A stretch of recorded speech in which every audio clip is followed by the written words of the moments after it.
Alright, come on. Do your thing. That's it.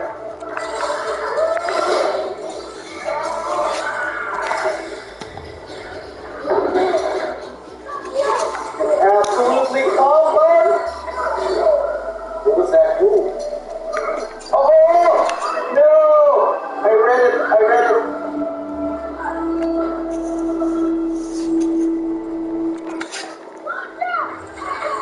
Where's the help? No!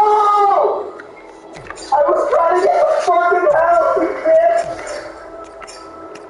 Read that one. Read that one. That's it. Oh no!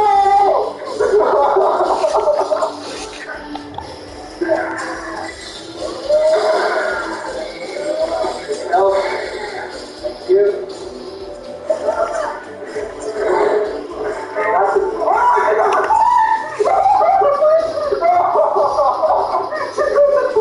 I feel like I'm doing work. Related to buttons. And I have never known it takes. Okay. People want to stab, you want to share more. Cool. Let me get the help. Please! Thank God. Do it again. No. She can back step. I hate losing target luck. Talking too early. Alright, we'll get help from the raise.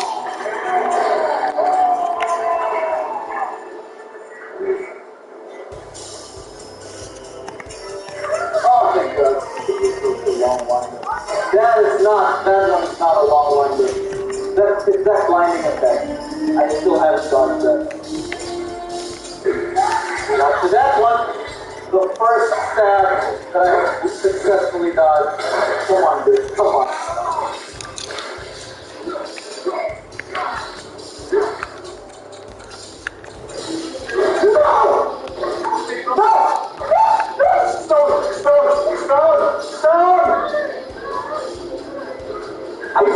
I'm not gonna lie to you, I pressed the wrong button.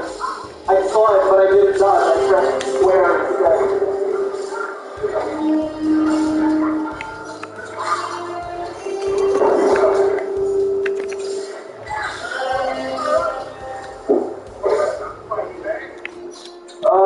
That was the closest it got. I read the stab, because she didn't do the neutral stab. She has a neutral stab of not lying to you.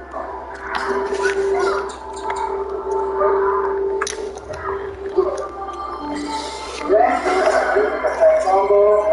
Love it.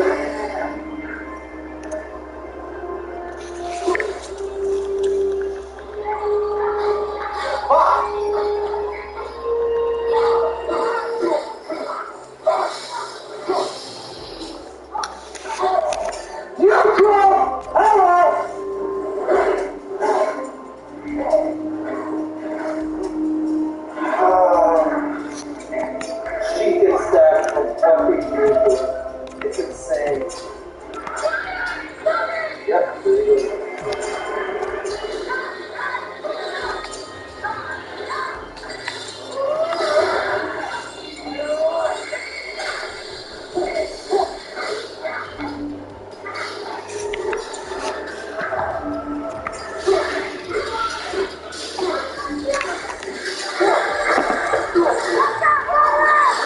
Miss that, Barry. Oh my God, popping the health staggered her. Bitch, that is so unfair. That is so unfair. How did the heavy runic attack miss?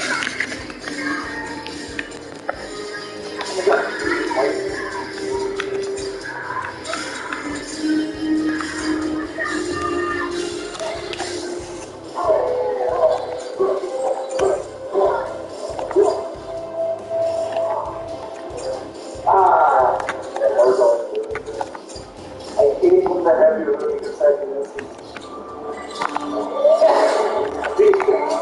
Fuck!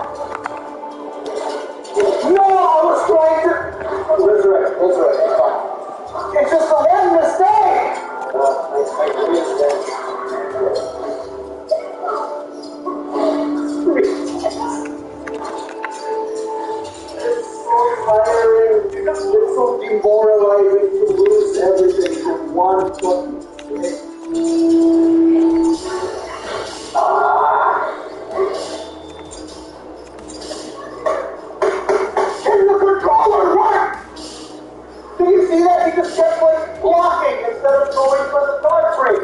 Wait, that is over.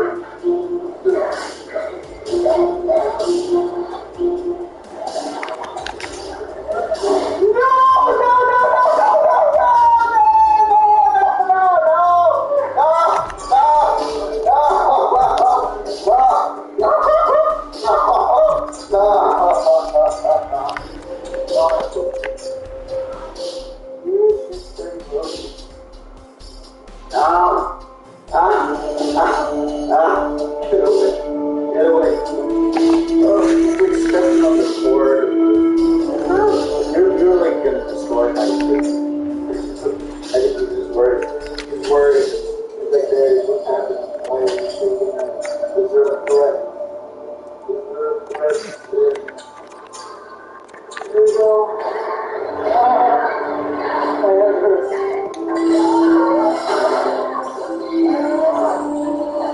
Get those one. Get them out back.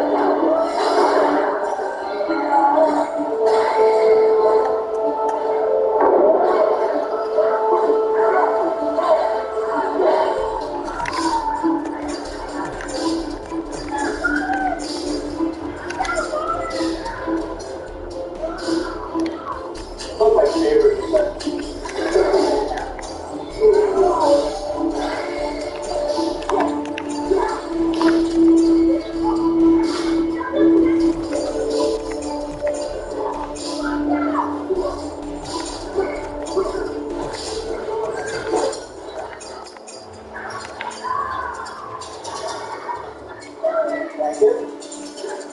Dodge to the right.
Okay, that was awesome. You were here, Chef. What's your name, man? You were here.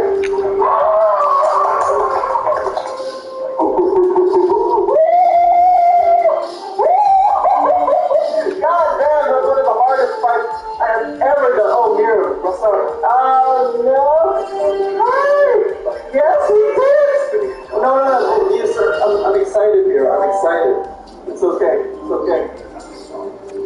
It's okay. Oh, it's alright. Oh, you're so worried. Oh! Let's fucking. I'm ready for God's war right now. Bring it. Oh, give me 20 more Valkyries and God of War right now. I don't give a shit. Here, I look at you. Oh, so sharp. Oh my God! That was one of the hardest boss fights I've ever done. How many tries was that? Someone was keeping count, right? it was at 24 tries. 24, damn. Fight the frogs, God no.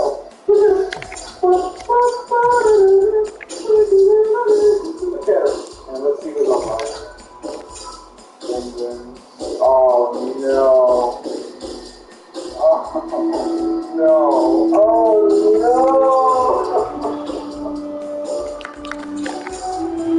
Oh, that's so fucking self-respect. Damn, you don't have to get mad at me.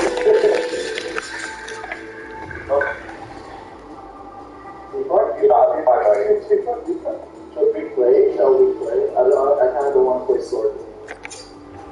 Oh, that's, you know what, that's a very, very reasonable thing. I got as far as the menu. That was pretty good. I got as far as the menu was put on. That's not further than March. That's a good place to start. I did it to the menu. I think it was half an hour. Yeah, okay. Oh, no. Big bird! No. Oh my God, what is happening over there?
After conquering the skies of Kanto, I discovered a new region right next door, Johto.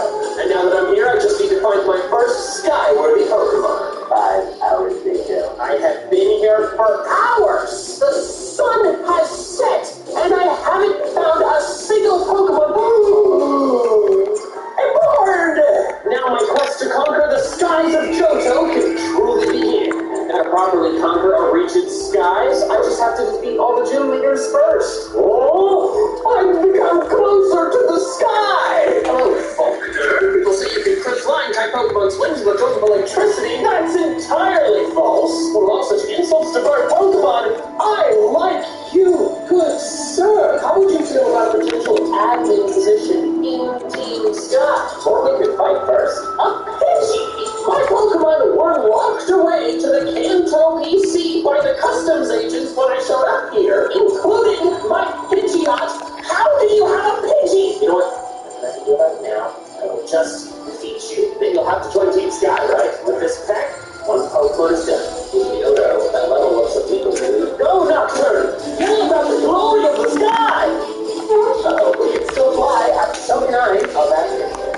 How many roosts do you have? Come on, Nocturne! Screech about the glory of the sky! Yes! I'm Team Sky's first Johto badge! For pity's sake, your dad's here for Fucker, how old are you? If you're not old enough to have your own phone, I think we're going to hold off on your improvement until you are a legal adult. I may be a villainous thief, but I'm not going to use child labor. And now with this new day, I can carry on. More Johto victories. Oh, and what is this? What a bird! But you are a creature of the sky! Oh, and then here in Union Cave, another creature of the sky! This is out here will actually become robots. Team Rocket! I took you guys down in Kanto! What are you doing over here? You broke up a while ago? Yeah, that was me! We go underground to deal with things. I don't like this. Get out of here, Proton! Kind of a ridiculous name is that anyway. Reverb finishes it. Get out of here, Team Rocket. Alright, that should have been enough to deal with them. Sure, let's see them again. This next gym looks like it's fun. time for you to face the wrath of Team Sky! Starting with one of the better bugs. Okay, uproar? No! Well, I think I might just, screw. Fight through a decent chunk. Okay. Took one Pokemon down. There's the Scyther again. And then a Supersonic. Oh no, that's bad. Okay, yeah, I've just lost this. Where am I? Oh my god! No way! And is this the last one? Oh my god! Reverb saves it without even knowing a flying move! Go Team Sky! Oh, it's this guy. Sean, or should I say, Steam, because his name includes the word Steve, or Steam, who would use a water type. Nocturne takes care of it, though, and his own Zubat goes down. Now will you leave me alone? Steam, and now our first evolution! Oh, and now Dandy is beautifully green for Team Sky! The better, the better. No, I have far better things to do than what? What? He gave me a whole Pokemon just to deliver some mail? He's never getting this back. What rumors you can find a particularly rare type of bug around? Oh, and there it is! And now for the next gym. Ah! It is I, Gym Boy, and what are you wearing? Team Rocket? How did you get in here? What are you talking about? Do you not recognize me? I recognize yet another Team Rocket grunt and Team Sky. I cannot allow rival evil teams to exist. I will crush you, simpleton! Whoa! Aggressive? What is happening? Are you playing a character right now and just excessively committing to the bit? Or are you yet another separate person who just happens to look just like... I'll be asking the questions. Why are you here? To do my thing, where I talk about the sponsor of this video, Raid Shadow Legends. Well, that's fine. Just don't try anything. I'm going to continue my quest. Wait, you're just going to ignore me too? Oh, come on. Well, I guess I'll just get started. Raid Shadow Legends is an incredibly fun, free-to-play game where you can collect over 600 champions and use them to fight your way through epic battles, including crazy boss battles like the Hydra, the biggest, baddest, and scariest yet. It's a superpowered clan boss with multiple different heads, each one utilizing a different mechanic, like poisoning you, moving damage from itself to your team, scaring your champions, and more. Their tails. Violence. Yep, looks like this version of you is just as big as Sarah. I feel that too. Raid has a ton to offer a world, like fighting through the campaign and battling other players in the PvP arena, all while collecting new awesome champions along the way. But Team Sky will crush you. Why do I see you? Raid is always having cool and fun events, so it's always a great time to start. Hit the link in the description below or scan the QR code on screen to get the game down. New players will get some free resources and a free mystery champions straight away to kickstart your game. You can find rewards here for 30 days only. Are you finished? Yes! Jeez, I do not like this version of you. Mainly because I felt that you get to lead a team of limestone missions at work. Anyways, ta-ta! The fairy is down. This fight. People informed me that this creature holds a lump there. So, whichever status I give it first will go away. I guess I'll just poison powder it. This is what else I need to look for. That was a movement. I need to set up with flex. And it immediately starts rolling out! Oh no.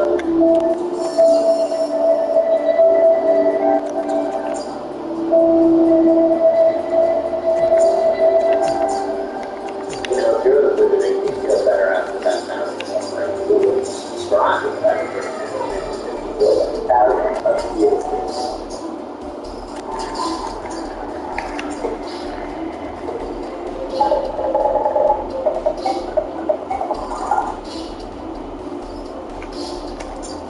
Catch number 2 is time to cannot flinch.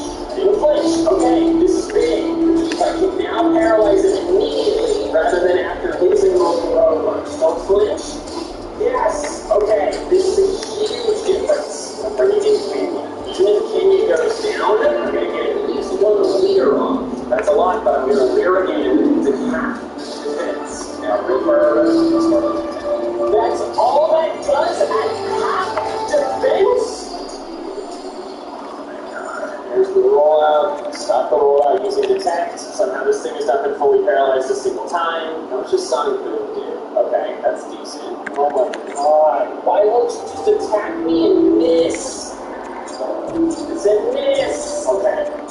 If she doesn't use a potion, finally, I'll comes down to this. Yes! Yes! Screw you, Whitney! Screw you, Milton! Oh, yeah, it's falling, even though it's unconscious. Are you crying? You want a badge? I want to kill you! Here! Brighton and Patrice. Burn attack. Sort by fire. That is how things get burned. Please stay away as it's unsafe. Don't tell Team Sky what to do. What is going on down there? Oh my god, it's scene. Come on, Reaper. Prove yourself a superior Zubat. Yes. Yikes, this ice-standing crocodile is turning out to be a bigger problem than I thought it would be. Oh no. Okay, Reaper gets it, but I'm gonna need some fuel. Yes, while training in the gym, Reverb becomes even stronger. And now, for the next gym leader, Morty. Should fight this thing down, no problem? Yes, indeed. No problem either. Oh no, so close! But it offed itself with curse! That is higher level than I thought it was going to be. Oh, I'm trapped. Okay, well, time to take a little bit of a nappy pill. Is it trying to sucker punch me while I'm asleep? You put me to sleep only to use an attack that cannot work while I'm asleep? You fool! Come on, there we go. What a ridiculous battle. And now finally my starter Nocturne is evolving. What a handsome Noctowl. This upward with feathers of 7 colors flies through the sky. Must find it. Oh, what do I do? Ah! Of the legendary Pokemon? No, it's just... Well, I didn't find it yet, but I know. Not only do I need all the genius of this creature, this legendary creature of the skies. Olivine City. Are you going to fight me again? Whips like me, I'm the leader of Team Sky! Or a lighthouse. Close to the skyline, must forget it. Am I really going to have to go get medicine for this electric type just so this gym leader who fights me?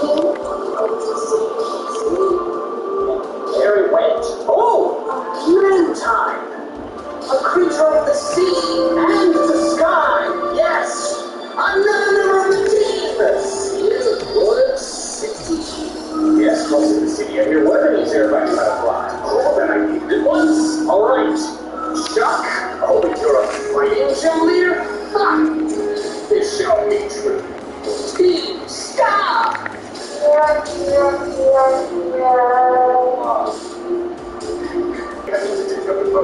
Where is the dinner? Oh, wow, I need to train more. Jesus Christ, the fighting gym leader knocked out half my team. And I finally get the HM for fly! They want to try Team Sky, maybe? Alright, I'm in the medicine. Here we go, take the medicine. Oh, gosh, that's interesting. This young couple's Pokemon are... This is the Safari Zone! Murkrow! I'm so glad I tracked over here! Are you... Oh my god, they run immediately! Can you not see I am trying to bring you glory? You're not even shaking in the wall! Oh? Oh, I am having a more difficult time catching one small bird than I had catching Zapdos. Wait. Oh my gosh! That was like the 20th Murkrow! Either loathed by many. Well, loathed is certainly accurate. Oh, and now Dandy's finally evolving. Oh, this is very good. Dandy has... Oh, it's not green anymore. Oh, well, that's... Alright, time to fight the next gym. I have to fight you with no super effective Moonty and Steel. I guess we'll see how this goes. As long as she doesn't have, like, any rock types, I think she's got electric types. Don't paralyze me, I will paralyze you back. Good little magnet. Thunderbolt is neutral on me, but it's horrifying that it has that for all my other Pokemon. Are you kidding me? That did almost half? It's a Magnemite! Oh my god, I'm totally paralyzed. Do I have anything that can switch in on a Thunderbolt? No, not a thing. That was pleasantly paralyzed. You? I could just paralyze this thing. Dandy, what the hell? Do I let a Thunderbolt here? Okay, dude. Ooh! And I'm fully paralyzed. I hate my life so. Okay, clearly paralyzing is a waste of time going to make a transformation. Holy I got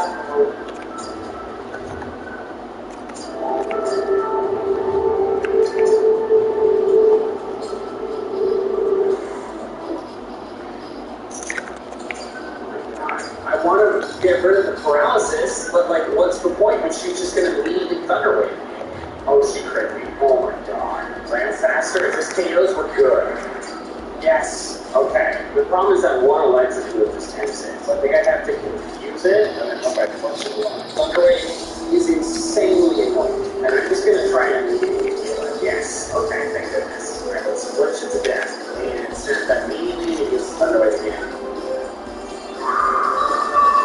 Another crit, of course. Maybe only will be able to do something. I mean, Shade does a set amount of damage and technically can resist it. I don't know how much though. I don't know that. Oh my gosh, that did so much. And now I'm dead.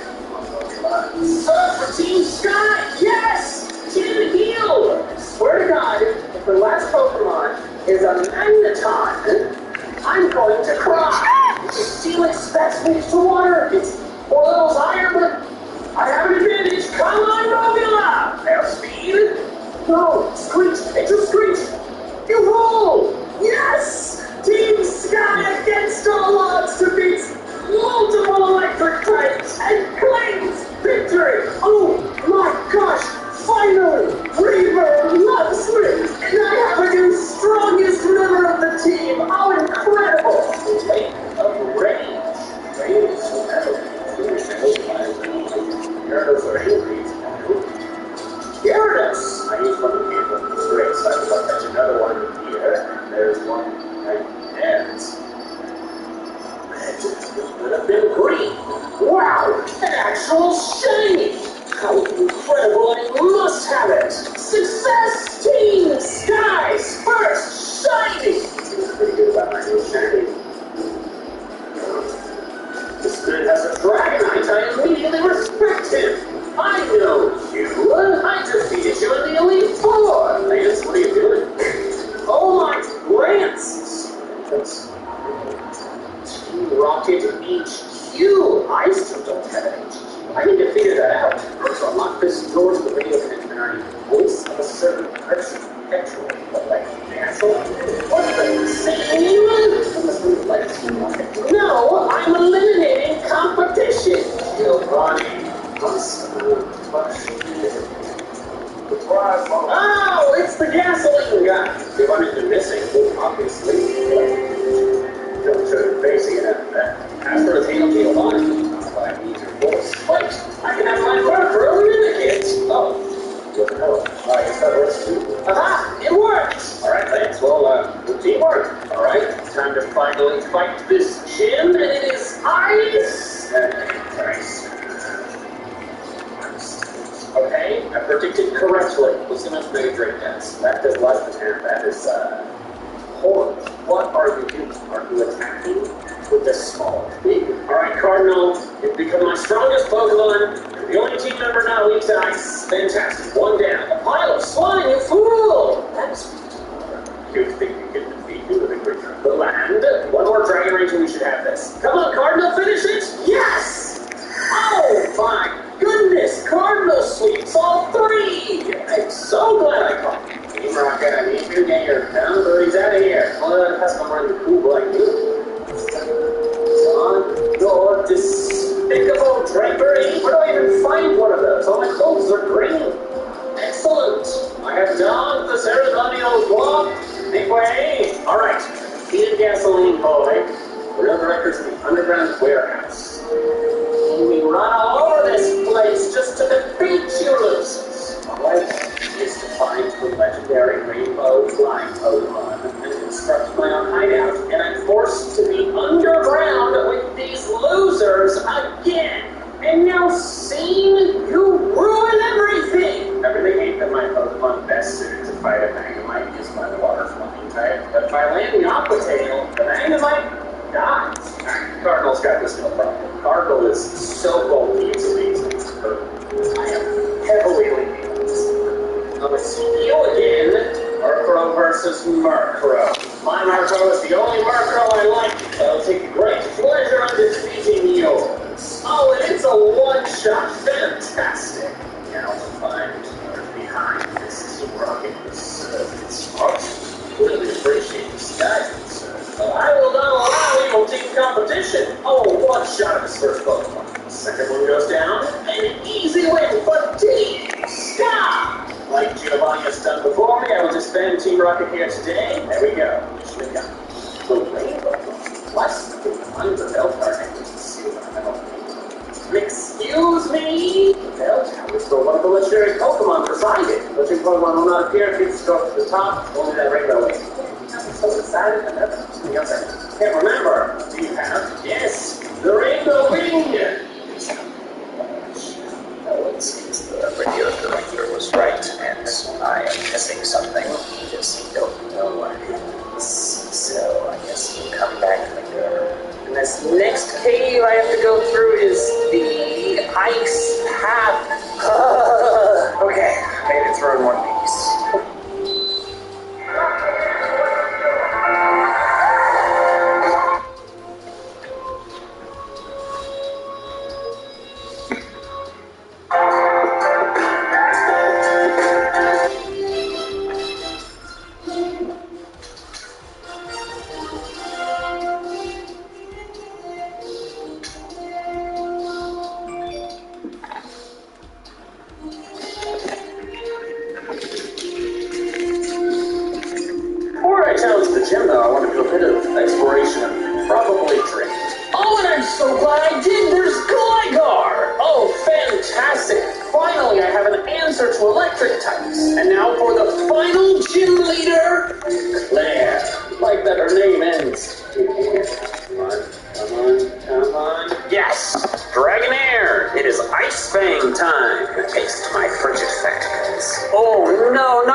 Indigo Plateau? Indigo Plateau? That's where I became Canton recognized? Oh, it's a photogenic. A picture. Well, I accept. Document Team Sky's glory. Oh, we've got the whole squad. How beautiful. So it's Mount Silver. Yes, that's where I want to go. That's where I want to build my HQ. You'll see scary strong Pokemon out there. I don't care. I'm not ready for it. Excuse you. I suppose I just need to become champion for them to let me through, so I guess I'll just keep doing that. Oh, scene! I was almost through the victory road. Is this our final showdown? Scene. Sacred fire. Yes. Burn the evil ice type. Come on, Cardinal! Yes! Big hits and KOs. Time to prove to you, Scene, that bonding with your Pokemon, even if you are an evil team leader, makes them strong. Go Reaper! Throw back, Only takes the fate attack, and Scene goes down! How dare you challenge Team Sky? Alright, after some training, it's finally time for me to beat the league again. Alright, Lorelei. Wait, who the hell are you? Well, it's that army by the last name. Red, second, ooh, that's a nice type. And Almond finishes the first Orthodoco. Fantastic. Koga? What are you doing here? I just fought you as a gym. Is this Elite Four like on like a location schedule or something up there? Awesome, great. I don't know if it was necessary, but that's one. Coconut! Ooh, yes, let's a crit, let's go! Another victory for Team Scott.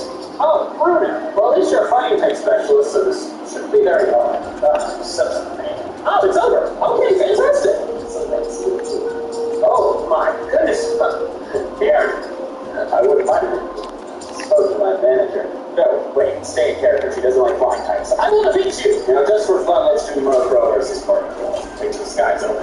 Defeat this other Murkrow, which I do not like, due to the fact that it is a Murkrow, other than you. Oh my gosh. Wow, that did a lot. Come on, Owen. Finish it. Nightshade. Woo! My Murkrow's better. Now look at the champion. That's hello, flying type enthusiast. Where all your tabs go, everywhere you go. There's no place like home.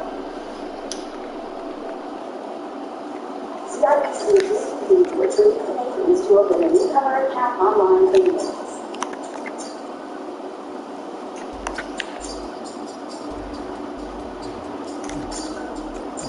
Since you have a team similar to what you did when I fought you recently, I know exactly how.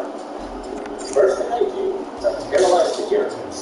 Now, swap the moves. And now, I Dragon Dance. Dragon Dance again! And again! And again! And now my +5 speed, +5 attack characters demolishes things. That's one.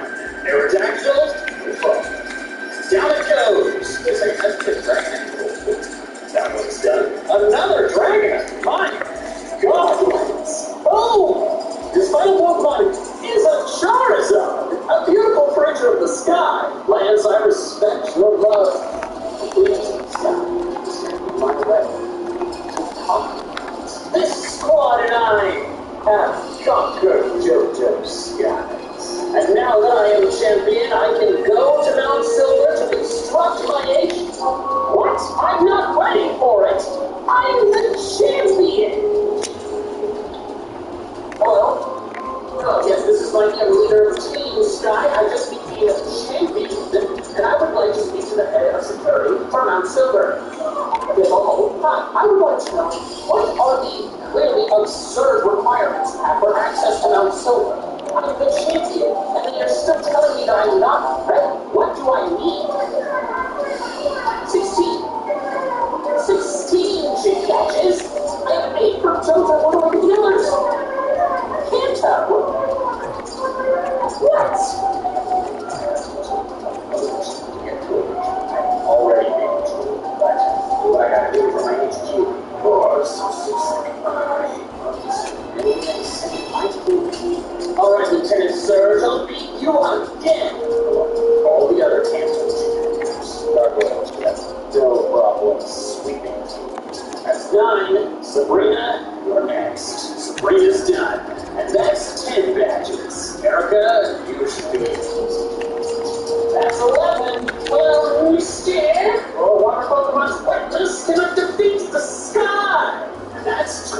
Wait, I just realized. Why haven't I evolved Murkrow and Flygon yet? Okay, just so I have to win the bug catching contest, or have all the badges to get into Cerulean Cave? What about the Razor thing? I have to buy it at the Battle Frontier? For 48 battle points? I don't have time for this! Wait, what am I worried about? I'm the evil team leader. I could just have a grunt steal them for me. I know just the one. Let's see if this works. Ha-ha! It is I! What the? Welcome back, feeble grunt. I would like you to steal a Dusk Stone and a Razor Fang for me. Why would I do that for you? Hey, okay. Alright, should be in your back. How did you? Wow, that was amazing. Yeah, stealing's kind of my whole thing. Impressive. I'll wire you the funds in a bit. Oh yeah, how much will that be? Ta-ta! Wait, I'm not ready to. Oh! And now I have Honchcrow and Gliscor. Team Sky is finally fully evolved. Excuse me, sir, I'd like to agree now to let's talk about our Lord and Savior Sky News. Wait, give me some. Alright, second. What's this? The Super Ring. This is Lugia's item, and it's a ring Lugia can fly. You know, for a snack on Pokemon, it's really ancient buckets. But oh, there he is! Come to me, Lugia! Join Team Sky! 2, 3. Yes! Go Team Sky! And now let's get the rest of those badges. Taking your care of Brock, I don't like your type specialty. Finish it, Marianas! That's 13. Alright, Janine, whoever you are, you're not here last time. And this will absolutely devastate her. That's 14. Alright, Blaine, going down next. Boom! That's 15. The final one. Blue. Look a lot like Blue. With this Arrow Blast, yes! And Team Sky has 16 gym badges. The greatness of I can go around silver. You're the head of security. And now, finally, thank you. There it is. The entrance to house. I've done it. Finally, after a grueling climb, 16 gym badges and becoming the champion. I've reached the highest point. This is the perfect place for me to construct the Team Sky. Who the hell are you? I'm the owner of the house. I see. So we're going to fight for the summit. This is what you're going to get for taking on Team Sky. Red, whoever you are, a Pikachu that's level 88. Good thing I trained, because this is going to be the toughest battle. It's really up the vertical. It's faster, Iron Tail, neutral, and it's just a Pikachu. I think I'm going to be okay. Yeah, I'm fine. 12 levels lower, which is ridiculous, but still enough. Oh, it's a crit! Sweet! Way to go, Gargoyle! Oh, Lapras. Just go back in. Stab. This thing definitely does an ice move. That's gonna hurt. This thing. Oh, no. Oh, no! Oh, that's sweet. Oh, there's hail! See what Wizard does in Particle. Here it comes. What's to do against the Pokemon that he's got weak to it, but it doesn't resist it. Less. I think I can set up a Dragon Dance. If you don't have it, let's survive this. See how it over here? It doesn't. Ooh! Blizzard only has 5 PP, so I think I can stall it out. It stopped going for Blizzard. I think that means I've already stalled out. And I have to do the same thing I did against Lance, where I set up multiple Dragon Dances. And I'll use as many potions as I need. I'm not trying to win fair. I want the summit. I'll do what I have to. 6 the Dragon Dance. And then plus 6 attack, plus 6 speed. Will this be enough to sweep? Yes! The Cardinal finished the sweep. Storeline's Waterfall. Going? Yes, yes, yes! Cardinal, I need you to land this ice thing. No! Sweep powder. Oh, that's okay. Forward party immediately. Don't miss the next ice thing. There we go. Alright, Venusaur done. This is enough. This is come on. No! Wait! If I live this, I'm good. Cardinal lives it! Well, switches down. One more Pokemon. It's Charizard. This battle will end the same way the League did. Cardinal, destined to get Charizard. Yes! Get off my mountain! Goodbye! And now the skies of Kanto and Johto are watching the sky. Gotta get to work and start getting my PhD.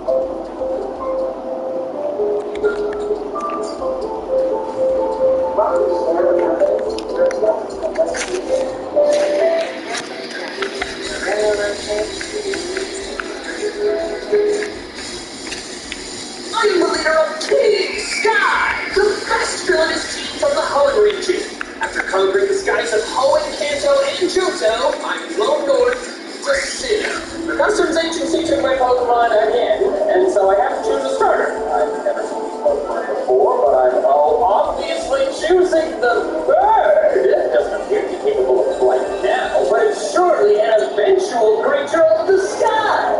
Who is this boy? He's challenging me to a battle. That was my Pokemon trainer, Earl. Earl is very close to bird. Go, little bird! No! No!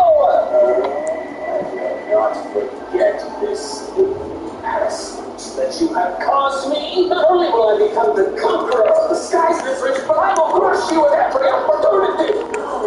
This one choose early round bird. It's very cute.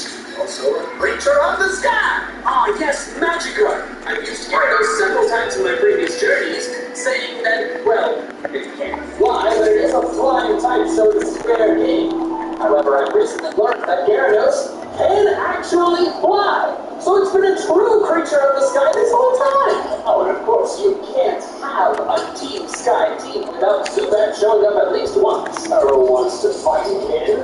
Excellent, I can get my revenge. Tiny bird is inferior to my tiny bird. But now your land plant is no match for my wings. Yes, good work, Superstar. Go, Team Sky! To properly conquer the skies, I must defeat the gym. But Earl is in the way. I'm slow. You're going to shut off the phone line. Do I have to go underground to get this man to do his job? That's the coal mine. Not only do I have to be underground, but I have to be in the sky. Hey, Bucko, I don't want to watch this. Go to the darn gym. Alright, so what is this gym's type? Rock-type Pokemon? Oh, come on! Alright, Rourke, I'll just eat your stupid rocks using the sea. It feels weird, but Airborne's an eventual creature of the sky, so it's fair game. Now I must defeat this virus dinosaur. My Quick Claw! I forgot I needed that! Yes! Land defeated on the first try! That is unusual for me! Go, Team Sky! Oh, and Airborne is evolving! Grow your wings and take to the skies! But I'm sure it just needs more time to get you to your final form, and you can fly us all over the region, and it'll be beautiful. Oh, what's going on here? Well, these members of this region's evil team, well, they're a rival evil team, so they must be dealt with. Although, in galactic space, because I never fully did figure out whether space included in the sky. I suppose since they're doing space, and I already don't like them, we'll call sky the atmosphere and space all that other nonsense. If the birds can't breathe, then it doesn't matter. Take that, you failed sky people. The the sky 6 foot to space is that. Oh, thank you, Superstar. We're distracted from mine. I'm very well thought out, but so intimidating. Ooh, literally. You want to see your papa? That's great. I don't care. What's the valley universe? What? Possessed by spacemen? Oh, no, not more of these galactic goofs. Oh, look. Team Sky likes to go green, and it's not just around Mars. Greater new world. How would you try to interfere with the sky? This world's already perfect. Well, the sky could be bigger. That's not how that works. Dr. Ant is scare me. She has a Zubat, which I can respect. She still must fall. Brother, you are one ugly cat. Yes, somebody. Alright, see, take that, Mars, and we're done. Well, I mean, I saved the power plant. Beautiful wind energy. And reunited a family. Wait, hold on, I'm supposed to do that. Now, you give me this building? It's not even that right off the ground. Nah, baby. Haha! It is I, Gravity! Alliance! Ow! No. Team Rocket, don't freak out! I'm not here to steal Team Sky Spotlight. I'm just here to do my thing where I talk about the sponsor of this video, Raid Shadow Legends. Interesting. Is this what established teams do? Very well, I will do it too to bring more glory to the sky! Wait, hold on, I'm not sure I'm comfortable. Raid Shadow Legends is an incredibly fun free-to-play game where you can fight your way through epic battles and collect over 600 champions. And right now, it's actually the game's 3rd anniversary. To celebrate that, I'm going to count down my top 3 favorite champions. Number 3 is Lydia the Death Siren. Number 2 is Countess Lips. And number 1 is Dragomore. And because they all have wings and can fly, because they all have wings and can fly. Oh, dude,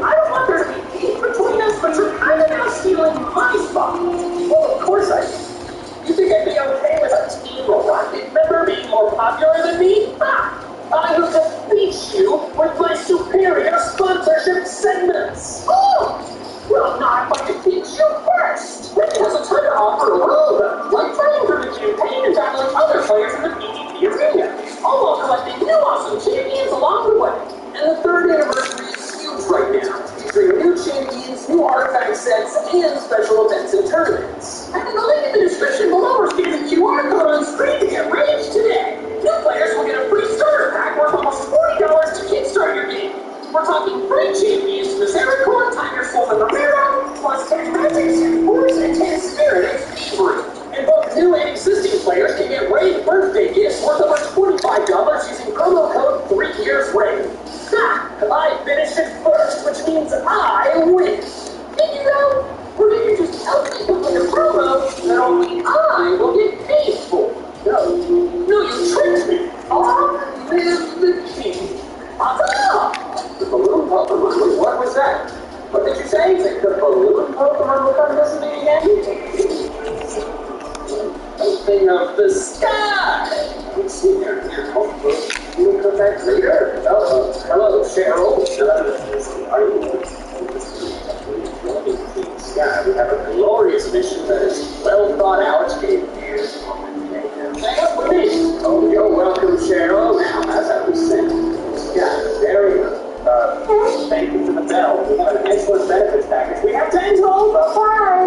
We have good benefits. All right.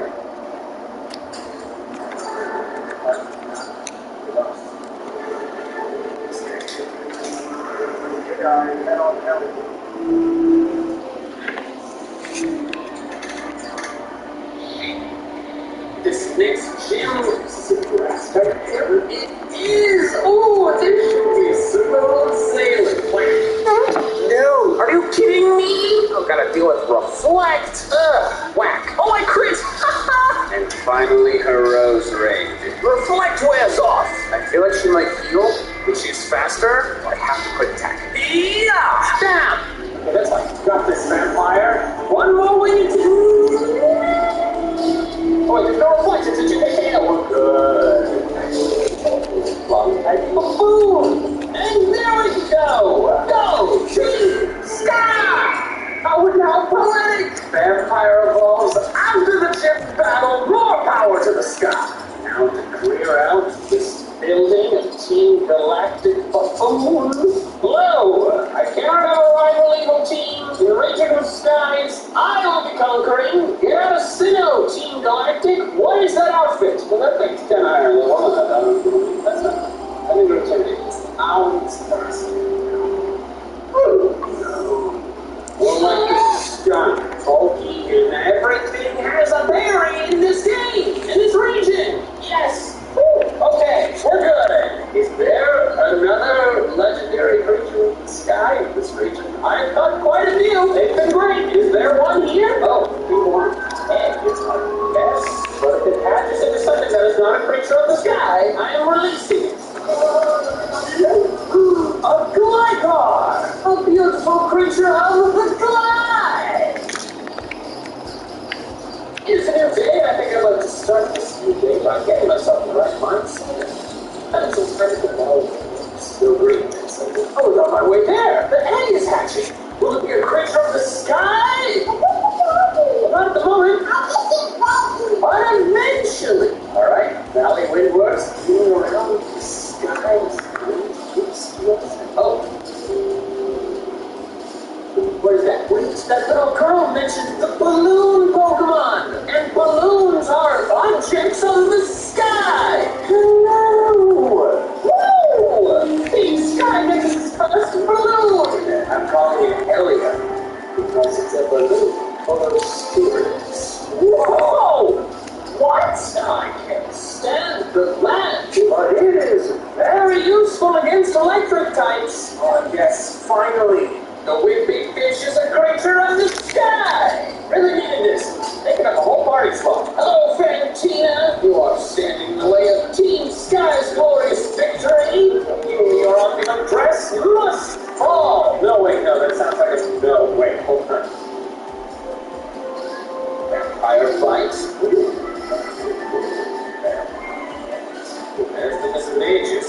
I'm afraid it's that tales of you and your psychic moves, and I didn't want you using those on my Golbat. I don't want you using that either. That's a great terror. Oh, no, actually, that's fine. But that's not fine. That's no. That's you don't want to see.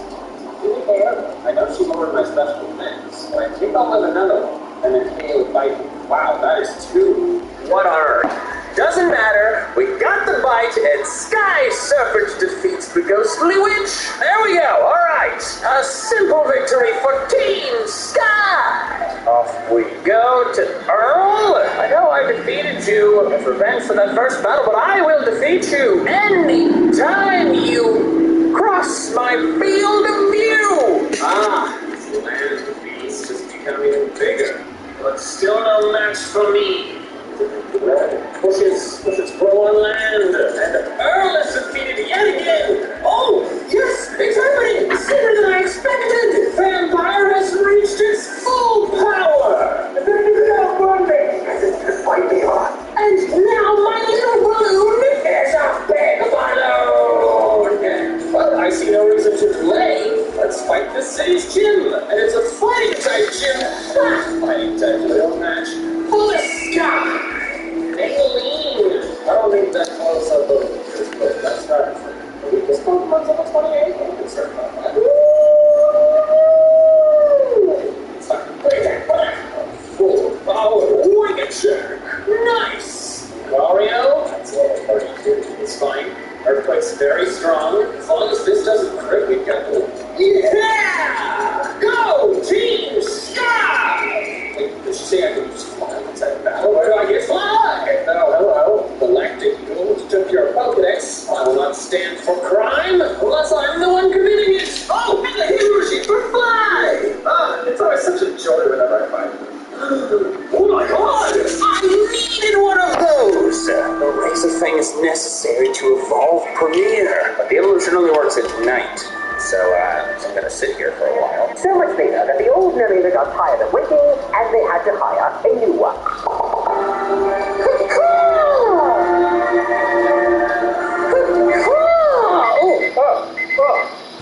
Oh, hey, it's night. And now Premier is an even stronger creature of the Glide. Great Marsh. Ooh, there could be some creatures of the sky here. And indeed there are. Now it's time to take on the gym and Earl. Follow me everywhere. But it's over now. You can't beat me, Earl. Never again feel so you felt on that first day. Well,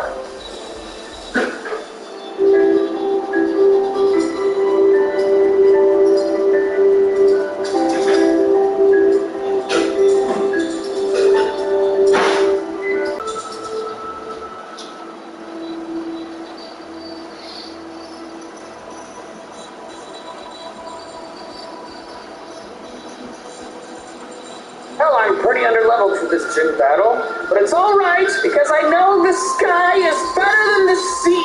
Gyarados versus Gyarados. How much does this do? Not much. What does Ice Fang do? Yeah, it's got me low, but I'm faster, and now I might be able to KO from this ranged fight. No, are you kidding, fool? Okay, I think we're both gonna end up healing this turn. My stats are in a much better state than his. And Gyarados is bulky. That was a slugfest, but mine comes out on top. It's an ace. I will defeat it. Oh, no! Come on, Sloppy. Come on, buddy. Come on, buddy. Yes, I'm still alive. Oh, no! It's been quick. Claw activates. Swampy's got this. I believe in you, Swampy! No! Dang it, Swampy! Alright, Sky Serpent. Your turn again. He missed! Way to go, Sky Serpent! Go, Team Sky! The Team Galactic Goon in front of the observatory gate. Bombed! Such a higher. All kinds of bioparticulates into my beautiful sky! Where is this bombing beast? No! That will be vengeance.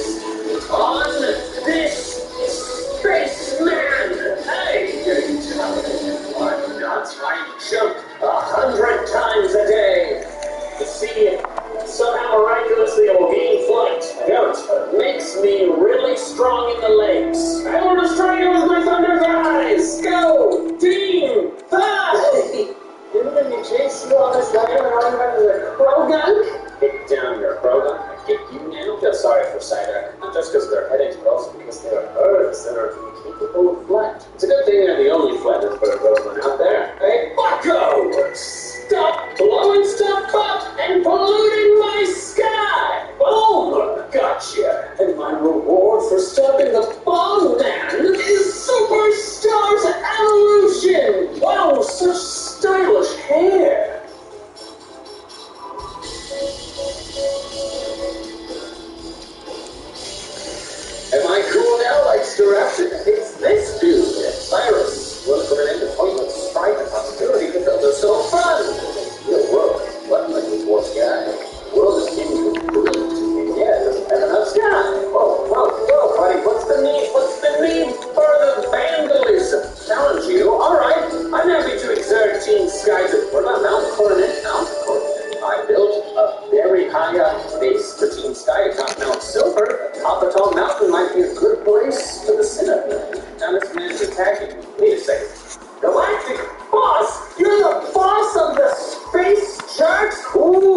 Sky Serpent, you legend! You didn't even blink at the double team. That was awesome. What is for Terra? Oh my god, his starter is even more of a land beast than before. And it's green. I don't understand those insults. Defeat the land and...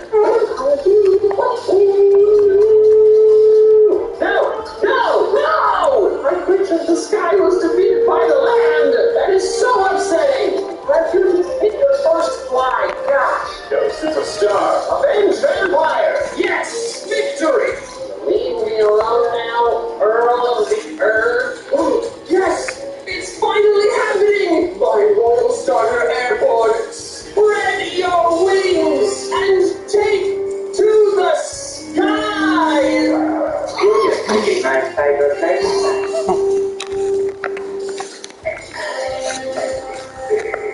Order steel? No levitate? Can't learn fly? What kind of cool twist of evolution would create a flightless bird? Airborne, you have been kind to me, but I'm sorry, I cannot use a creature that is not a creature of the sky. That pains me so. I've never doubted my mission, but I feel more stronger convictions for it now than ever before. Because once I've conquered the skies itself, I will have the necessary funding to purchase airborne jetpack. Oh, is this a skill gym that resists flying? I do have my glycine. Oh, that rock guy's your son? Well, then I don't like you either. You're both obsessed with the land. With the earthquake, you should deal with the magnet balls. And there we go, a critical hit. Excellent work, Sky Serpent. Fast it on.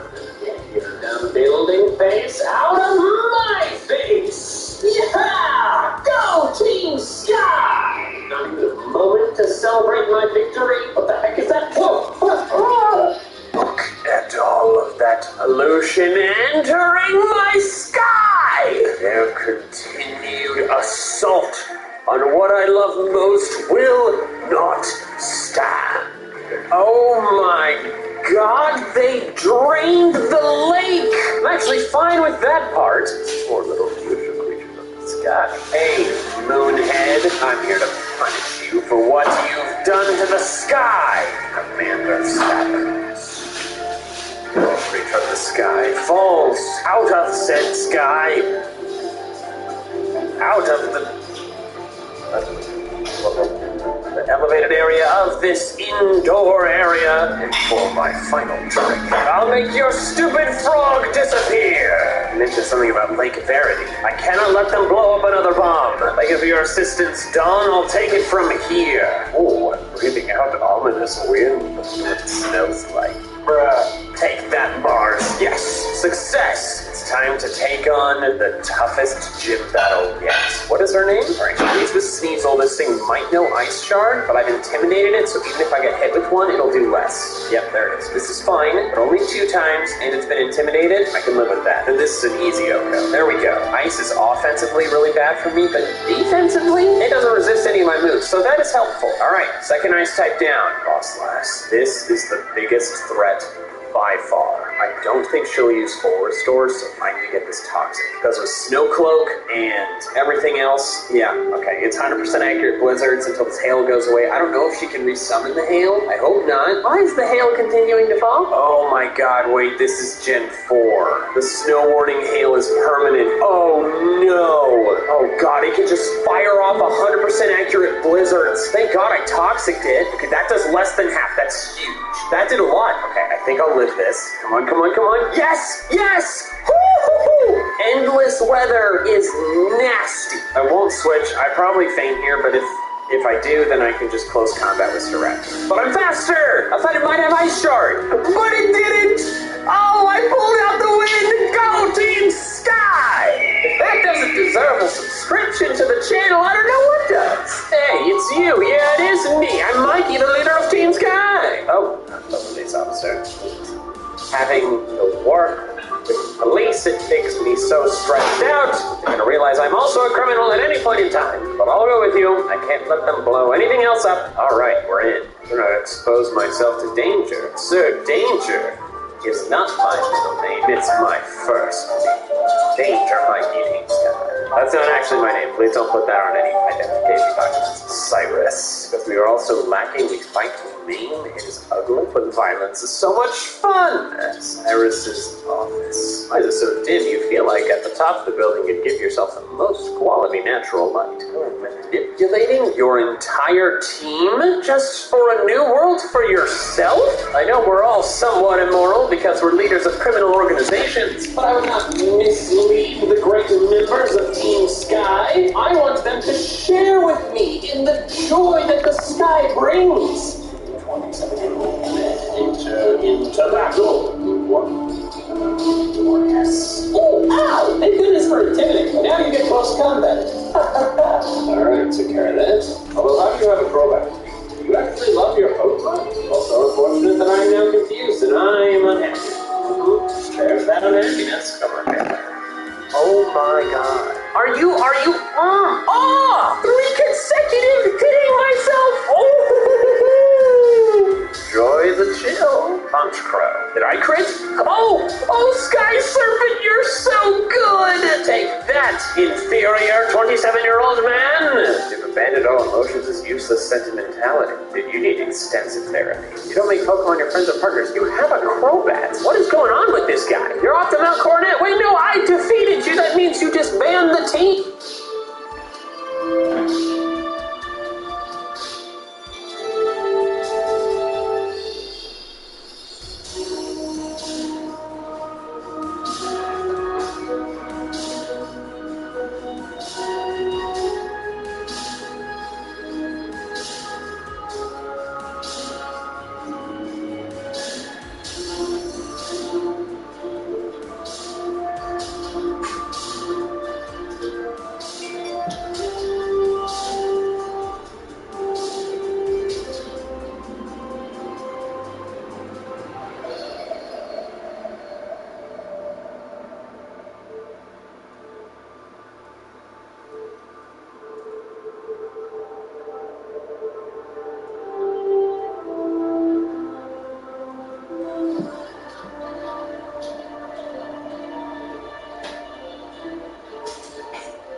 What smells good in here? Oh, thanks. I was just gonna have this last night, right? So, garlic bread, it's like good pasta. Understand it? Oh, nice. Oh, yeah. Banana. Oh, you got that. You got it. Good food. Good food. He's actually second points. Oh, nice. Tater loss first. Oh, yeah, got a season going? Yeah. Nice. We're every day. And I've poured 30 to 41 points. Yeah, you know, you're playing with Kraken. Yeah. Nice. Yeah. Yeah, they got Max Dolby now, too. No. No. He's in Chicago. I'm trying to run. He's signed 20 to Kraken or... Yeah. Yeah, Kraken. There's a new recycling box. No. Hey, Jacob, is that the new recycling box? No, it's not work. Oh, yeah. Hey, you got these for... Oh, yeah, dude. Like, I look decent, man. Oh, Enjoy your lunch, man. Get a little exercise today.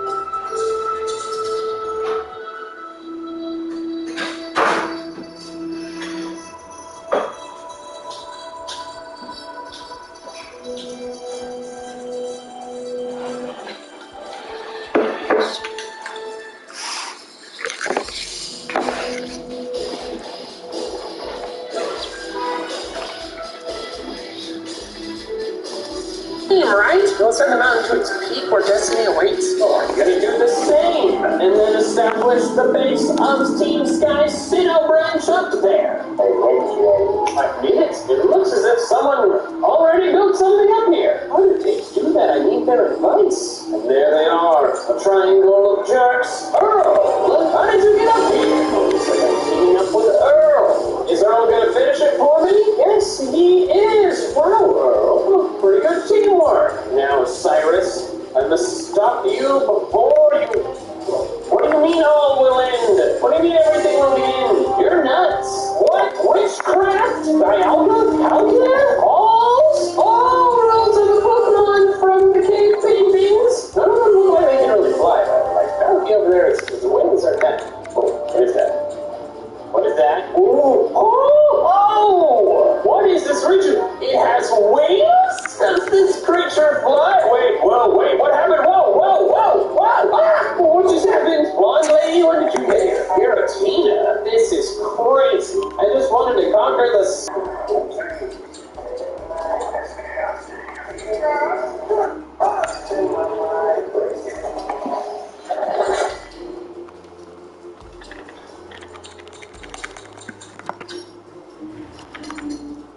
Oh, look at those clouds. Whoa, what is this place? It's mostly sky. Distortion. What about the distortion world? Huh? What was that? It's flying. Oh, this place is simply magnificent. Whoa! What was that?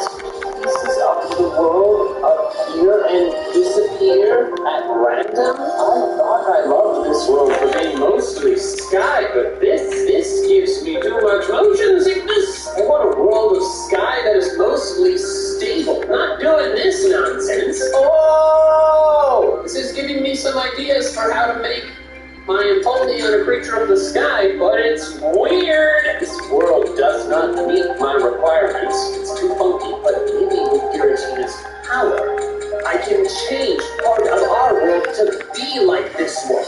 Without all the nonsense. But Cyrus stands in my way. I will defeat you once and for all, fellow 27-year-old man. Not worried about you. Let's start Dragon Dance. Why do you know that? Oh, wait, that's less than half minutes. I bet I'm faster. Alright, so I'm Pokemon. I'm going to get back down to 1. Get it back. Do one more. Back up. And you know what? Let's do one more. Now I attack with my Ice Fang. Do Ice Fangs? It's done. Ice Fang again. Super effective on his fancy bird. And it goes down. Weavile, I'm not worried about the Weavile. Neutral Aqua Tail, wash it away. Boom!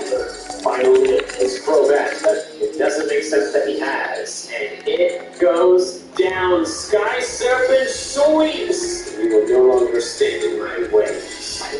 There it is. Clearly a creature of the sky. Join me. Look at Fluid.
electric gym, but Team Sky will overcome. I will defeat you, Volkner. That's a dumb name. Ah, excellent. A Jolteon. Jolteon. And he can't even hit its Iron Tail. So I set up Swords Dragons. Maybe it's its Iron Tail now. Nothing! Earthquake hits. Should be an easy rock, I guess. Luxray, I am not. And faster! Sit. Tap. Electivire. Ooh, I would be scared. It would not for Premier's power. Boom! Dropped it. This final Pokemon is nothing but a run. It might be faster, but I don't think it can do it. It's not even faster! Yes! Oh my gosh, a clean sweep of the electric gym. Team Sky has never been stronger. Go! Team Sky! Hello, good sir. What? Earl? You attack me one final time? How dare you? Battle of the birds, I see. We'll hit you with return. A move I frankly should have taught Superstar a long time ago. There we go! Superstar proves itself the superior Staraptor yet again. And now let's just hit it. With Sky Serpent's return, I ended up with 2 of these TMs. There we go. Heracross is threatening Pokemon by a lot. Ooh, it goes rock slide. But the fly hits, so this should KO. And it goes down yet again. Alright, it hits. You can. You start. I'm a fool. Oh!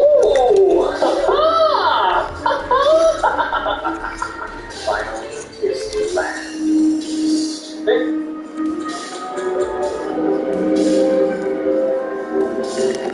There's no place like home.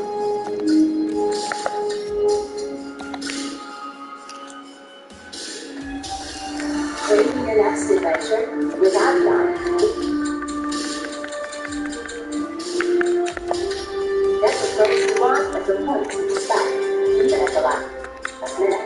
Switch to RBC Avion and get up to 55,000 bonus points. Enough to fly anywhere in North America and the Caribbean. There's this Sky Serpent. I'm staying it! Not stabbed by 4 times. Wow. That makes that's a score. It's fine, Vampire, you can do this. Oh, no! Well, now I'm not sure. Will this KO? 6 levels lower. Good. God. Okay, fly lands. I think this should KO with the poison damage. It's over, Earl. Go to Sky. And now, after some training, it's finally time to take on the lead. After I win, I will finally have the power necessary to conquer the skies of Sinnoh. Aaron is a huge fan of bug Pokemon. What a buffoon! This shall be trivial. Oh no, I missed my flight! Oh my god. Oh my god. Oh, this one hits it! Please be enough for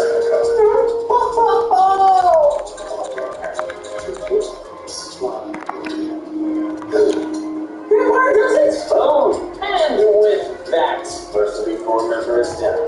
God, the Dixie's 4 members obsessed with the land? Just make him so satisfied. Come on, naturally, be enough.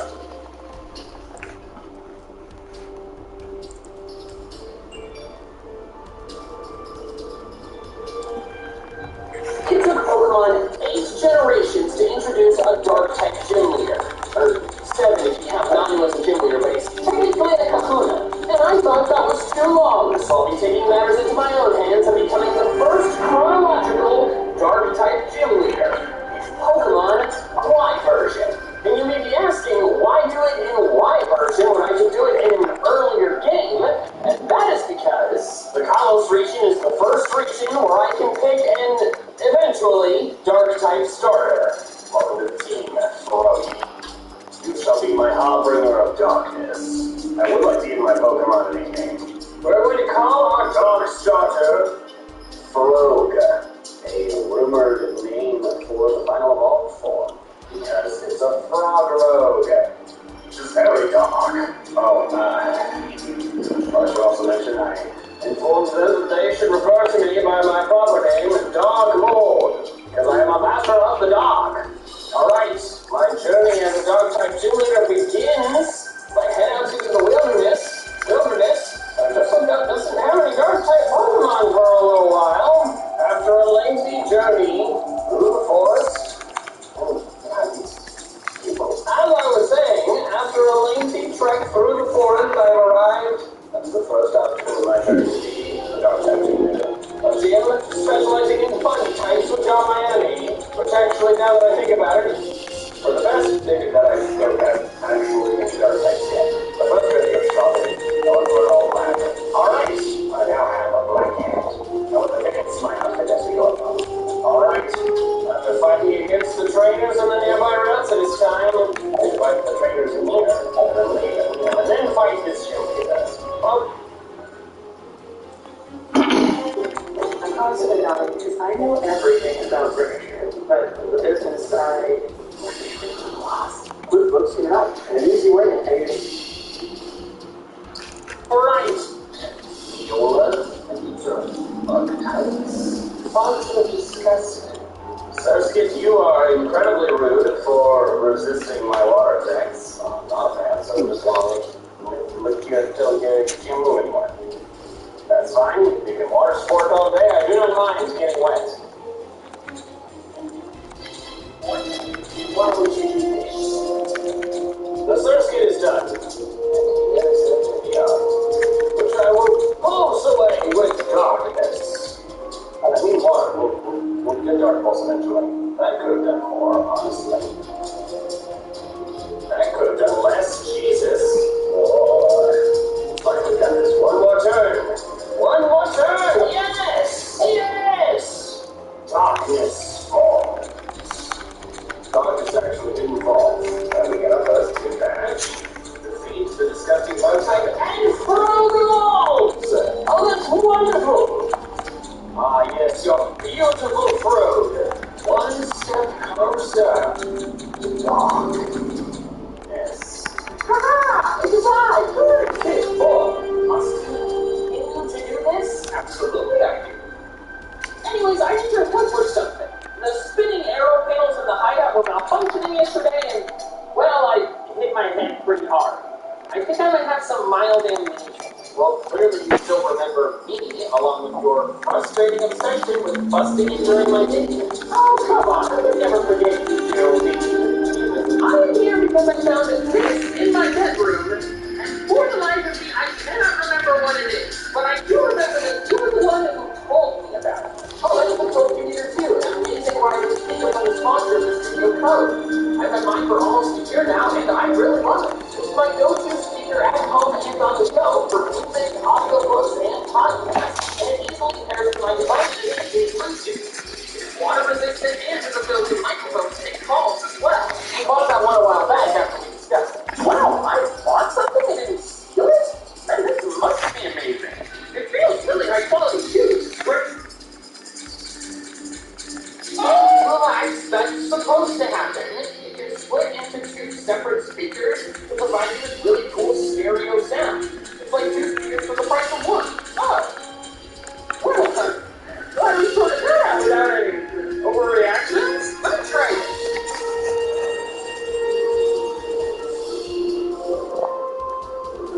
Wow, this sounds great! That does! And viewers can get 67% off or more by heading to the link in the description below and using code MJP68, making it one of the most affordable, unique speakers I've ever seen. That's amazing!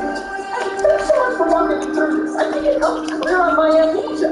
I'll catch you later, Geraldine. Ta-ta! Wait, I don't think you're completely fixed yet. Never mind. Thanks so much to Code for sponsoring this video, but now let's get back to it. I'm meeting Professor Sycamore for the first time. His long and dark hair is excellent. Oh, he's fighting me. Oh, yeah, he's got 3 Pokemon, and I have 1 Pokemon. Alright, handsome man. So handsome. I will defeat your grass type, hopefully. Okay, I'm 7 levels higher. I'm feeling pretty good. What confusing?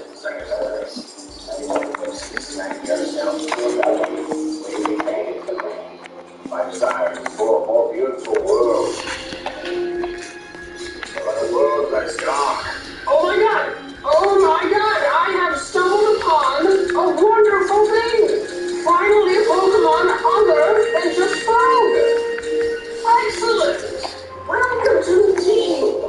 Finally, my first dog Pokemon that's just a fighting type. We're going to call this team member Roughneck. But right now, it is not dark. It will be so nice. I have arrived in Comfort Town.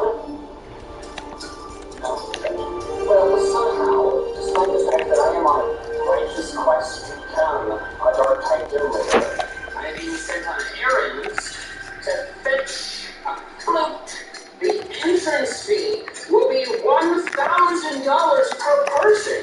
That's evil. I respect it. This guy's fur-fru. Why are they cut? Over here. Alright, I got this stupid fur-fro. You're welcome. You'll reach that person, honestly. I just saved Jeff Bezos' fur-fru. I watched fireworks alone with a boy before. Alright, we got the frickin' foot. Oh, this guy placed the foot for me, man. I could have done it. You gay! An actual dark type! Oh god! Yes! Wonderful! Oh my god.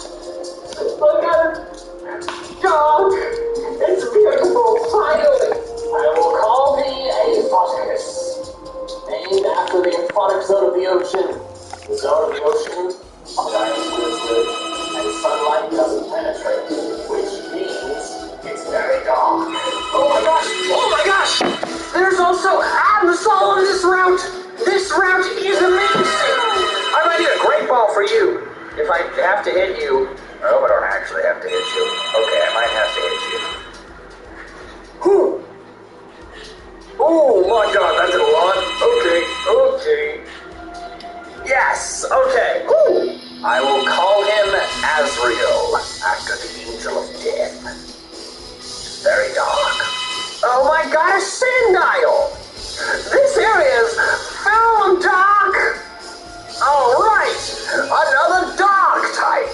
I shall name thee Gariel, after the real world crocodilians with the really long skinny stems. And here he is, Grant, with his Amara. Luckily, I have a Pokemon that decimates rock ice types.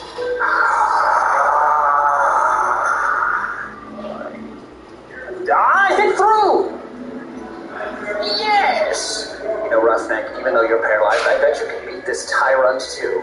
But you're stopping. Aha! Oh, that was good. One more! Never mind. Stop stomping me! Oh no, I tried to crit me! We hit! And Roughneck gets the win!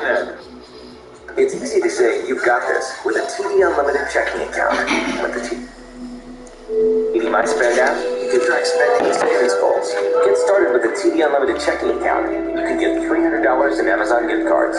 TD, ready to help you move forward.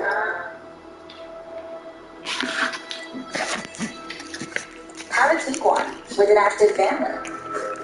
A 40-20-40 split folding second row. In a redesigned 2022 Tiguan. Works like. Seems Skeeter Girl wants to fight. Oh yeah, I better get a gym badge for winning this. Oh, she's got 2 fighting types. Oh, Lucario says that. Way less than I needed to. I should die to sanity, right? I'm on priority. Yeah, okay. Well, alright, Froger. I gotta have you. Alright, I've got this for second Lucario. I'll go with my not dark type yet Pokemon, but it's fighting. Booyah! Took me 3 Pokemon to do it, but I still did it. Oh, a Skunky! Grookey! What an excellent Pokemon to find! Because it gives me a wonderful counter for fairy types! Okay, I gotta say, Contra is pretty fun. Every time it's like, oh, why are you gonna drop my stats? He doesn't drop them. Let's go! And I've got a full team of 6! There are no 6 dark types, but we're working on it. This stunking shall be known as pesticide, for its main purpose. Alright, we're recording on a new day, so let's see if the clothing stock has changed. Ooh, that shirt is mostly black. Oh, it's kind of expensive. I don't want to charge you so much for Tierna's shirt, but it's the price I pay. But dog type style. Excellent. I'm stylish. Dog type outfit gets closer and closer. Oh my gosh, Gario's evolving. Oh, that's so exciting. Excellent. Bipedal dog power. And the Spartacus is evolving. Yes, this adorable little squid will soon become the most evil-looking Pokemon on the team. Doctors. Well, now here comes one of the stickier parts of my quest to become not only the first Dark-type gym leader, but the strongest gym leader. Is the fighting gym. Oh, Roughneck! Yes! My squad is one step closer to being entirely, powerfully dog. Alright, Karina, you and your fighting types. Against all odds, we'll go down. I know this fake outs out move, regardless. Okay, it's unworking. Psychic. Super effective move is enough for an Oko. Oh, and she sends in her ace. My psychic unit. Oh, it's setting up. I don't like that. I don't like that. How much does the psychic do? It's a 2-hit KO. We can live one hit. Ooh. Oh! And Phonics wins! Way to go, Phonics! I looked up the pronunciation of the word is close down to the bottom of a photo without lightning. Regardless, alright, one Pokemon left. One Psybeam should do it.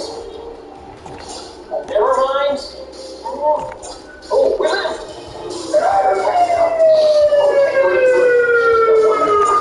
This should be it. No, never.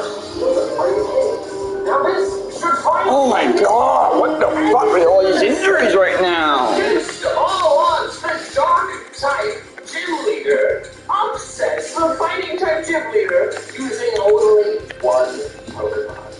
As a reward for my victory, I am being gifted the ability to Mega Evolve. However, the only member of my team that can Mega Evolve is Absol, and I have no idea where to get it with Absol either. It seems I'm being forced to use a fighting type to progress again. Will I take Lucario with me? No. Finally! My desire for a full dark team is finally being fulfilled! Frog the Greninja! My dark type team is complete! Well, in the sense that I now have 6 dark type Pokemon, I'm not fully evolved, but we're working on it. Oh, fly! Yes, right, fly. My team can definitely learn that. Sabrina wants to fight me. And Pesticide gets the win, and it's enough to evolve! Okay, well, thanks, Serena. Yes. Yes. We have what? Alright, Rhodos. I'm about to crush your brittle bones. That was too dark. Poison Jab. Well, I'm overleveled. Crushed it. Poison Jab. Didn't. Wow, I didn't. Oh no. Okay, Hyper Potion. Okay, we got this. We got this. Hyper potions again. Okay. More opportunities for a crit or a poison. There we go! That's a big deal. Never mind, I crit! Into the power plant we go. Alright, after several mind-numbing battles, I have reached the end of this quest. These brightly colored wearing people. Why aren't you wearing all black? Oh, and I have to fight an admin first. This is just Mr. Worldwide. And we're back in Lumio City. Quiz time. Alright, after several mind-numbing quiz questions, it's time to get my 5th badge. Oh, and he turns out you all got first. First probably still does a lot better. Continue with Crunch, sweet. Alright, one down. Alright, the heal is down. This thing is sturdy, so I'm just gonna heal to scope out what it's gonna be, because I know it's gonna take 2 turns to beat it. Whew! Sturdy is so not. It's fine, it's fine. Gariel can finish it off. Yes, Gariel. Finish what you started. With some help from Roughneck, Gariel takes the victory. We have defeated a bright gem with darkness. Oh, and how poetic! Gariel is on. And finally, with our new crocodile, I've fully evolved and made it to Laver City. And there's a clothing shop. You know, I gotta say, I think we gotta switch to this hat. I'm fond of the other one, but this one has all black. And I'm a dark type too, I don't have to be styled out in all black. There we go. Still haven't found any black pants though. Alright, I'm here in Laver City, which means it's time to fairy gym. However, if I'm able to defeat this gym, this will be the last one that has a time advantage over Doc. Alright, Valerie. Very tight leader.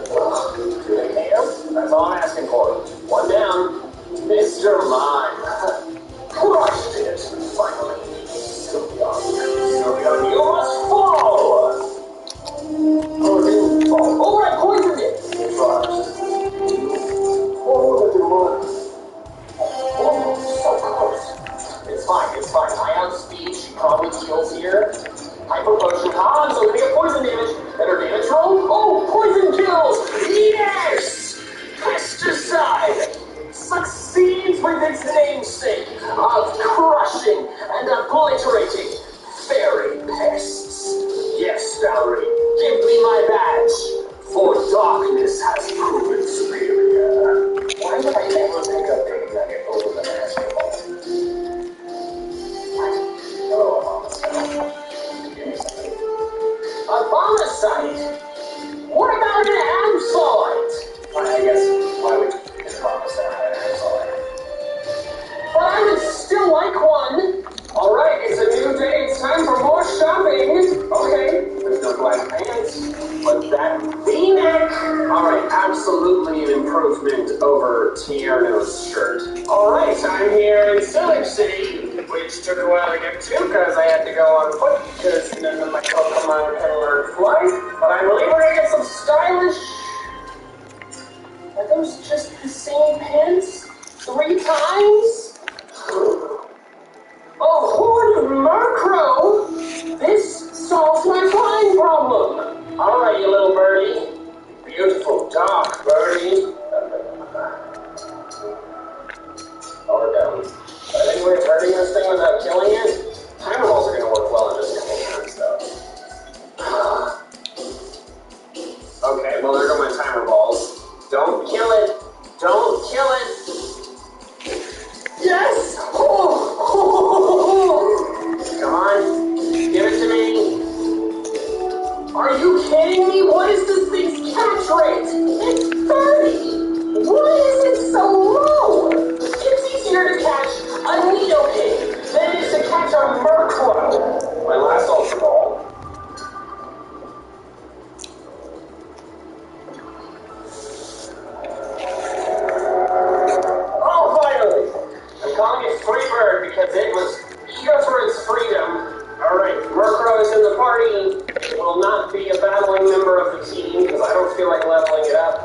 using it to transport myself. Serena wants to battle again. Oh, she actually has a fourth Pokemon now.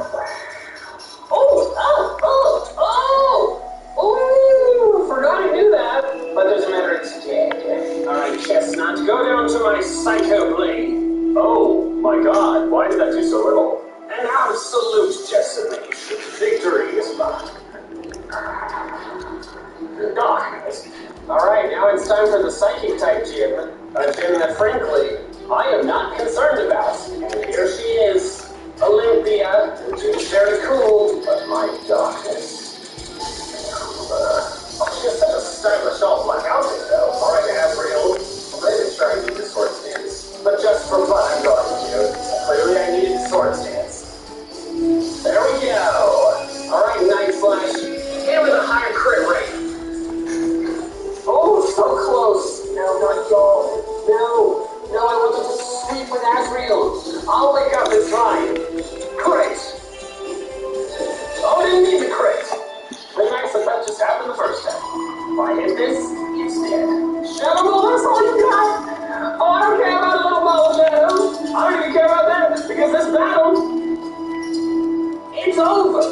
Unsurprisingly, the Psychic Gym Leader goes down to the Dark type Gym Leader. Oh, well, the chosen ones will obtain a ticket to tomorrow. Do you want to take it, or do you want to stop? I don't know, man. I know I'm a Dark type, so let's be sinister, but killing everyone seems like a bit much. Alright, here he is. Spike-haired lumberjack man. Oh, and he leaves with a fighting type. That's lovely. But I have extra sensory, because for some reason Greninja learns a Psychic type move before it learns a Dark type move. Gyarados. Why is someone asking me to be Gyarados? It's a perfectly friendly Pokemon. I don't like that. Happens a lot. I need it to take it. Cool. Gyarados is a bit of a problem if you don't have any electric moves. One push of a button, you can activate the ultimate weapon from this room. I'm just trying to become a Dark type gym leader. Why can't we do this? Oh, I have to try and do this guy. Really needs some sun. Well, would you look at that? You've got his own Malmar. Oh, I just clicked. Oops. That was a really bad misclick. I'll beat you at your own game. I'll just keep on playing. Oh, this still wasn't enough! But I lived! My Malamar proved! That mine's just better. Well, that was the button for activating the ultimate weapon. I'm gonna say the blue one is the next one.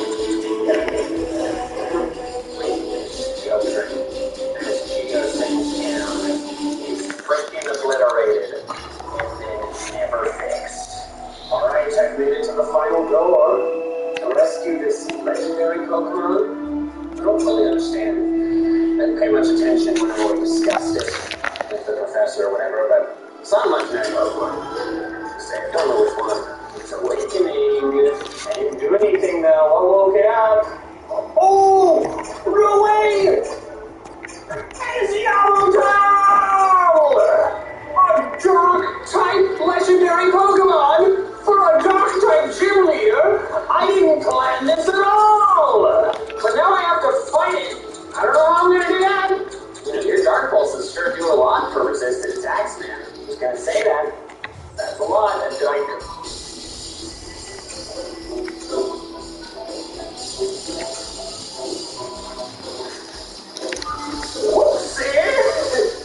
I've never failed to catch it first try before.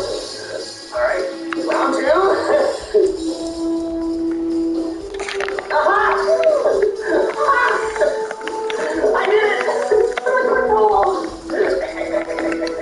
When life comes to an end, it absorbs the life energy of every living thing in a 10-foot radius.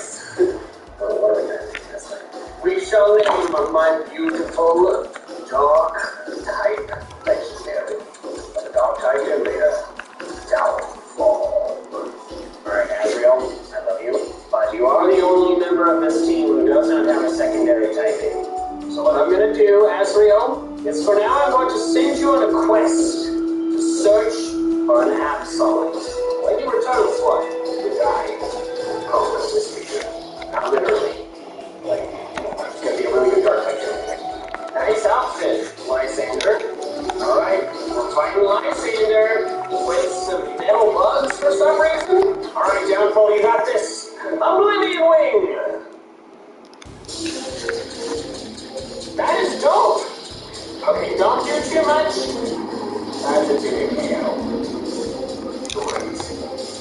Oh, I get KO'd here, I switch.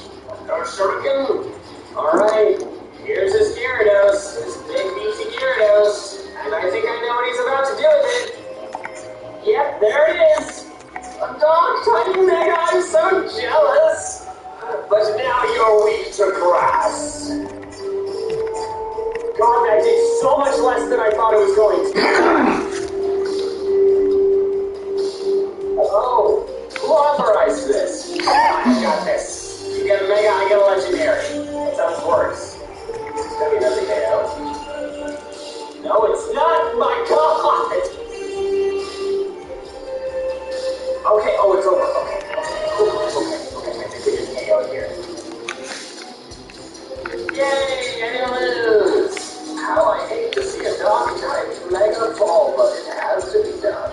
And here's the part where I am, and he still fires it. And he falls back in, and blows himself up. So I just accidentally entered a Sky Battle and just lost, and blacked out, because an Aerodactyl O-code my Yamato with the Stone Edge. I lost $5,000 because I accidentally said yes to this battle. I'm furious. Alright, I finally made it to the last gym town, which means also the last clothing store! Oh my God, look! Look! Black pants! Finally! The dog-type outfit is complete! The bag's got a little bit of blue on it, but we're gonna live with it, okay? Alright, it's finally time. Once I defeat this last gym leader, I will prove myself undoubtedly worthy of being a gym leader myself. Alright, it's finally time. Final gym leader. By defeating you, I will prove myself strong enough to be a gym leader myself. I will defeat you with a rough neck, my friend who has been with me all the way since rough time. Here is the Cryogonal, which I will defeat with the... Oh, no. Oh, I'm a defensive tag. Oh. Ow.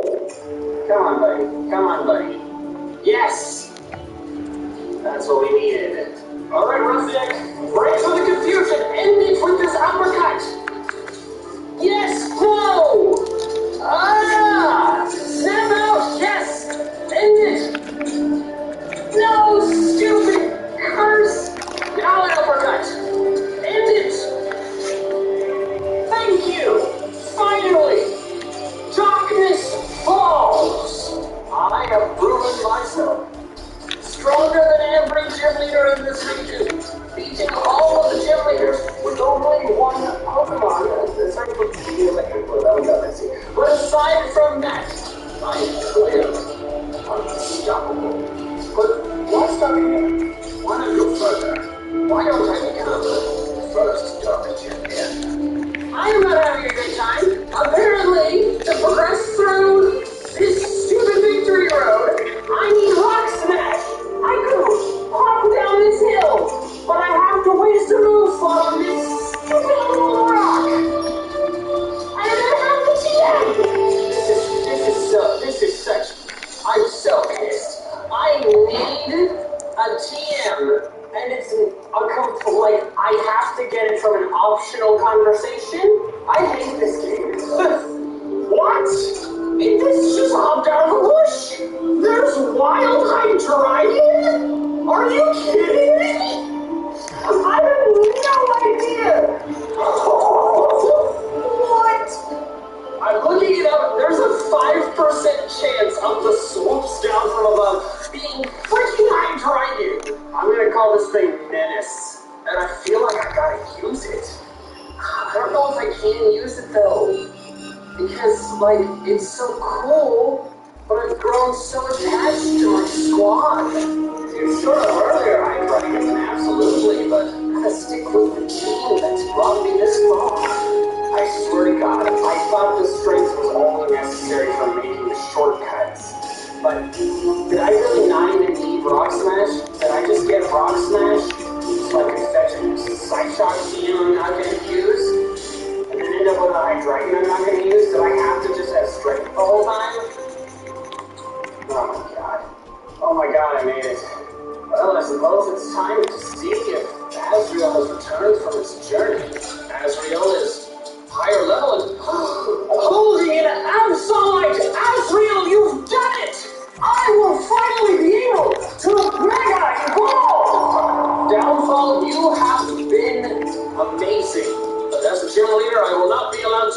legendary Pokemon. So for me to win this, I must do it in a method that's fair.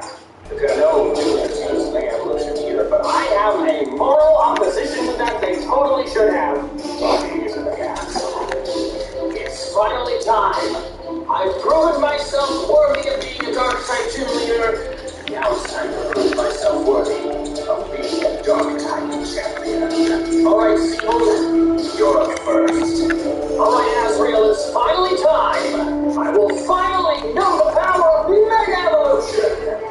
Yes! The Angel of Death, Asriel, shows its power.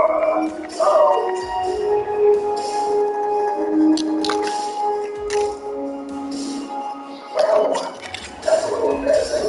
It's fine. I got this. I got this. That did not do very much. That did a lot. Oh my god. If this did the first... I was just one! Alright, we're +2 attack, +2 defense. Oh! No! Crap! Oh wait, I always try to use contact. Okay. There we go. Oh, of course he has a Gyarados. Oh god! Oh no. I lived! Let's go! That was very terrifyingly difficult! Alright, Malva, I'm feeling better against her, because I actually have more than one attack that's super effective against her specialty. Okay, good. Great. Excellent. Fantastic!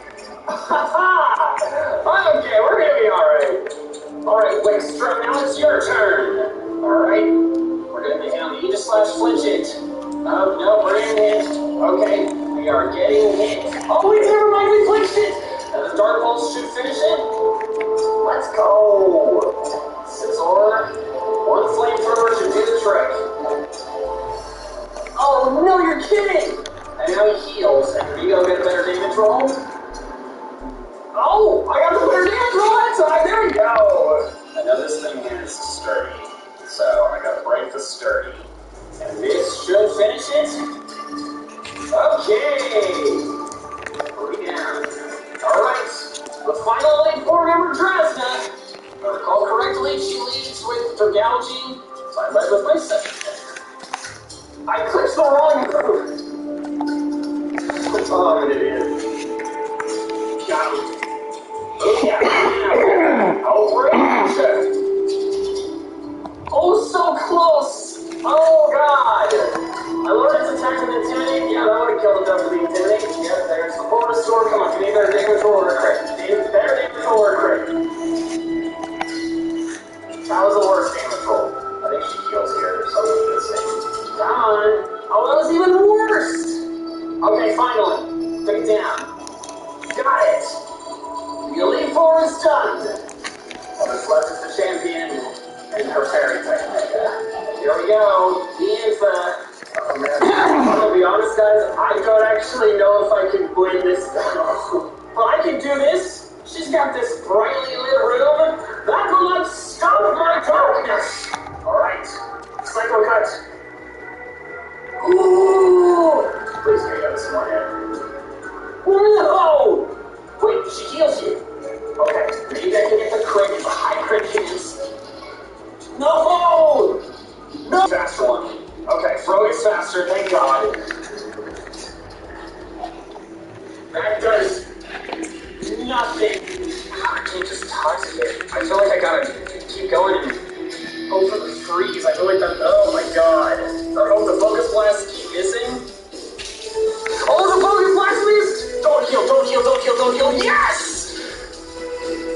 Oh, thank God for Focus Blast being the most inaccurate move in Pokemon. I gotta stay uppercut here. I'm worried about taking too much damage. Alright, we landed. It's enough. Got it? Oh, wait. Go, boss deck. There it is. I'm gonna stay in. I know this thing just obliterates me, but if there's a chance that I can get the defense drop with Crunch, that could be huge.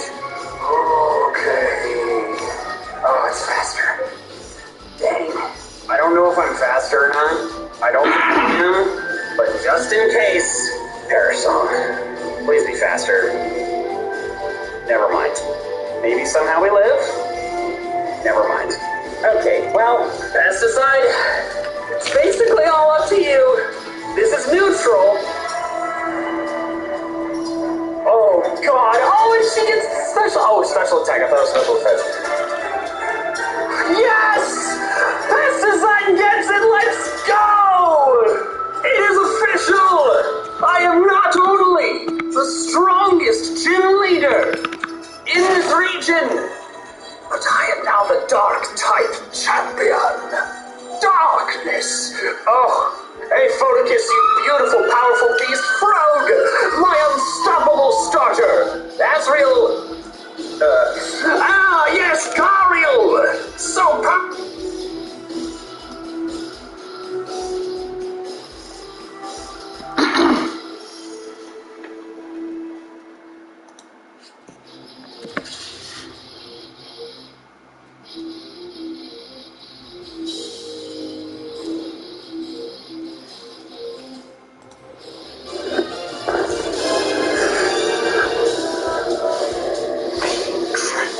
4 years ago, I was coming home from BCIT. I was in my first year, and I was just a bright, brand new college student looking to get by. As I was heading home, I got off the Canada line, went into the mall, and then started to see what was going on Twitter. Because on that bright, sunny day of September 2018, we had ourselves the biggest trade of the year, arguably of the entire decade, and a player whose name was being sent over to San Jose in exchange for a package that I thought at the time was very bad. The video still exists on the YouTube channel. You can see Erik Karlsson, franchise defenseman, offensive superstar, one of the best defensemen the league had seen up to that point, pure talent-wise, was sent over from Ottawa to San Jose in a trade that a lot of people in the hockey world, myself included, laughed at. Here is the package as everything went down. The Ottawa Senators sent over Erik Karlsson and a $6.5 million cap hit. Yeah, it was 6.5 at the time. It was re-signed by San Jose. It's $11.5 million a year now. It goes on until 2027. And prospect Francis Perron in exchange for Dylan DeMello, Chris Tierney, Rudolph Spalzers, Josh Norris, a third, a second, and another conditional first that was dependent on whether or not Karlsson would be traded to an Eastern Conference team. That did not happen, so the conditional first was not fulfilled. DeMello, Tierney, Balzers, Norris, a first, second, and a second was the return for Erik Karlsson and Perron. Now, a lot of people, myself included, did not really think that this return was all too sufficient. We just looked at Erik Karlsson and said, yeah, this guy is one of the most talented defensemen we have ever seen. He is so mobile, so offensively potent, he can walk the blue line like it's nobody's business. If it hadn't been for all the injuries he suffered to his legs, he likely would have had a much higher standing in the all-time greats list when you talk about players of the position. And so we said that the Senators got fleeced. But unfortunately, things are looking a lot more better for Ottawa 4 years down the line. And with Josh Norris just signing his extension a few days ago, I thought this would be an appropriate topic to bring up as our yearly, hey, let's revisit the Erik Karlsson trade type of video and just laugh at how San Jose navigated through the whole process. Now, as we mentioned, Erik Karlsson was re-signed by San Jose to an $11.5 million AAV deal that was 8 years long. He is still in the midst of that deal, but is he an $11.5 million defenseman? I'm not too sure about that. In his 4 seasons with San Jose, he maxed out at 45 points in 53 games played in 2018-19. That was the first season he had with the squad. He had 16 points in 19. Welcome to your 20-minute high-intensity workout. Take up the key. Games in the playoffs. The Sharks got eliminated in the third round by the inevitable Stanley Cup finalist Vegas Golden Knights squad, but Erik Karlsson never really matched out a higher point total than that season with the Sharks. He had 40 points in 56 games the next year, 22 points in 52 games the year after that, so a really slow year, and then this recent season he had 35 points in 50 games. Even if you take a look at the best season he had, 45 and 53, let's do the math over 82 games. 145 divided by 53 multiplied out by 82. He was on pace for 69 total points, which is really good.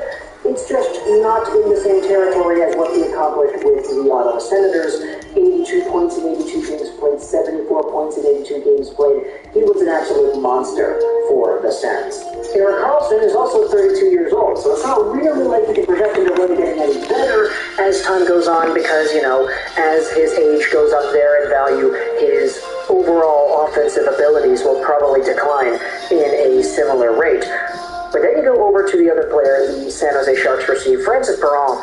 Honestly, somewhat of a nothing player right now. He hasn't played since 2019-20 in the AHL. All the other seasons he had afterwards were in Sweden. So for all intents and purposes, Francis Perron really isn't doing all too much, so we're just going to disregard him for the rest of this video. If you go over to the other assets that the Ottawa Senators acquired, sure, while Dylan DeMello, Chris Tierney, and Balzers might not actually have too much value, you have to take a look at all the younger guys that were received in that trade as well. Josh Norris, as we said, absolutely game-changing center. He's probably going to score 40 goals a few times in his career, and he's locked up at under $8 million for the next 8 seasons. I honestly didn't think he would be this good when the San Jose Sharks drafted this player back in the 2017 draft, 19th overall. Back in 2016-17, I mean, he was just an NTDP guy. He had a pretty good track record with the national team that year, but I didn't really think that he would actually explode in the way that he has, even after his NCAA years. Like, we had talked about this in a video just a few days ago, but NCAA Josh Norris was a good player, good goal scorer too, but I'm just so shocked to see how quickly those skills translated to the pro game. Now he's legitimately a #1 center candidate for a Senators team that boasts some pretty good players on it, and playing alongside Alex DeBrincat that is going to be very, very damaging to all opponents that stand in the Sens' way. You then have all the other players that were acquired here via draft pick.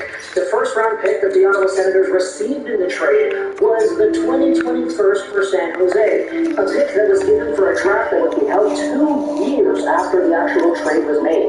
So it's easy to see that sometimes hockey teams can just falter off in 2 years, and that's what the San Jose Sharks did. They sucked in 2019-20. We said in 2018-19, they made the conference finals. They were close. They just got defeated by Vegas before making the finals there. But the next season, they sucked. And so they finished 3rd overall in the draft. Or, you know, they finished poorly in the standings. They won a draft lottery, etc., etc. It's all under the bridge now. But the Ottawa Senators, with that 3rd overall pick, selected Tim Stützle, who is also going to be a franchise-defining talent in most people's eyes. He was such a good hockey player with the Adler Mannheim and the DEL that 2019-20 season, and eventually he translated towards becoming a 20-goal scorer in 79 games played, the most recent season in the NHL. He had 58 points as well, not to mention the fact that he's only 20. This is a very good hockey player, and somebody that is going to carry the Ottawa Senators into the future for the next 8 years. You also have yourself some more prospects that were acquired from draft picks, Jamison Reese and Zach Ostapchuk. However, Jamison Reese was not actually taken by the Ottawa Senators. The Senators traded this pick that would eventually become Reese alongside of another 3rd-round pick for the 37th overall pick in 2019, which eventually became Matt Sogard's. So Sogard is kind of the return here, but just for the sake of only analyzing pieces in the actual trade, let's talk about Zach Ostapchuk. This is a guy that has been playing in the WHL for the Vancouver Giants, and as somebody who frequents the Vancouver area because, you know, I kind of live here, listening to the radio, listening to the live games of the Giants, and hearing what everybody has to say about Zach Ostapchuk, this is a very good player. Maybe not a guaranteed NHL caliber athlete, but a guy that'll probably go out there and provide Belleville with some pretty good service.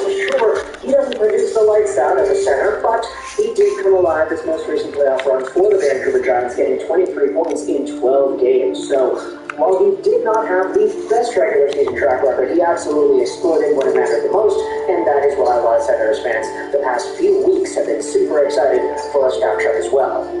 But even if you ignore all the other stuff, you ignore what Dylan DeMello did for the team, you ignore Chris Tierney and Balzers and the Jamison Reese trade for Matt Sogard, you just take a look at Norris and Stützle by themselves, and you acknowledge that, okay, these guys are going to be here for a long time. Norris is signed to a very reasonable cap hit. Tim Stützle, I mean, he's on his entry level, but he's probably going to be given a long-term deal as well.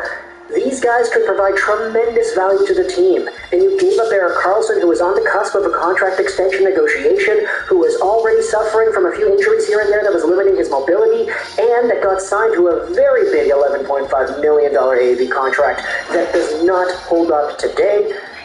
And you acknowledge that the Ottawa Senators might have just gotten themselves a huge dub in this Erik Karlsson trade. So talk in the comments your thoughts about the trade over here. I didn't really go into as big of a look as I probably would have liked to because we didn't really explore Dylan DeMello and Tierney and Balzers, but it really comes down to the value you're getting here, and the value of Norris and Stützle supersedes the value of all the other assets in this trade that I think is kind of negligible at this point. Like, sure, Erik Karlsson is a very good defenseman when he's healthy, but the way the contract is aligned and everything, the San Jose Sharks were just forced to trade away Brent Burns because of it. So you're definitely coming from a place of struggle, I feel, when you take a look at how everything goes down with this trade 4 years down the line after it was made. So even though in 2018 I was going out there, coming home and making a video talking about how this trade was such a bad trade for Ottawa, I feel like we got proven wrong very quickly. So talk in the comments your thoughts about this trade. Erik Karlsson, Josh Norris, Rudolph Balzers, Tim Stützle, all the assets involved, Francis Perron as well.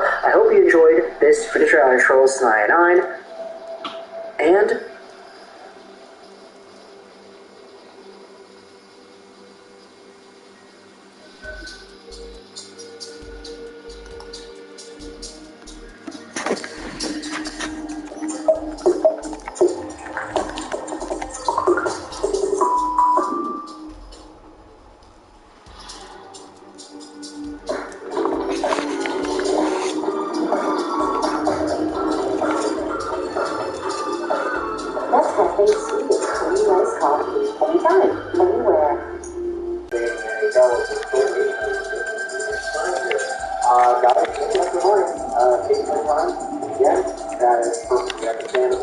So John Marino is now a member of the New Jersey Devils. He goes to New Jersey from Pittsburgh in exchange for Ty Smith, who was rumored to be on the trade block for quite a while. So these are two guys who've been rumored to be on the trade block, going basically one for one, along with the 2023 third-round pick going to Pittsburgh Penguins. So hey, Pittsburgh pick's going to be drafting. That's different. Now the cash savings thing. John Marino's cap hit is $4.4 million until 2027. Pittsburgh is on the hook for just $863,333 as the cap hit for Ty Smith until next year. So that saves them some money under the cap this year. It might open them up to bring somebody else in if you want to go down that rabbit hole. Interestingly enough, Marino, 81 games, 1 goal, 24 assists, 25 points. Didn't take that next step offensively. There was definitely discussions during the season about his offense being stalled out. Ty Smith, 66 games for him, 5 goals, 15 assists, 20 points. He was the number 17 pick in 2018. So both of these defensemen are young. Smith, there was a lot of discussions from New Jersey fans about his play during the season. Not all of it complimentary. So I'm wearing the New Jersey Devils jersey because I do prefer Marino of the two defensemen, but I like what both teams did here. I like Pittsburgh picking up that cap space and moving a player that is rumored to be on the move. And all I can think of is, so during the season there were rumors that Canucks were looking at Marino, he's been traded, that they were looking at Zacha, he's been traded, and so there you go. Nothing else Canuck related that I've seen, but we'll see whether or not there's other moves to be made. Now, entry-level contract for this time also, Pittsburgh signing this year's first-round pick here contract. It's highly unlikely that either of those players would be that we don't expect. Jared Clemens was that case this past season for full cylinders, making it on the roster. So a lot of the first-round picks signed from this year's draft.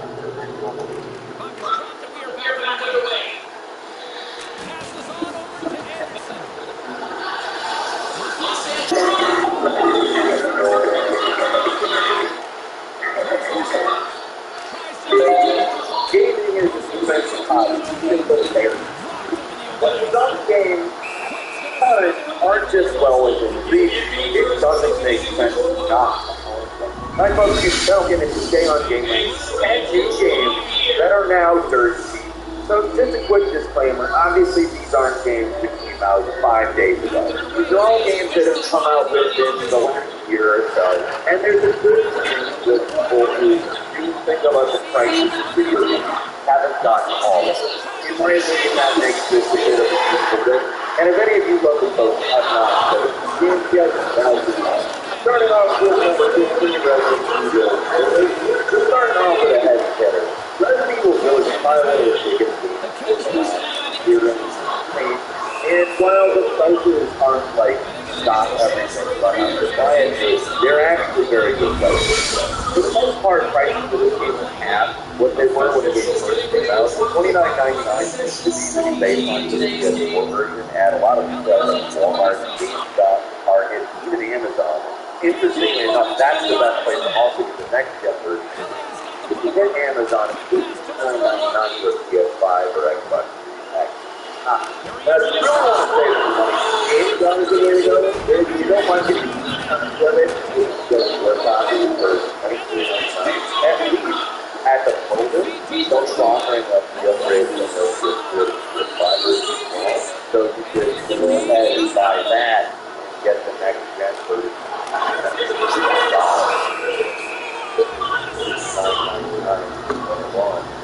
Pretty good deal. And number 14 is Hitman 3, which came out January 20th, 2021. Obviously, this was one that got some seriously glowing reviews.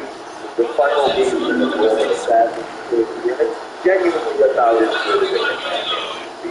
And across the board, the prices are generous quite a bit. Some retailers are adding some range.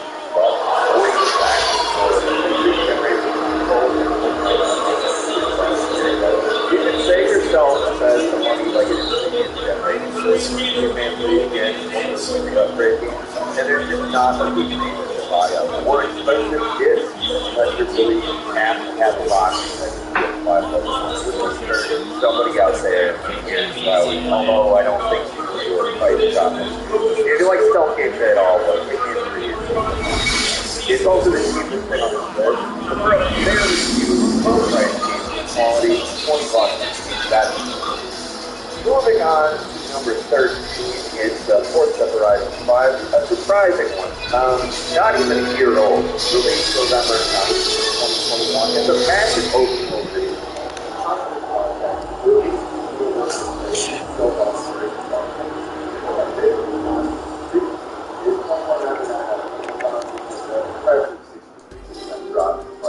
Of course, there's a reason the physical cost isn't that expensive. The game is free if you're on Game Pass, so a significant portion of their base cost is that way.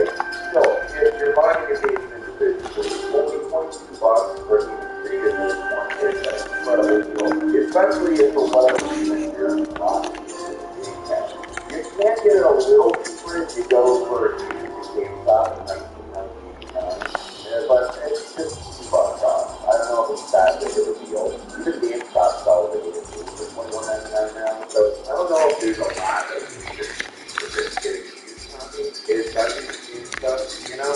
And number 12 is the Mass Effect Legendary Edition, the updated collection of all 3 of the Mass Effect games that everyone cares about. That came out back on May 14th, 2021. And at least for a while, of course, it's Edmonton. For people who maybe played the original trilogy, that was for the Black Hole, but we're finally starting to see on Amazon, you can get the PS4 version for $33.99. But if you don't mind going digital, you can get it on Xbox for GameStop actually has the lowest price on the copy that I've seen. There's one for $24.99 if you want to copy. Either way, the Legendary is harder to move on that. And if you can play them all in one package, it's my opinion worth the price of admission with all of these payments. I enjoyed it anyhow. And number 11 is Lost Judgment. Another game that is less than a year old. Lost Judgment, the price dropped a lot. It's less than 50% of the actual price. And if you are into Yakuza games at all, it's 100% worth a playthrough. I love both the original Judgment and the sequel, but the first Judgment was actually the people really receive this one well, and it's a lot of people's favorite God. It definitely stands among my favorites. Toe to toe with some of the best entries, the best entries. It's a massive game as well. So while the markdown here isn't a crazy drop, it's a really good price for this game. Amazon has the PS5 and Series X version selling for $29.99, and the PS4 version is selling at about $27.99. Like Hitman 3 and Resident Evil Village, Lost Judgment will be upgraded from the PS4 version to the PS5 and 3. So if you want to save a few bucks, there's very little downside to buying the PS4 version if you got the PS5. And number 10 is Ghostwire Tokyo.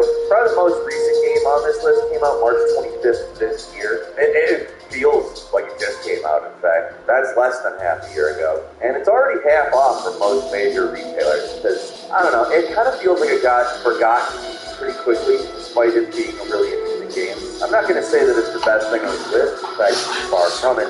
But if you want to play something a little different that's got a lot of quality to it, you can't go wrong. It's $29.99 for the PS5 version at Best Buy, GameStop, and Amazon, and just in truth, that seems to be the standard price everywhere else. You can get a little cheaper. GameFly's got it for $24.99. It's probably going to be one that gets cheaper in the future, so $25 is still too much for you. Have a little patience. It's probably going to be $20 sometime in the next few months. And number 9 is In Sound Mind. So this game came out September 28th last year at a price of $39.99. Which is not like the most expensive game out there to get a great it's actually also nice to be able to spotlight the Latin American like probably one of the best ones last year is survival horror. It's not actually all that scary, but like the gameplay is just rock solid. In terms of the game design, it's up there with anything coming out of a major publisher. It's really well made, really fun, and even if you don't get like super scared, you're even mildly into horror games, you give it at least a try. Like I said, $39.99 was the original price. It wasn't expensive, but now it is half that. PS5 and the Series X version are $19.99 on Amazon. So $20 is probably the perfect price for this game. I'd recommend it at full price, so at $20, play it.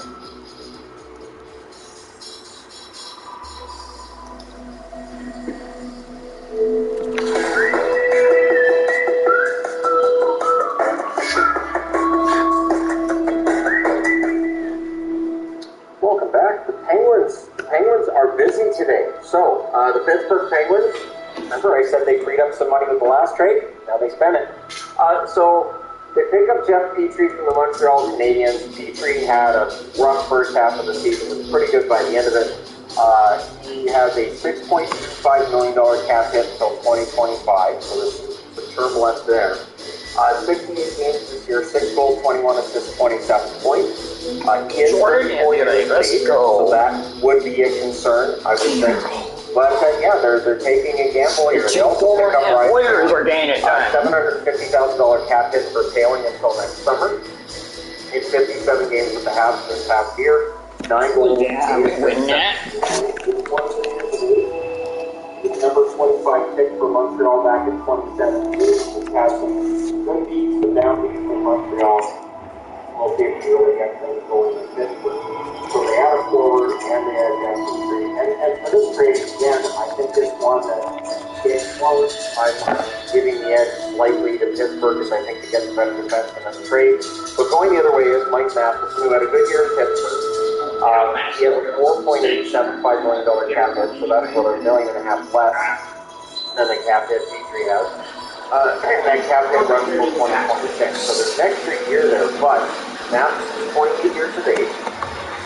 He scored 11 goals and 1 assist for 74 assists for 2 this past season.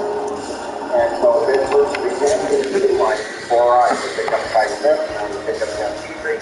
Also going the other way, Montreal picks up a 4th round draft pick in next year's draft. Again, I understand this trade from both sides. We've heard these guys' names in plenty of trade rumors over the last while. This trade wasn't one of the ones that I heard was out there. So again, this is why I don't get into rumors and all speculation, because this wasn't on.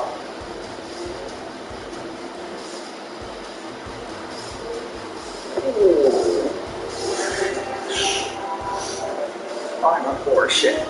Montreal Canadiens fans, I know you want it. You want it so bad. You want the perfect what happened video. But no, we're not doing that yet. Stay patient, my dear friends.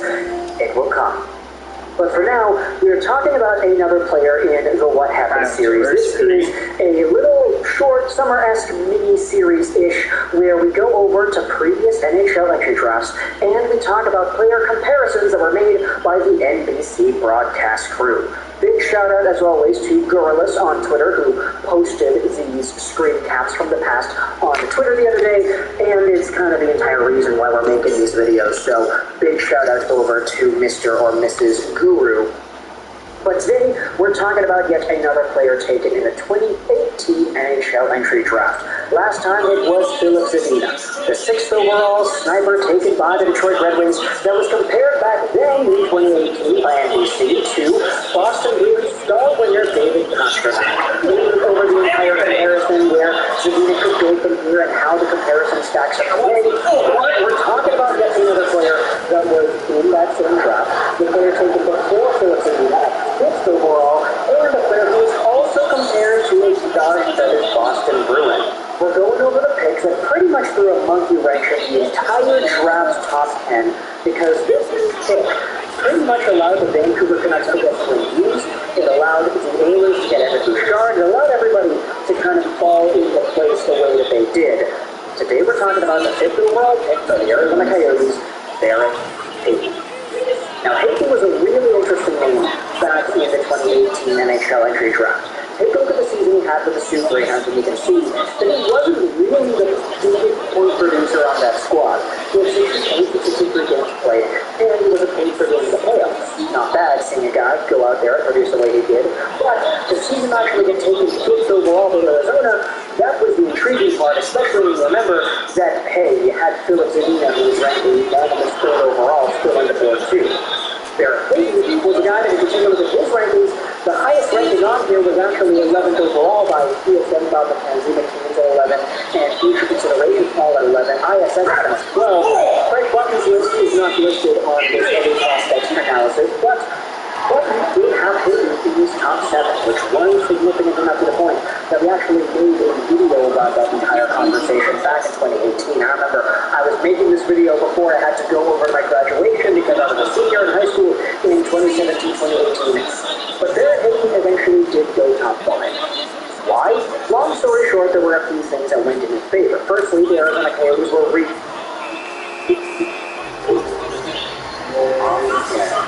Lost voice.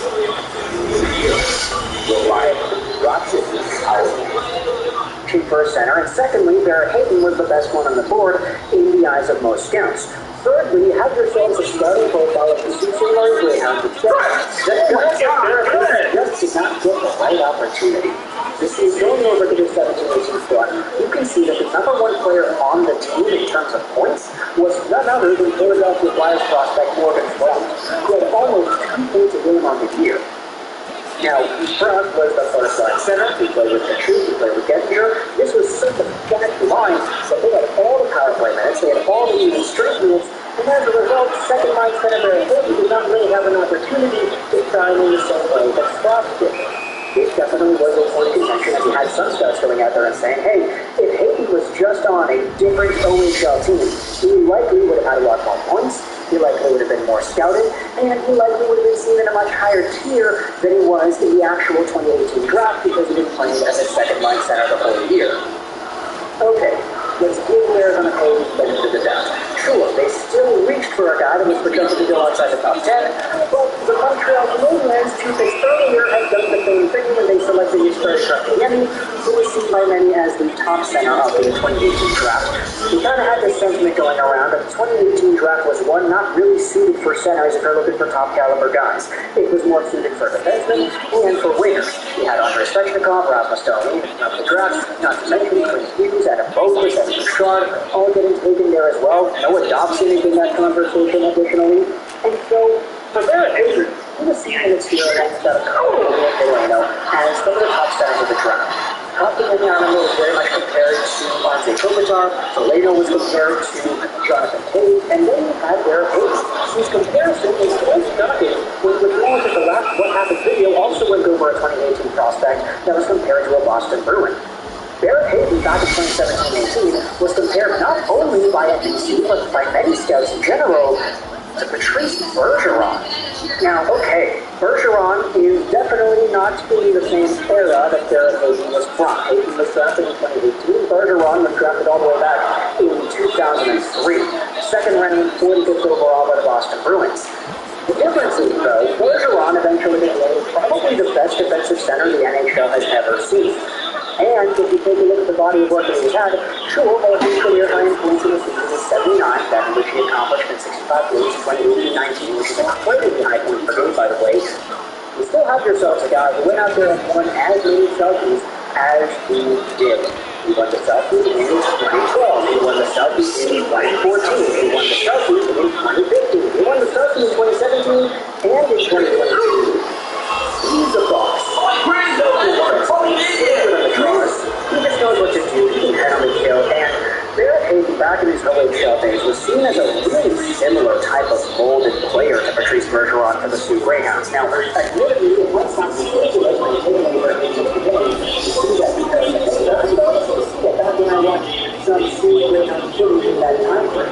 So there was such a big common center presence in the second round bottom he had that I could understand the way this comparison was made. Just now, a few years down the line, it's difficult to really see that ever take fruition because the Bergeron had been drafted in 2003.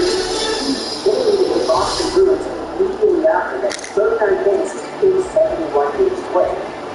Barrett Hayton spent his draft plus one season in the Sioux Greyhound system once again, where he was a dominant center, the captain of the Greyhounds, and he had 66 points in 39 games played. His first full season, though, in 2019-20, where he had 20 games, 4 points for the Arizona Coyotes, and 12 points for 7 games for Team Canada, the World Juniors. If you take a look at Patrice Bergeron's second season, after getting drafted, he actually went back to Providence because, locked up, nothing really happened that season. But Bergeron's draft plus 3 year going back to the NHL was astounding. The guy had an 81-point year, 31 goals, 42 assists, 73 total freaking points in 05-06. Barrett Hayton's draft plus 3 year is absolutely not in that territory in the slightest. The guy had 10 points in 26 games at the AHL level and 3 points in 14 games with the Arizona Coyotes.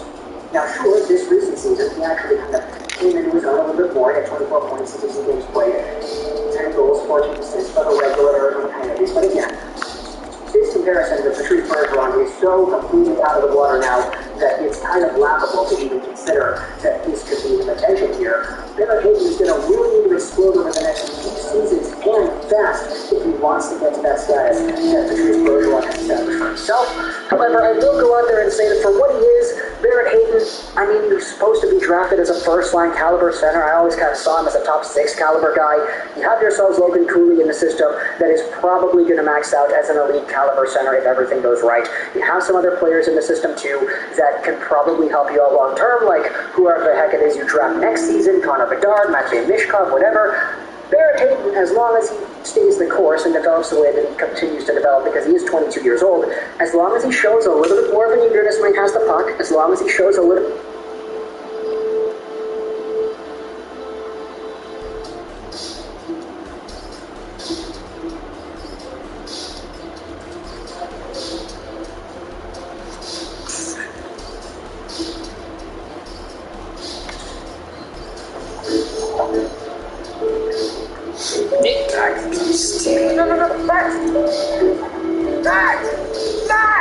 Les chiens ne savent pas ce qui est bon pour eux. Mais vous le savez. Les galeries dentaires, oui. Whether I'm taking a ride share or ordering in, my CIBC dividend savings in a card gives me a 10% cashback welcome bonus. It's like I'm tipping myself. Reward yourself with the CIBC dividend. Alright, so I want to start off today talking about the Atlantic Division and the fact that they're trying to make up for that chasm there was in the top 8. And it was bad this past game. It took a lot of the excitement out of the playoff race, and it's a matter of what's going to play. Now, these 3 teams all have a chance to take that jump and definitely find themselves back in the playoffs. With this this is a situation in Buffalo where we in the running for playoff different things. But in Buffalo, things are kind of not so positive. Detroit and Ottawa fans are pretty positive about things. Funny thing is, Buffalo actually finished a point ahead of Detroit. They were 32, 39, and 11 with 75 points. Detroit was 32, 40, and 10 with 74 points. Ottawa was 2 points behind Buffalo, 1 point behind Detroit at 33, 42, and 7 for 73 points. So, in terms of starting points, Buffalo's got a little bit of an advantage, I guess, if you look at it from that perspective, although it's going to get something. So, we'll look at Buffalo first because they were the team that was 1 point. Skinner, Thompson, Olsen, excellent season from the three of them this past year. Skinner's bounce back here was easy to overlook because Buffalo was relatively easy to overlook last season. Thompson really broke through. If you can follow up and show that season wasn't a one-off, that'd be huge. And I thought Olsen had a good year. And then you've got Krebs, Middlestat, and Tuck. These lines don't matter. I just say straight up these lines, I just pulled them off of Cap Friendly. These are the lines they have. It doesn't matter who I have on what line. Hey, you're dominating right now. Up into a playoff slot. So the line combinations don't matter. I say this a lot when I do videos of this nature, and people feel like, you got this guy on the wrong line. Stupid hockey guy, this guy's on the wrong line. Oh, well, I'm not the coach. So, anyway, Asplund, Cousins, and Hinostroza was projected in the third line. Now, the one thing I will say is, I think it's based on The answer are pretty sis in that game, too. Well done. but absolutely Cousins probably. So far, he's not making me regret signing a massive contract that starts next season. That was he did debut Kraken. Yeah, I mean that trade worked out okay, right? And they went up and got a bunch of center last season. So yeah. And then you have York Curtis, I suppose, as likely. But yeah, I'm looking at a stroke that is not my fault as well. It's closer. It's not spectacular. It's not going to knock your socks off necessarily. But when you look at the work, the ones in purple here, that look at the but you've got Umphrey, you've got Quinn, the Turcats, they should be in the lineup this year. Based on how well they play in the NHL. They're NHL ready. So that's been what we've done in a situation where coming in the training camp, there's some jobs that are going to be offered to Texas, and there might be the chance to trade a player out. And then you have the depth. You have Matt Boyd, number 9, which is kind of good job. You have Isaac Rose, and last year. We have Oswald Stewart, entry-level contracts for this center. And so there's a lot of interesting ideas here for what Buffalo is doing in line. Now, the blue line here is going to be right? And in reality, you've got Denver, Walden, Power, Break, Power probably. Right? Now, Bowen Power from what we saw was on the blue line. Don Lee gets better each year, and maybe the offensive numbers are going to be able to jump this year. It's also more a lot more cool. If they continue they would be good. That's all we can say. Is that it's a little bit stronger. And then there's the goaltending. So if you look at it, the AHL was and Congress as the likely backup to Fred Anderson, or if Lucan had had a really good camp, are we looking at Lucan and either Alvin Anderson and the goaltending? But there's some question marks here with Buffalo. Again, I have some question marks with Blue Line, but very cool. And I think they've done a good job.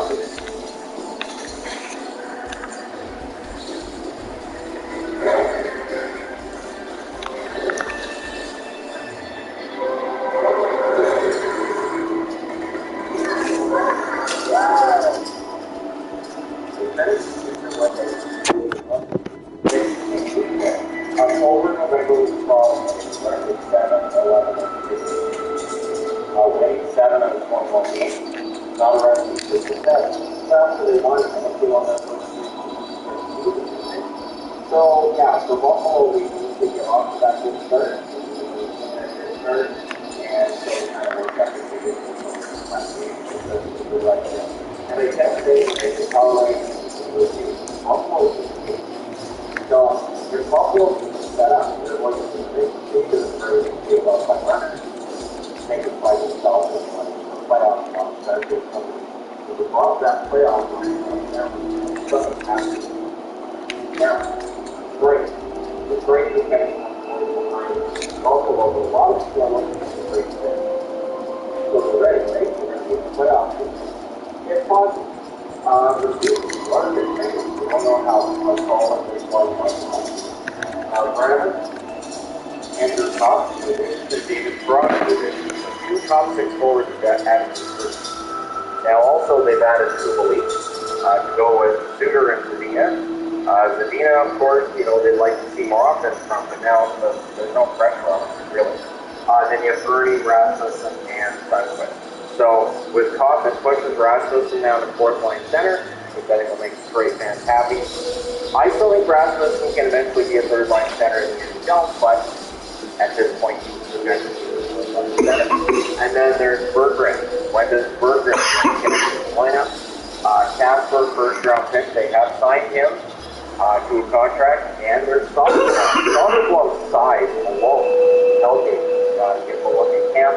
You've got to park him in front of the other team's net on the power play. Just see what happens.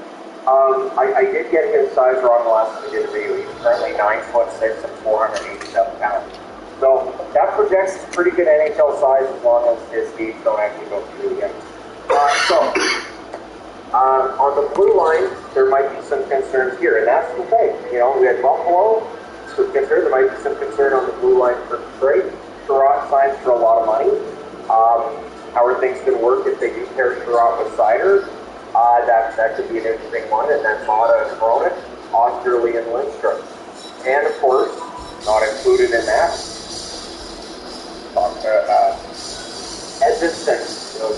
Edvinsson. Edvinsson is going to be a star player in the NHL by all accounts, and this could be his turn. So, if Edvinsson jumps in, he may end up playing with Seider, and then we could see the defensive team really restart strong. Great. As was pointed out, Stanley Cup was won 1906 by Colorado, 2001 by Colorado, in 1997 and 2002. We won the Stanley Cup for 2 years. Your Stanley Cup, and next year's Stanley Cup winner will be and then, of course, the Delta Division will be a 1-1 each year. I don't think either of them will play more than 45 games unless there's an injury. And Casa, who likely is going to need some time in the AHL, but Casa's in their organization. First round draft pick for Eiserman. Joe and first round pick for Eiserman ended up coming. Some more insiders, come from the spring. It's a pretty good bunch. And I think we'll see a jump in production for Raymond. He had a stronger first half and second half, which is not unheard of with rookies. There could be a bit of a wall when it comes to that NHL schedule. It's a brutal schedule, and for players who play maybe shorter schedules, have to have that kind of travel, it can be a bit daunting until about 40 games into the season, and it can really start to take a toll. So for Detroit, the weird thing is that there's one team on the board that actually has a pretty rough finish. They did sell at the deadline. They ended up 6-8-1 in April. Through October, November, they were 11-9-3. They kept their playoff hopes alive for quite a while there. They were playing well enough that they couldn't be completely discounted in the playoffs. With the additions of Cobb and Braun to their top six, if Sherratt fits in as well as Eiserman would hope, and if Edvinsson steps in and becomes that star defenseman right out of the gate like Seider did, I just like it. I really like it. And that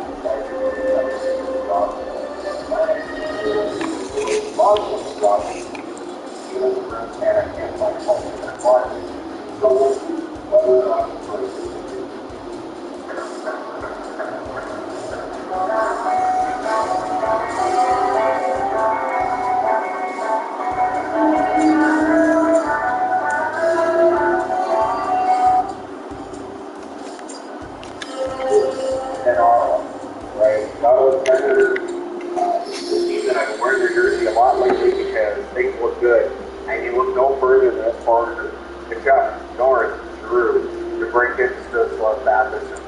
This team's going to score some goals. This team's going to be fun. And then you look at the projected third line of Foreman, Kinto, and Joseph. Joseph fit in really well. I thought he played better in Ottawa than he had in Tampa in quite some time. So this could be something. And then you have Parker Kelly, Dan Brown, Watson. I like Parker Kelly. I think there's some upside there as well. And then you have Sokolov is there as the depth forward too. There's a great Tyler Boucher, first round draft pick, who are going to at least try to get into the lineup. And so for Ottawa, this is a really good forward group. You can understand why people are excited right now. You have to break into the top six. You have to get rid of the top six. You already have some really good young up-and-coming players in the lineup. Ottawa's going to be number one. The blue line is a question mark, but there are a lot of really good prospects on the blue line for Ottawa. You've got Shabbat, Hamonic, Brandstrom, Zoo, Bolt, Zaitsev. That should be your top six. But Lassie Thompson, they get into the game. Bernard Docker, they push his way into the job. James Sanders, one ball. Sanders,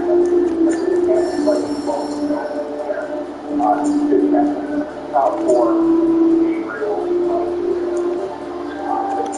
that's a lot.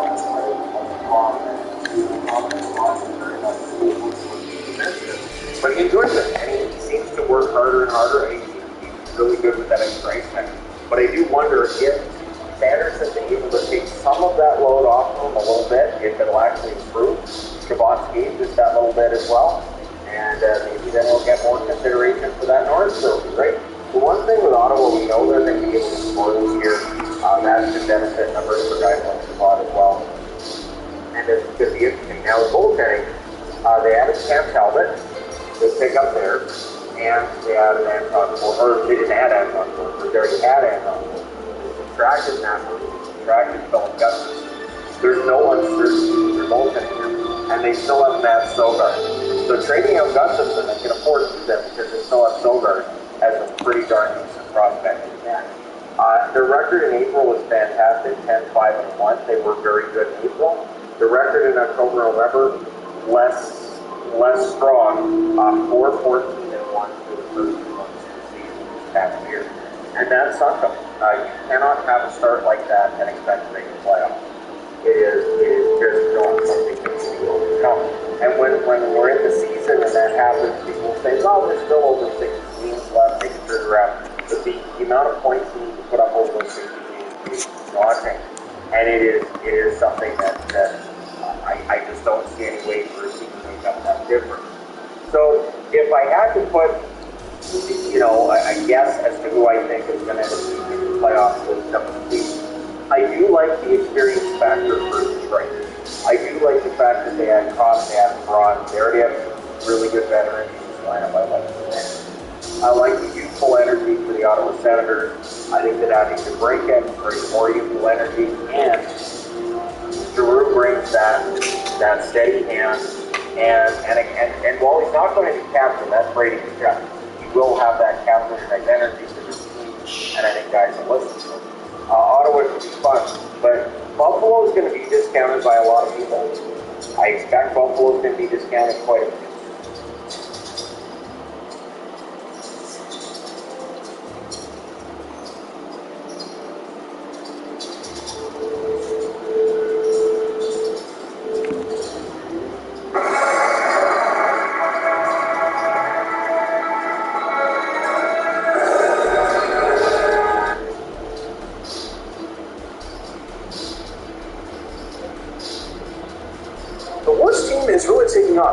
This series is actually really fun to make because I get to use Pokemon I never really get to use. Not to mention I also get to use the worst games in the process of making this team. Yeah, that's right. And this worst team for Sinnoh, instead of using Pokemon Platinum like how I use this team, I'm going to be using Pokemon Diamond. Well, that is all way more because of the Pokemon selection, and because of the selection, this makes it easier to pick out the best Pokemon. Thank you guys for Pokemon actually being able to do that. So yeah, for you guys that don't know what worst team is, let's do it. Essentially, the worst team is the worst Pokemon in the region of Sinnoh. It's not going to have 6 magic cards on chain link. It will be a team that is bad, but can still have a shot at actually beating games. It will be a challenge, but it won't be impossible to beat by any means. Its game has not been good, that's the point. As always, I'll be defending these Pokemon that include TNTs, Pokemon, Twizzlers, Intimidors, or Radiants. As always, we'll go over a list of important battles these Pokemon can try the best things. Those core trainers consist of Duelers, Floaters, Champion, Marble, and Wolfers. Never this particular worst case scenario, it will only be for Pokemon damage. As partners of their benefit consists by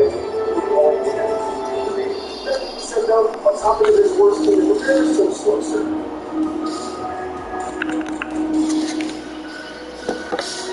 So like always in the worst team series, we skip out on the starter because they're actually decent. Yes, I will admit Torterra, as much as I want to put it on this team, it's actually not horrid. But Torterra is still the worst starter in my opinion, so we're going to be giving Torterra to our rival to make our time a little easier. We'll be starting off with Piplup to make sure Barry gets through. Now, go put Piplup in the PC, it's going to wrap there for the rest of the game. Alrighty now, let's get our real starter for this worst team of Sinnoh, being B-Barrel. Now, before you yell at me and say, oh my god, B-Barrel, the goof is god, it's a meme, guys. I've seen Dorkly and I've seen Pokemon Rusty, and I think it's hilarious. The bottom line, B-Barrel's still awful. But that's okay, because it's going to be the story of the worst team of Sinnoh. B-Barrel, I will say, is the best HM slate Pokemon, having access to literally all the HM moves. But water typing also helps it out a lot. So because it's useful but still awful, B-Barrel is going to be joining us on this worst team. It's pretty much tradition to have the early route normal Pokemon on a team at this point, so I've had all of them the worst teams so far, so I think we may as well continue the tradition, right? So for a moveset for B-Barrel, I think it's going to be one of the most basic ones out there. We got Return, Surf/Waterfall, Superpower, and Ice Beam. Before we get Return on B-Barrel, let's use all the normal attacks you can get on B-Barel until then. Return is the best normal attack B-Barel can get with the power of 102, and Happiness is maxed out. The TM for Return can be found at the top of the tower, right below Slave's downtown.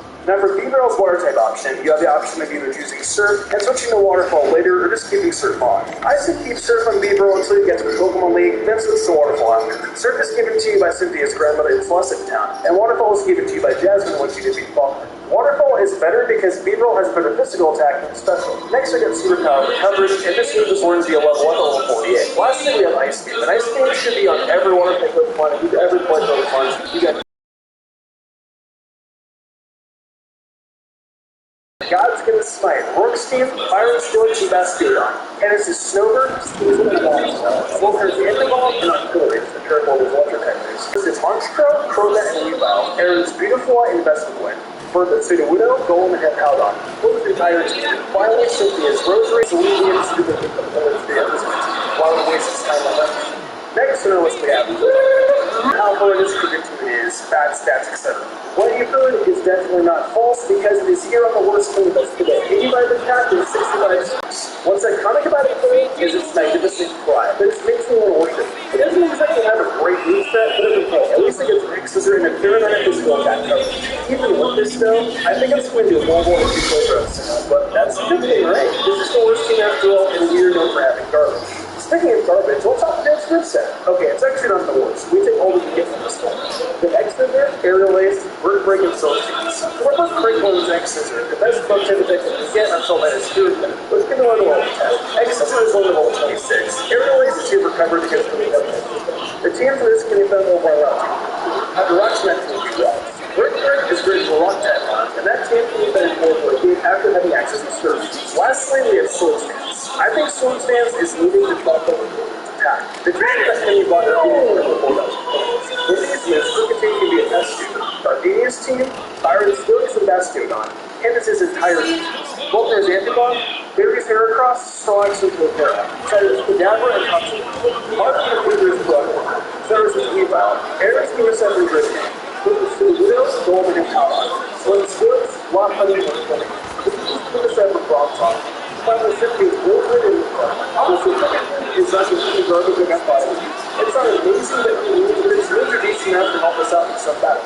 So to welcome them to this list. Stupid thing.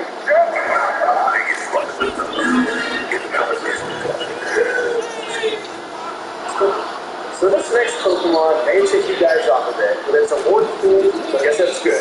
Say hello to the Saving Cold Woman. Probably the worst Pokemon that has been on a worst team so far. What's even bigger BS is that you have to wait capture her.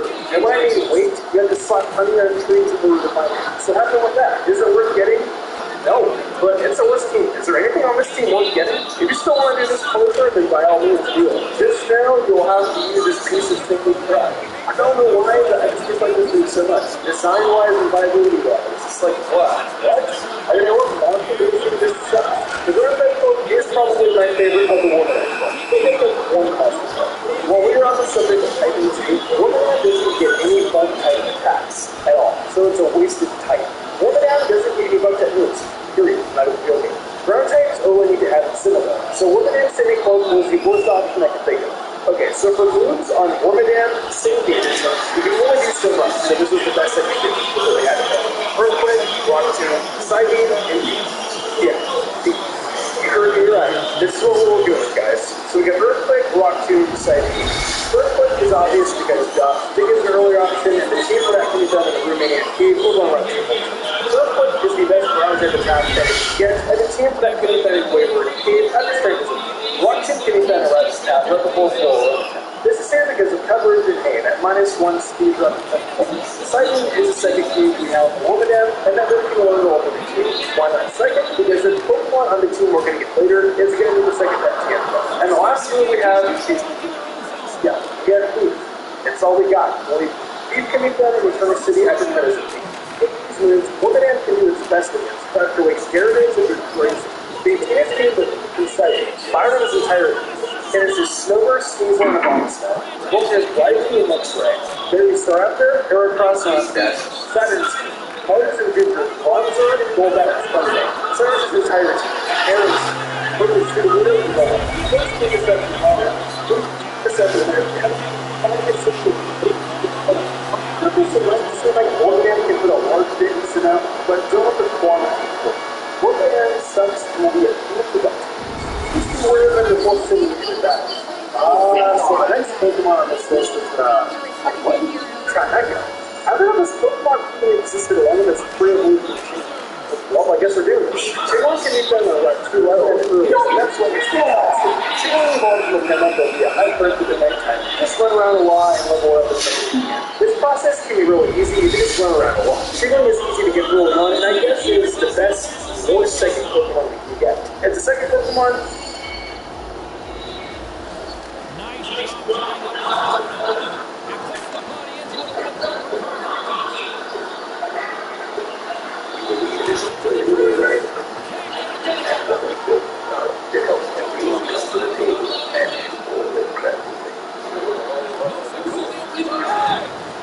Type's gotten a lot better at this generation. Yet they're still considered the weakest type of the game. And in Gen 3, it doesn't help with most Pokemon don't even get your moves most of the time, which means it's probably going to be really hard to use bugs to beat a hardcore Nuzlocke, where any Pokemon that faints is boxed forever. I can't use items to buy in battle. Set mode is mandatory. I can, of course, only catch bug types, and I can't level past the next gym leader. I also decided to play Ruby instead of Sapphire, which means we'll have to deal with the Magma for that extra bit of difficulty. Yeah, it's so stubby in this moving truck. He's not smiling, riding with our things in a moving truck. That's it, Mom. I'm not a piece of furniture. I believe it. Hello, and you are probably the most reasonable NPC in old Pokemon since breaking and entering into their home. Either way, we need to pick our stronger Pokemon, and since none of them are bugs, I decided to just pick Rico, giving me portrait for additional difficulty. However, the first Pokemon we're allowed to pick up is also here on Route 101, the Swarmfall. With a naughty name here, I name it Swoop, and move on over to Route 102. Here we can find Surskit, which is the entire reason I decided to play Sapphire over Emerald. For some reason, you just can't get Surskit in Emerald, and that is pretty much hot garbage in this generation. I used to get intimidated by that evolution. I never like it to, and shortly after that first, gets to the seven, evolving into a Casco. And this is a perfect place to pick up the beats. Oh my god! Many iterations are sometimes not allowing Pokemon to the same evolution line to be caught. The way I normally play with Ducharge, I do allow Pokemon the same evolution line, they just can't be the same species. For this reason, we are able to catch Silvus, which I named Paratroopa, and it is going to come up a bit with Magneto with it as well. Now, the one thing that's awesome about bug Pokemon is how early they evolve, which means we can get a Dustox and a Beautify before the first gym. Then before I challenge Roxanne, I decided to go to Route 116 to find a Magneto when, well, at least now we can use HMs in style. I guess. After a bit of additional searching, however, I do find what I'm looking for in an Ikeda, which I named Bullet Bill. This prepares us for our very first gym challenge, which is also more expensive in the universal bugs. Which exactly is an item so styles that, Pokemon innovation. However, this guy is not able to something like almost down below half by a lot. The very next time, a rock that's taking me down to just 14 HP, which is going to activate my Horn Berry, taking me back up to 24. Roxanne's unit is that seemingly motivating through my accuracy drops, just starts to set up a defense draw, which does allow me to get up all of my hand attacks. Once I got the GP to -6 accuracy, I swap out of full ability to swoop, and the plan here is to try and get the +6 with Ferdinand while dodging as many rock tails as possible. And eventually this goes perfectly well. I set my hardest as the GP. Missing rock hits, and it's a great time to bring up the fact that occasion strats aren't ever something I'd recommend in a nuzlocke. If you're supposed to rely on luck to be an opponent in a nuzlocke, you really want that fight to be as early in the game as possible so that it's not a huge sunk cost that fight. Because minimizing the chance that something could go wrong with your opponent is really expensive for him. I need to sign Quentin Hughes for next season anyway, so I'm not even going to bother with that. Unfortunately, it looks like it's not going to be a free hit KO. However, this isn't the biggest deal since we want Roxanne to waste her potions since we're in a way better position versus this Geodude than the incoming nose pass. After hitting another confusion, the Geodude just hits down below half HP, which unfortunately does mean we're going to use up our Horn Berry before we face the nose pass. Roxanne, of course, has a second potion, but at least she wastes it on the Geodude, and as I use my next confusion, I can manage it against the Geodude, and it hits itself in confusion, which is perfect. Another confusion takes it down to like 1 HP as the Geodude not only hits through confusion, but also the accuracy drops, hitting us down below half health to 22 HP before we can take it out. Now to beat Nose Pass, we don't have any good boost to hit it with, so I use a Poison Sting and amazingly get a poison on the first turn as it just sets up a Harden. A confusion that does pretty decent damage, after which I get hit by a Rock Tomb that does 7 HP of damage, leaving me at 15, which means I can possibly take 2 more. I use another confusion as the Nose Pass misses a Rock Throw despite not even having its accuracy dropped. Confusion chips away at Nose Pass's health as another Rock Tomb this time does 6 points of damage, and after the poison damage, I'm really hoping I can take it out with another confusion, which I end up doing, claiming the first gym badge without any deaths. And once again, try and stay away from evasion strats as much as possible in your own runs, unless it's absolutely necessary, like in this fight right here. That hostage Pokemon turned out to be worthless. Dude, right in front of Pico's face? Shortly after saving Pico and using the best mode of transportation, we have to face Brawly. And if you've ever used a Dustox or a Beautifly in the Gen 3 games, you know that this went pretty swimmingly. Even if a Pokemon thinks it can't battle, it can still use a Lucas Horn from a hidden machine. Come on, We shut up for the garbage, and we get move on to the fucking finals. I don't forgot you were supposed to be here. However, this isn't the only thing that's done for us, since if we have a spare space in our party and a spare Pokeball in our bag, we actually get Shedinja. My name is Boo, and while it may have some niche applications in the future, it won't be useful at all versus the next big fight of the run. Hey, every single one of our Pokemon has a move that can Shedinja, so it's going to be up to our Ooh, we played New York Rangers. Those are East and West East Coast battle. Rangers bat too. Nice. Karmic Justice that strikes it's a Swedish fun, so Whaler goes for Splash. The next turn, I do manage to get my screech and what do you do?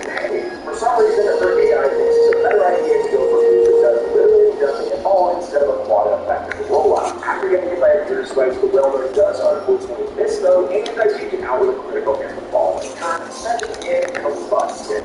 I managed to fire off a Screech lower that hasn't been misses an Ember. However, I then of course miss my Gear Strikes and hits an Ember, taking down to just 16 HP and getting a burn. That reason I have to swap the Swoop, which is really hard to say, and I get hit by an Ember, which does a little bit below half, which means I take another one on 3 HP and very fortunately don't get burned. I make it one hit and use the combustion with my confusion, swapping out into Black 2 as the combustion makes itself confusion. It does massive damage because of the defense drop, and I can then take out the combustion with a bubble. Honestly, if the combustion didn't hit itself with confusion, in there, for the night, sir, I went back to sack somebody. In all likelihood, it would have only been fuse-wise, since I'm not expecting this thing to do any wonders for the rest of the game. However, if I can avoid it does, I'm definitely going to take what I can get, and in this instance, paratroop is going to be super useful in long distribution and being able to get out with a couple of dusts. And that...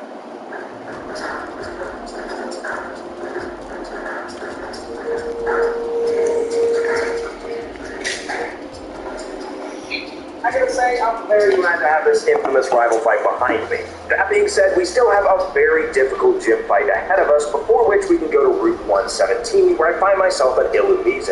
And be honest with me in the comments, guys, does anybody like the design of Illumise? This thing just looks weird to me. The final bit of preparation we can do before challenging Watson is evolving Bonnie to the level 22 into a Masquerade.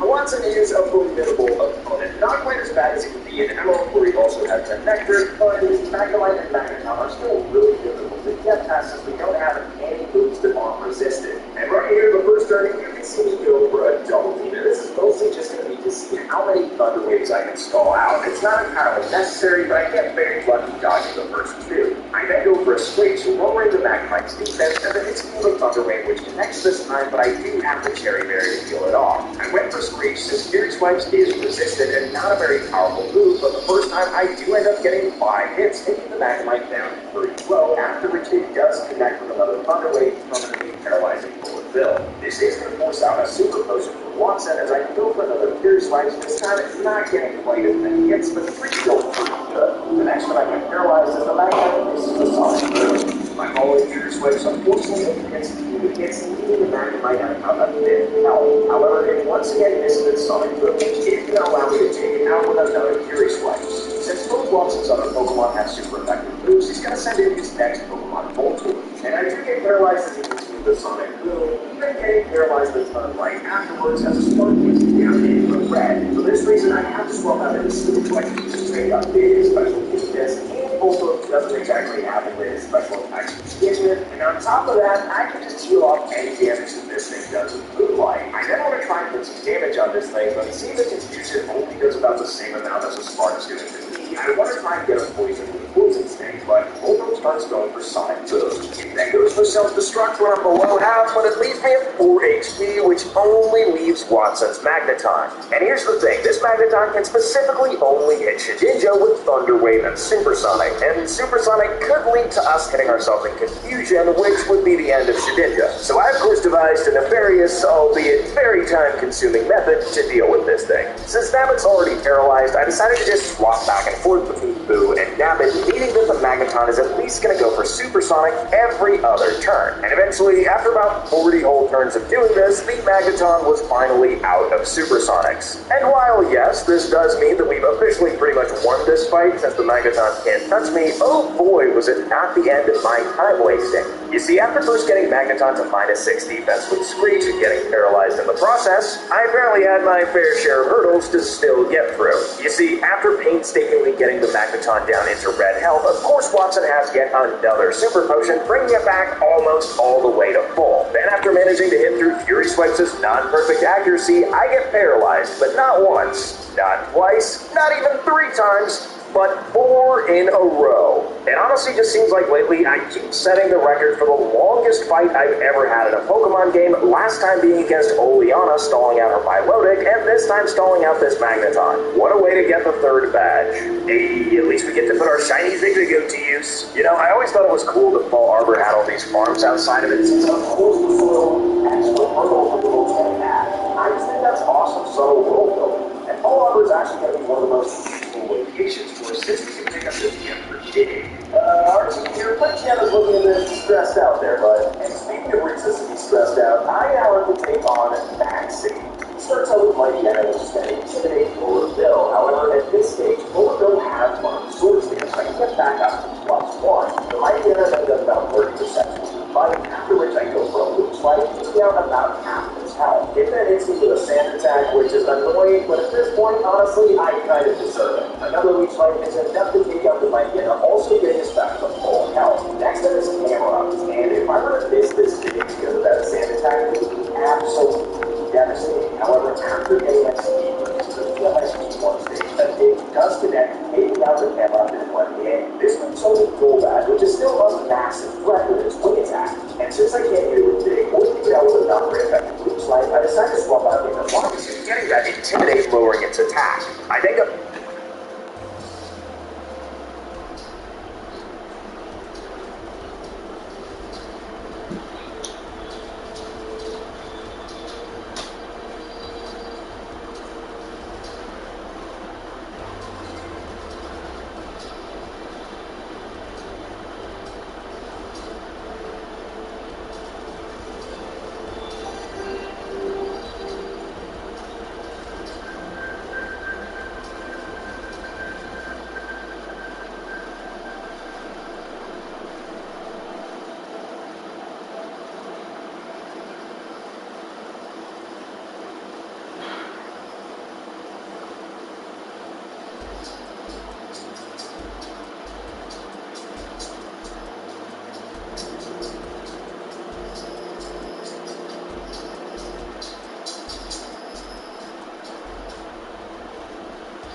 Lunch.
go ahead and swap out into paratrooper who can tank a wing attack above now, which means I can retain that enough amount for the wing attack the next turn and go for a stun for paralyzing the rollback. Paratrooper's barrier that activates by go from Morning Sun with force swapping back into latitude to get yet another intimidate drop. And I even get lucky on the switch as the rollback gets paralyzed. However, now it rollback's a -2 attack and do a little bit safer swapping in swoop here. This means I am going to be able to go for a super effective side beam, which does end up getting a critical hit the first time around as I get hit by a wing attack. Another side beam is enough to take out Golbat's remaining health, which means that we beat Maxie without losing a single Pokemon, which is going to be absolutely crucial when we take on Flannery. Flannery's team uses incredibly powerful fire-type moves in Overheat and Flame turn, and to be able to get around this at all, I have EV trained most of my Pokemon in special defense as much as possible. This isn't that great though, since EVs are permanent in this game and I can't reset them with berries to train them in any different way.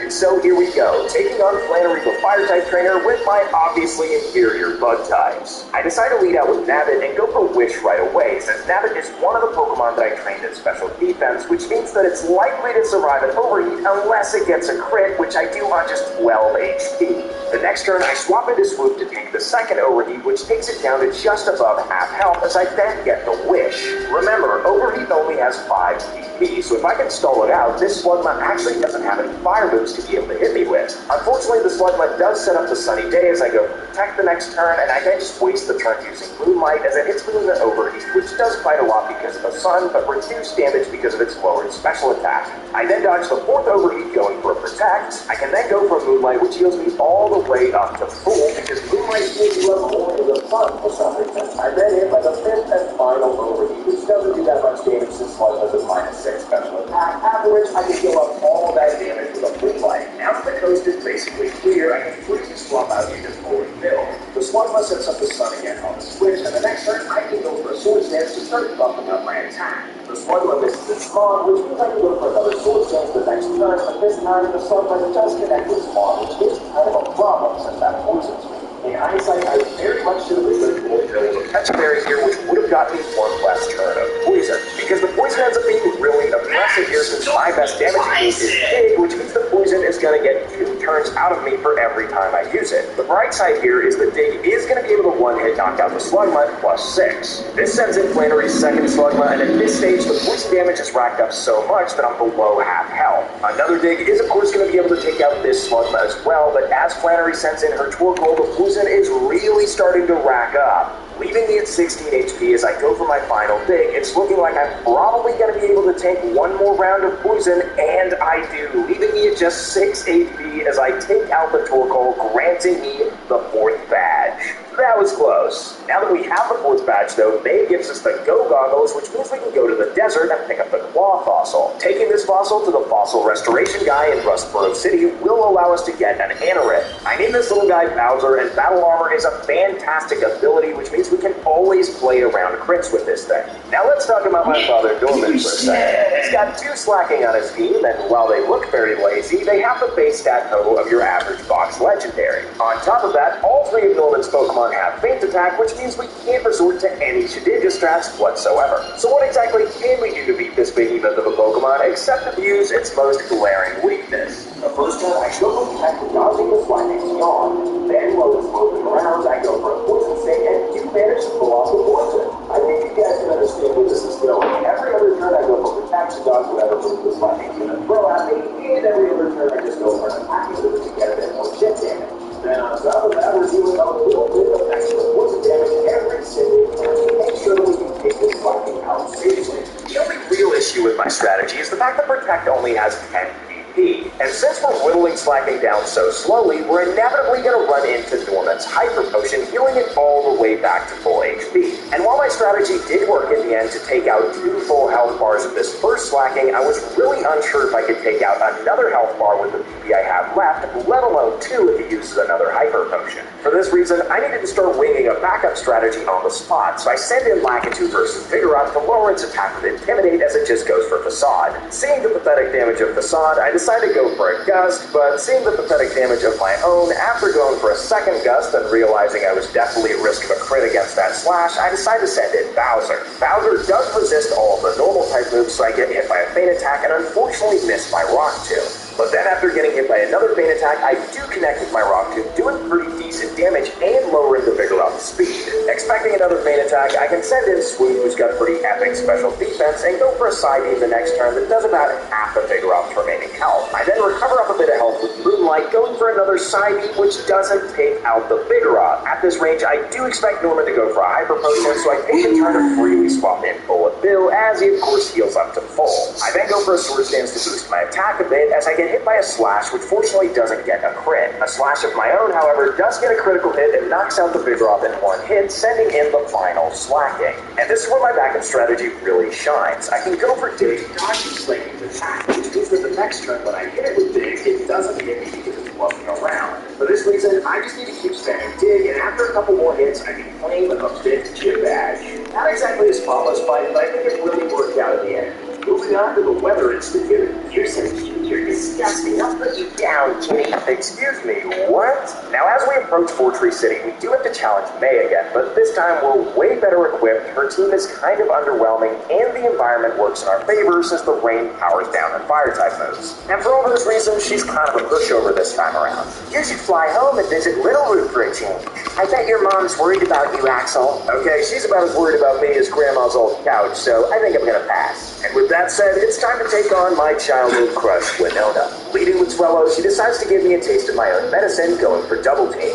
Unfortunately for her, though, I managed to break through even with a low accuracy move like Rock Tomb, taking her down deep into the red and lowering Swallow's speed. This is of course going to cause her to use the hyper, after which I use Metal Launch and not take her down into the red again. Because of the previous Rock Tomb, her speed is now lower than mine, and I can take her out with a second Rock Tomb, sending in Pelipper. The Pelipper kind of threatens me with Water Gun here, so I can't stay in with Bowser, swapping into Longitude, getting that Intimidate, powering down its aerial ace. It fortunately just goes for Protect on the switch, so I go ahead and swap into Dab It, where it protects on the switch as well, giving me a free opportunity to use a Charm, as it then hits me with a -3 aerial ace. Another Charm gets it to -5 attack, as it confuses me with a Supersonic, which means it's time for Nabbit to swap out into Swoop. Dustox gets hit by a Water Gun, which doesn't do that much since I'm trained in special defense, and I start going for Poison Stings, trying to get that poison, but I'm not quite as lucky this time, getting the poison on the first try. Instead, it hits me a few times, but eventually I do get this thing poisoned. Once that's done, I can just Protect Stall and use Psybeam every other turn, and eventually the Pelipper falls to poison. This is going to send in one of Windows' two remaining Mega Threats called Area.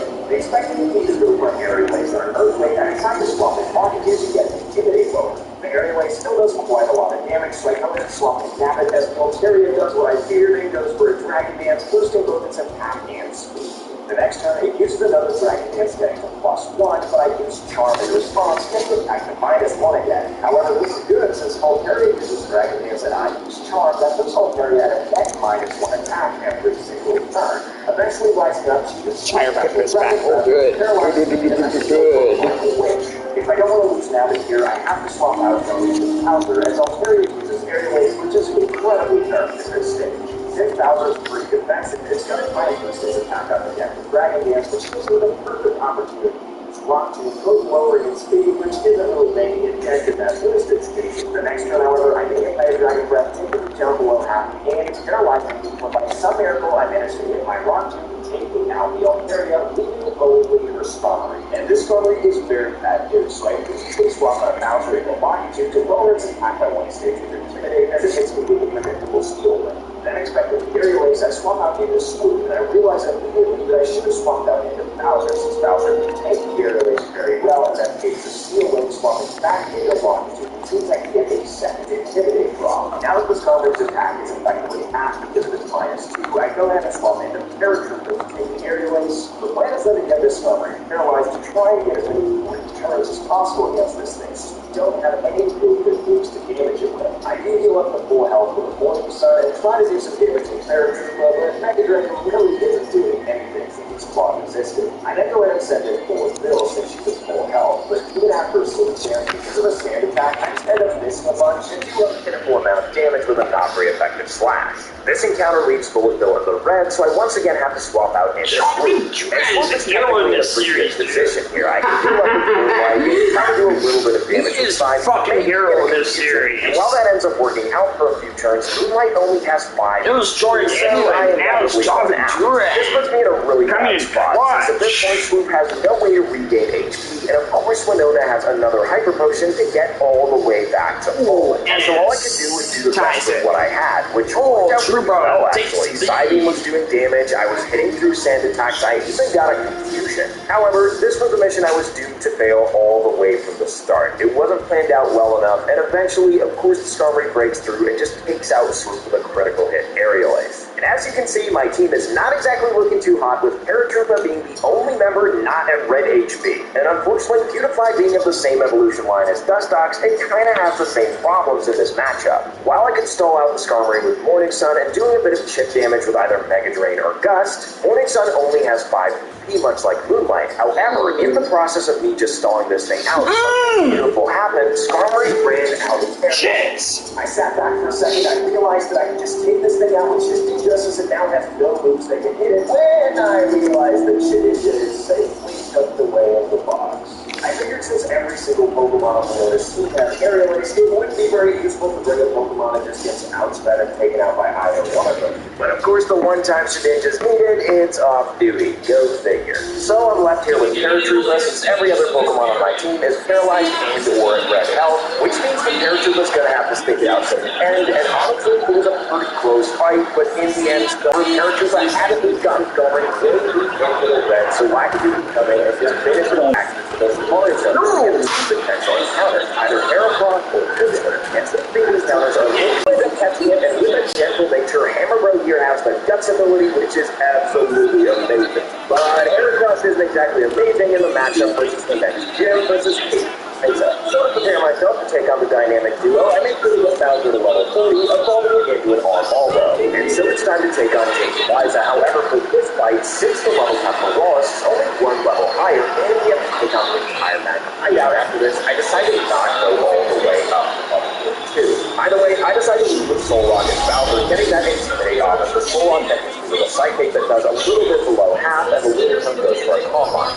I then use Stun Spore with Lakitu on Lunatum to paralyze it, since I'm going to try and take out the Soul Rock first. Metal Fly ends up doing about 40%, and the next turn, Soul Rock begins by setting up a Sunny Day. I use another Stun Spore with Lakitu to paralyze the Soul Rock this time, so that I'll outdo Bowser the next turn. However, I don't need to worry about that too much, since I do get a critical hit with Metal Claw taking out the Soul Rocks. Now that I only have to deal with Lunatone, it doesn't have a single move that can hit Shedinja, so I go for Protect on switch with Bowser, as the Lunatone just sets up another Combine. Since Bowser can't protect the business and enters in the burst with a Psychic, I decide to swap out into Nabbit to make that special defense, but it turns out one Shadow Ball is enough to just take out the Lunatone, winning us the 7th badge. But Rocket's lunch is imminent, but if you're telling me this is a hit, is the reason I have trust issues. Heading on through the underwater cave, we can find the camp for Earthquake, which I immediately teach to Heracross. Open right there. F you, F you, F you, so it was you after all. Bro, hold on, F me? F you! After that incredibly civilized discussion, it's time to take on Maxie for the final time. He leads with Mighty Anna, which is going to get an Intimidate off on Bullet Bill, but we're easily going to mitigate that with a Swords Dance right away, as the Mighty Anna goes for a takedown, which misses. After activating my Speed Boost ability, I then go for another Swords Dance as the Mighty Anna goes for a Scary Face to try and decrease my speed, which is pretty much futile since it decreases every single turn anyway. I then go for a third Swords Dance and get Scary Face again, but at the end of the turn, we get put back to usual speed and gain speed after that, so I can just one-shot both Mighty Anna and run with Big and the Crobat with a Slash. What's happened? What is this wretched scene? Here's what do you mean? You wanted this. F you. Unfortunately, it falls to me and my fun type to deal with the Rogue Groudon. And so I got to thinking, how would I defeat this behemoth of a Pokemon with sports fire type moves and annihilate my entire unit? By running. I just ran away from it. It was that simple.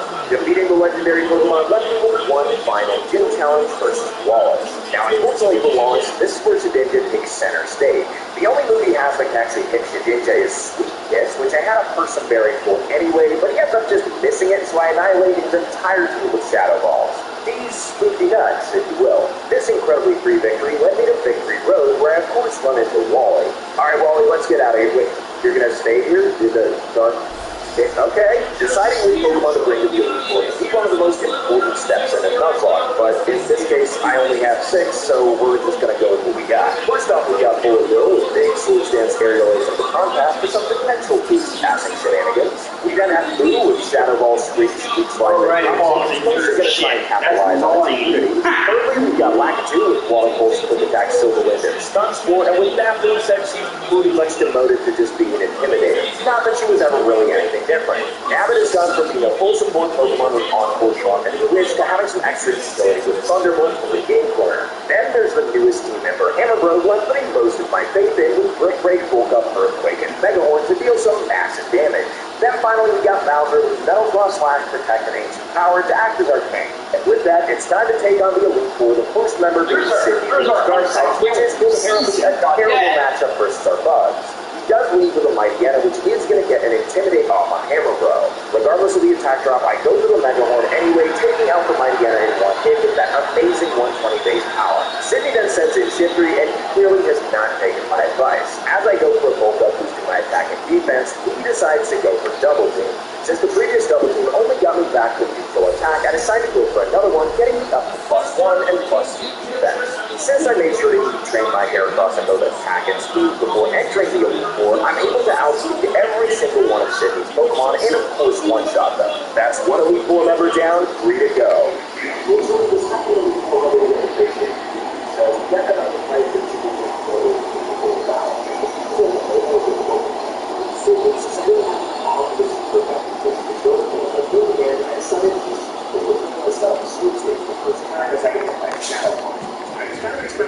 Bugs to go for confused ray at some point here, which is why I went forward with the first Fairy. However, I did get the chance to explore a couple of Swords dances, and because I got to set up he did not even have to use my first Fairy, I just used to learn higher than aerial aces. And I gotta say, before this run, I've never underestimated Ninjas as a Pokemon. This thing is a monster. Now, the third Elite Four member we're gonna face is Croatia, and on paper, she has no moves that can hit Ninja. However, every single Pokemon on the team has Hail, which would just one-shot us at the end of the turn. So for that reason, I once again moved with Hammer Bro, going for a bulk up the first turn, and I expected Whaley to set up the Hail. Now, in all honesty, we had a really good matchups against all these first three Elite Four members, so it's not really a surprise that Heracross would just go and sweep an Ice type. That being said, the fact that we now face Dragon types and Steel types is something I'm a lot more afraid of. And so, in taking on the Dragon Master Kraken, I had to play a little bit more carefully going into it. We leads off with a Sheldon, but not just any Sheldon, a Sheldon that loves going for Protect the first turn. Predicting this outcome, I decided to go for a bulk up, boosting my attack and defense in the process. I then attacked the Sheldon with a +1 Mega Horn, which is of course going to be enough to take it out in one shot. So far, things are pretty straightforward, and the same goes for Flygon, which because of my moves, I can outspeed him because of the +1 and take out in one shot as well, as the same goes for the second Flygon. Now it becomes Salamence, and this was going to get interesting as it intimidates switches in. Since I know this is not surprising at all. He is throwing Betty's wants to try to pet. Oh my god. Okay, I might need to do some drafting here. Because I go for an ancient power, and at that health, it's enough to take out the Salamence. This just leaves for his final Pokemon Altaria, and fortunately for me, I have just the Pokemon to deal with this thing. For some reason, this Altaria has 0 water stats, and it has no boosting ancient whatsoever, and since straight can switch out at this point, it's pretty low. And this time, it's not even that time continues to take out my opponent, which did take it out and just do Shadow Ball straight business. With my entire team at my side after stopping the Elite Four, I had only one more challenge to face, the champion Steven. And my bug types are at a pretty serious disadvantage to his Steel types, not to mention all the Rock types on his team. Regardless, I started by looking at it, going for a super effective Thunderbolt, which looks like it did a bit less than half, as the Stormy goes for Toxic. I was expecting either Toxic or Spikes, but I'm happy with Toxic since I can deal off with a Petriberry, and it means that we can actually use Ninja. I then go for another Thunderbolt, it gets slowly down into the red, but it ends up getting a high roll, just kicking the thing out, which I'm definitely happy with. Second out is Playdoll, and since it's only attacking with this ancient power, I decided to go for a Charm component to attack before I get hit by it, and it basically does no damage. I then hit it with another Charm as the Playdoll decides to set up a reflect. This perfectly sets me up to go for an Encore, effectively neutralizing this Playdoll, which means I can swap out into Hammer Bro the next time. Because of the Encore, the Playdoll is just going to continuously go for reflect, which gives me a great opportunity to set up some bulk up, boosting my attack and defense. After the turn where I use my second bulk up, not only does the Encore wear off, but reflect as well, which gives me the perfect opportunity to strike the next turn. And since my physical attack isn't active anymore by reflect, I can take it out with a single Mega Horn. That sends in Armaldo, and despite my Heracross being a +2, a break isn't even enough to take it out, leaving it and the red as it goes for an aerial ace, which is quite effective, but I sent 5 because of my full guts. After Steven gives it up with a full score, another brick break from Miracross is enough to take it into the red, which of course triggers Steven to use a second full restore. This time, however, as I attack with brick break after the full restore, I do manage to get a high roll, taking out the upholder with 1 hit. Steven then sends in his Metagross, which I could probably one-shot with a +2 earthquake, but not wanting to take any chances, I just send it through because for some reason Steven's Metagross doesn't have an answer for Ninja. This prompts him to switch his Kraken right into the squeeze as I then have to pivot out swap the Ninja founder expecting me to power. I can't do very well, and the next turn I decided to go for Protect, stalling the Kraken out one more ancient power. Then to stall out the third ancient power, I decided to just sacrifice Namek like I can't need anymore, but she actually survives on 31 HP, so I can swap back into Bowser and move for Chris with its battle armor ability, which ensures that it's 100% going to survive this ancient power. The following turn, I can just go for Protect, stalling out the final ancient power. And now that the Kraken isn't a threat anymore, I go in and swap the Hammer Bro, and the Kraken goes for Great, but fortunately I was prepared for exactly this interaction with a person there. After this, I can really outspeed the Great Billy, taking out any one hit with a super effective Great Rate, and this actually means that I've effectively won the challenge. While Trinity Steven still has a third of his left in Metagross and Agron, I'm working to have a good Nation Ninja, and solo with Great Rate to take out the Metagross with 3 Shadow Balls. The Agron was a different story, where I had to run out of Shadow Balls and go for the 3 stages, and then grind it out with Blue Slice and 3 Solar Swords. But eventually, after a very long time, in true tradition fashion, I did take out the Agron and beating Steven, which means that I beat a Pokemon movie hardcore Nuzlocke using open franchise. On top of that, I didn't lose a single team member to the Elite Four and Champion, which is awesome. There were a few hiccups in this one, but overall, I did it super well, and I'm very proud of this one. So guys, tell me what challenge you want to see next down in the comments below. And if you're not subscribed to the channel, what are you doing? Make sure to hit that button. And until we see each other next time, have a good ride. Come on, Weaver. The cut. You gotta go get the item. You're gonna cut the tree. Do the thing. Welcome to Ancient Harvest. Our red contributes yogurt with 100% Canadian food. Like the cherries from Marcus Looking Park. Sophie! You talking about Alex cherries on TV? Yeah, welcome to Ancient Harvest. From here for here.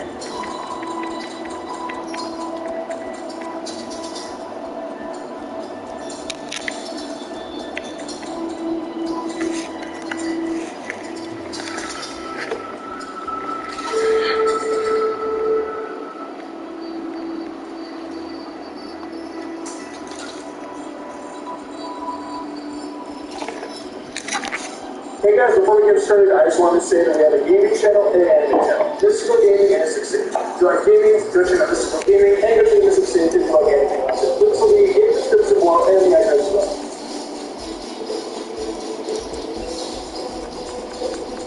What's the name of the podcast already? How are we going to get really fast? I can't believe we're already moving on. It's absolute madness. Michael White has some really interesting thoughts that they what I think is interesting, and that's what we're talking about how the new Pokemon have access to from unicorns. They're actually like a lot of old Pokemon. The only Pokemon on this list are still considered to be some of the worst Pokemon in Nova and have played in the time. Some Pokemon I want to look into, but unfortunately they were way too late in my taste. Still though, these early Pokemon are pretty trash still. So we'll just have to see how they really stack up on this worst team. Speaking of the worst teams, let me explain what it is, then we can get into what it actually team is itself. As I said, the worst team is a team of the worst Pokemon in the region of Nova. It's not going to have 6 Magikarp or anything like that. It'll be a team that is bad, but it's still have a shot at actually winning games. It'll give you a challenge, but it won't be impossible by any means. If it's a pain in the butt, then good. That's the point. I just want to create the team. As always, I'll be providing a boost to these Pokemon that include teams, or not include contributors or regulars. As always, we'll do this is the point battle of these Pokemon to try their best against. Those are point battles, just all the Oh my god, medium elite.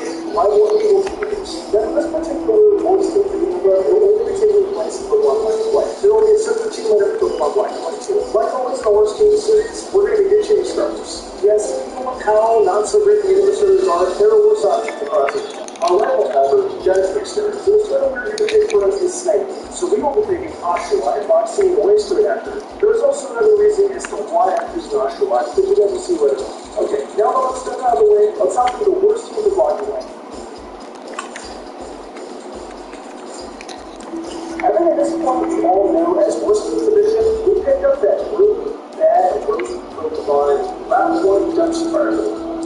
time around, we first have Watch Shot. And let me tell you, this Pokemon is the worst of the trash piles. Design, movesets, stats, this is the worst ever Route 1 post. Pokemon Red, and this can get a bit good sometimes. With this thing, that initiative, surprisingly though, it is still a normal type, so it does have some decent coverage. But there are other normal Pokemon that have better options. So it's not the best normal type, but it's still a normal type, so it's still useful in some regard. But yeah, I don't like Watch Shot. I would never like to use it unless it's for the worst thing you can. Other than that, you don't have to use it. Go ahead and give it a new set for Watch Shot. I try my best, so don't get mad at me. Get mad at me, don't do that. Okay, so I think I'm live. At least it actually isn't bad.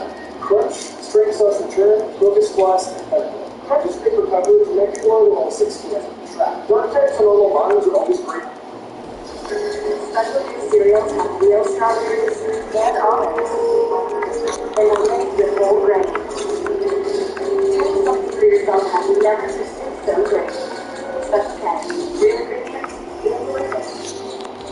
Yeah, because it tastes like food. The next one is either a strength, full return, depending on what you're looking for. Nature research is more common. Keep it more fun. Strength can be given to you by infinite Pokemon Spirit Boss to say. Fun enough, reserve take down for the boss to give the Pokemon Spirit Claw. The one to do this up. Focus Boss can be found in all Spirit Game, and that's great for the normal types and the rock types and still have ones. Last is that kind of fun. I saw that too much selection and thought, this is a great coverage. That can be done in the too long. These watch out the trends best against prices and savings spots. You're like a Stellar and your Shona. Turns with President Singapore and my part. Chantal's entire team. Bruce's entire team. David's entire team. Ken's entire team is setting up Zenfone restaurant. And finally against his Rodriguez, who's one for sharp and hydrated. Watch out is not good, but I will say it can certainly put it in fight as best as it can in the late game. And sometimes it's like gas for these risks. Try to do your best.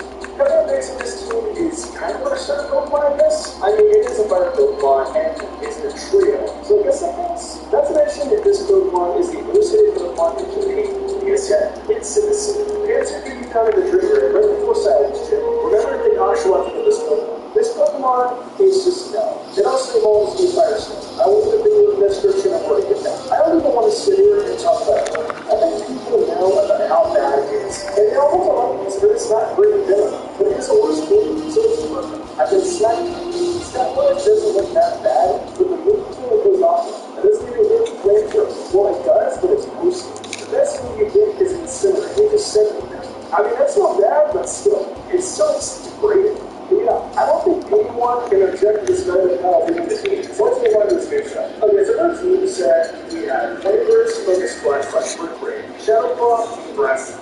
Flameburst is the best move in order to make it more than a 10. Focus Splash can once again be found in all screens game. Brick Break can be found in English Pokemon Sphere completely. Focus Splash is more powerful, but it's like accuracy and Brick Break is good. It's also good for primary failure. Shadow Claw is nice for general coverage. The Tamer can be found in functional talent. Lastly, we have Breast, and that's here for one. The Tamer can be found in Cool Force after one orders defeat. With these moves, this thing can test its might against sounds. And say, but it's rolling to begin with more. Quick to the Breast line that is pretty risky because oh my god! Oh! You understand how the citizen return. My rookie! So on top of just be careful with smaller drugs. Yes! The entire team watch out the rookie way. Jalen's team, Dennis Caracasta, Vanillix, Zoro, Woodbine. Finally, gets his. So it's doing now Top and Hughes on the top line, Larson beat on the second, and Sandheim and D'Angelo on the third. Oh my god, there we go. I got my pairings already. Oh my god. Next up in the dump is Infested. This Pokemon is I wish there was a dump at round 3 because that's where you're gonna fight. I mean, it's also kind of makes sense. I'm not even talking about its design or anything like that. Its design is actually okay. The stats for the drawings.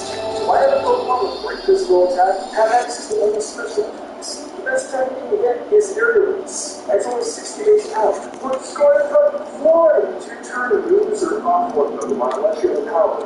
We don't have that. You have to only use once. This is independent. The Pokemon is also very limited. It's bad, and it's the worst fire in these games. I don't need to explain why. We're swimming in these moves, so we have Fly, Return, Air Release, and Illusion. Fly is here because convenience and lead game plays faster. Return can be found in the class of Pokemon, so that's the most powerful attack in the game. Air Release is the best flying move I've had from the net, and it can't directly down on the structure level.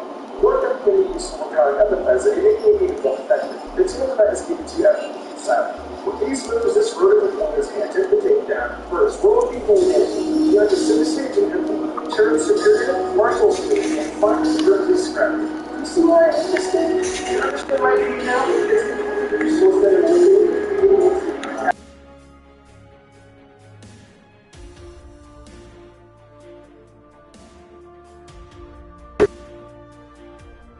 and probably will remain the worst forever. Now, excuse me, I have to go cry. And I'll have to go cry even more because a lot of these early moves against are special quantity attacks.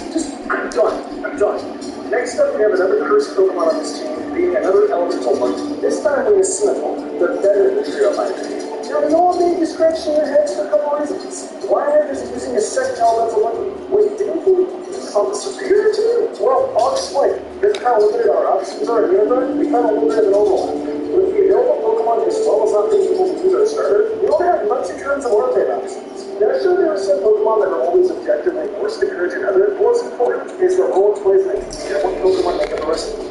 Sure, we can be sized into it on the best for superior, but it was a little more than to have because we already had Crocodile. Here you can say we could use Karakosa instead, but I thought it might be able to do a bit more damage than it had. Everything being a big piece here, and we can't have that. So feel free to let me know in the comment section if you think I'm wrong. As a rubber job, I stand by this of please the version. Anyways, take 4 step and take 4 forest ball 15. And we'll later involve in Cynical and Water Step. You can get one of those and just go and see if you sign this in the later. Now, hang on, Mr. Commenter. I ain't done yet. Little guys are typing. Welcome to the school. It's way too easy. And Swan is thinking. Then, as we said, Cynical will have Surf, Blizzard, Grass Slot, and Acrobatics. Until you get Surf, you just want to use Cynical's for the watermelons. It won't be until you get your natural slot that you receive Surf. Next is Blizzard. Wilderness and 4 moves on this entire team. Playable is Cynical. That means can't get improves up papers and abilities. Unfortunately, Ice Game is post game, so Blizzard is the best we can do in terms of taking out the main dragon of the team.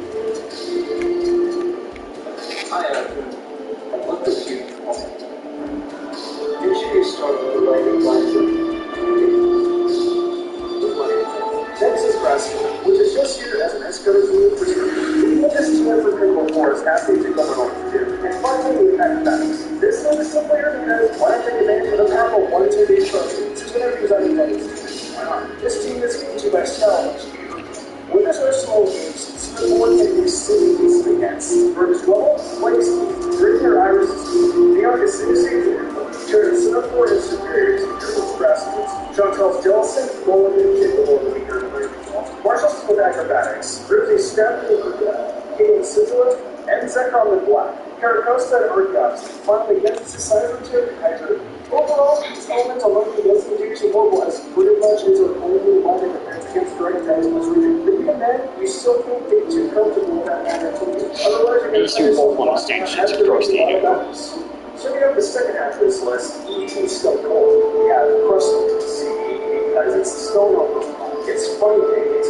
Anyways, we get this above crab monsters as level 1 evidence.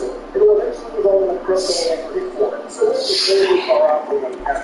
I never really paid attention to Crustle, but I definitely believe it isn't the best team in the group. Sure, it has decent few stats like its attack and defense, but everything else is subpar, especially that speed. With that being said though, I think it should be decent, so let's just hop into this good stuff. With Crystal, the final moves of these wise are Rock Slide, Bulldoze, X-Scissor, and Shell Smash. Rock Slide will be the most solid needed to get, and that can go into level 29 or 12. Just use Snack Man until then. Next is one of the most important moves being Bulldoze. Earthquake isn't the noble one for this game, so we have to make do with the second best specialist in this game. But the Bulldoze can play at the games again. So you want to use big until then. These schemes is given to you by a worker in a rest house and references. Next is Crystal's best buffing attack, X-Scissor, which technically can be able to all the games. We just want to use jump right until then. You're not so bad. And lastly, we have Trust. We give the opportunity to buff this best team regions, I'm going to jump up. And this is one of the best moves there are. We have defense to go down, but I'm going to switch and have stats for X1 and I'll save those to metal one. That makes Shell Smash is low 143. With this move set, Crustle can struggle up against it. Now Ace's team plays knockoff and X to watch out the Rock Slide. Skylar's team, Bryson's team, dealing with Citizen, Ducharme, and Herbola. Sharing with Pheasant, Lifeheart, and Superior. Chantel, Shadow Lord, Grizzly, Screwdrill, Lifeheart, and Ducharme with a metal ball. It was entire team. Ends entirely with those block game white, and finally gets his Sharp, Blood Trust, and Hydra. Crustle has a little surprise in this game. I guess some of these Pokemon are good. You're getting more of a bunch of the old level, starting on those and all still matters. That being said, personally, there are a variety of teams in Pokemon, and I would certainly say it's probably the best Pokemon on the 17. Ready to go first one? Lastly, we have one of my favorite grass Pokemon, being Maracas. Maracas is actually one of my favorite grass Pokemon of all time, actually. And is actually one of my favorite Generation 5 Pokemon. Maracas can be found in its resort. I find it super cute, and holding Maracas is precious, and yeah, it's adorable. Its move pool, however, is not adorable. It's actually pretty horrible. Also, its speed's very low. This is where Maracas lacks, but flourishes in a worse team. It's got great attacking power, but lacks the coverage moves to truly be an excellent mod. It has a solid grass lineup, but lacks anything for coverage. Basically, it would get burned alive or whatever demonology you can come up with. So while I do find Maracas super adorable and lovely, I admit that it's awful for a DPA playthrough, even though I've enjoyed using it several times. The last moves that we have to work with is Maracas', which is super disappointing. We've got Giga Drain, Petal Dance, Growth, and Poison Jab. Yeah, there really isn't much to work with here, but it's the best we can do in such dire straits. Giga Drain is a nice and powerful grass move, only level 26. Naturally, just use any other grass moves until then. Next, we have another level up move being Petal Dance, which is only level 38. Honestly, we don't have much to work with, so that's why I gave it both Giga Drain and Petal Dance. But hey, it can do some serious damage at the very least. Next is a move it should already have on itself, Growth. We have this here just to buff it a little bit if needed. And finally, we have the only TM on this moveset being Poison Jab. This provides a little bit of extra coverage. Emphasis on little because it doesn't do a whole lot. But hey, it's better than another grass type attack. This team can be found above one of the bridges around 6, which of course requires Surf. And finally, with this moveset, Maracas does its best against players Croc Rock and Palpitoad, Giacus into Sage, turns Cinephore into Superior, Chantel's Jellicent and Gorn, Grimsey's Crocodile, ends Caracosta, and finally gets the Seismitoad. Oh no. I really hate to say this. As much as I love Maracas, it just sucks badly. And I might even have to take back what I said about Unpheasant earlier. Maracas just might be the worst member on this team, and it pains me to say that. I'm through.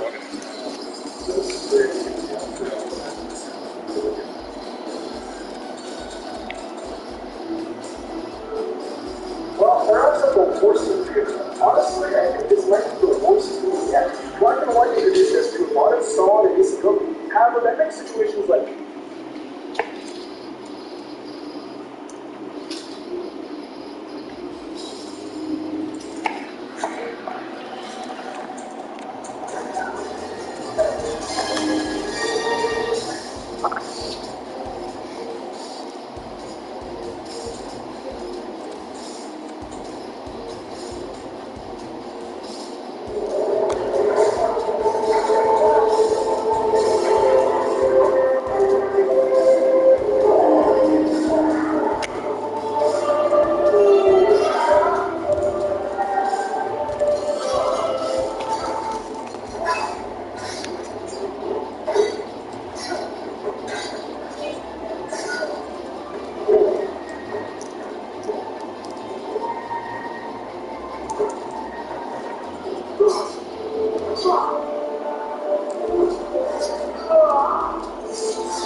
Beyond Google Pixel 6. It's smart enough to stay photobomb my skill food. With Magic 36. On the first ever all Google phone. Pixel 6. For all you are.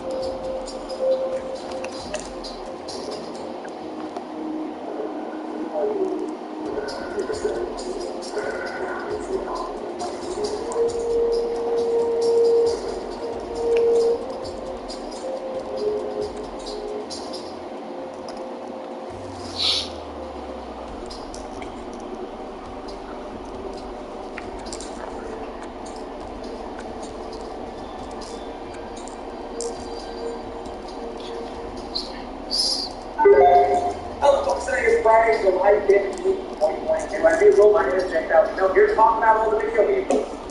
Why do we start on these spicy goobers? We'll jump in.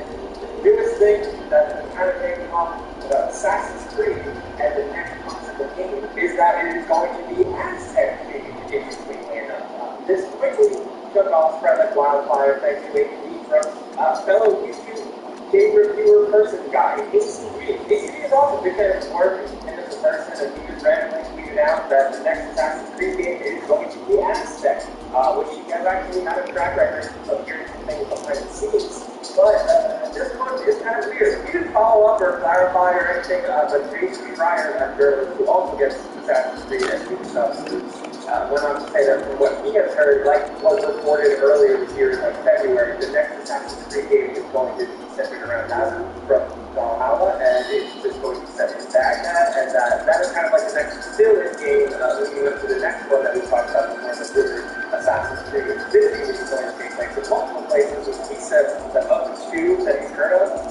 players of our Aztec.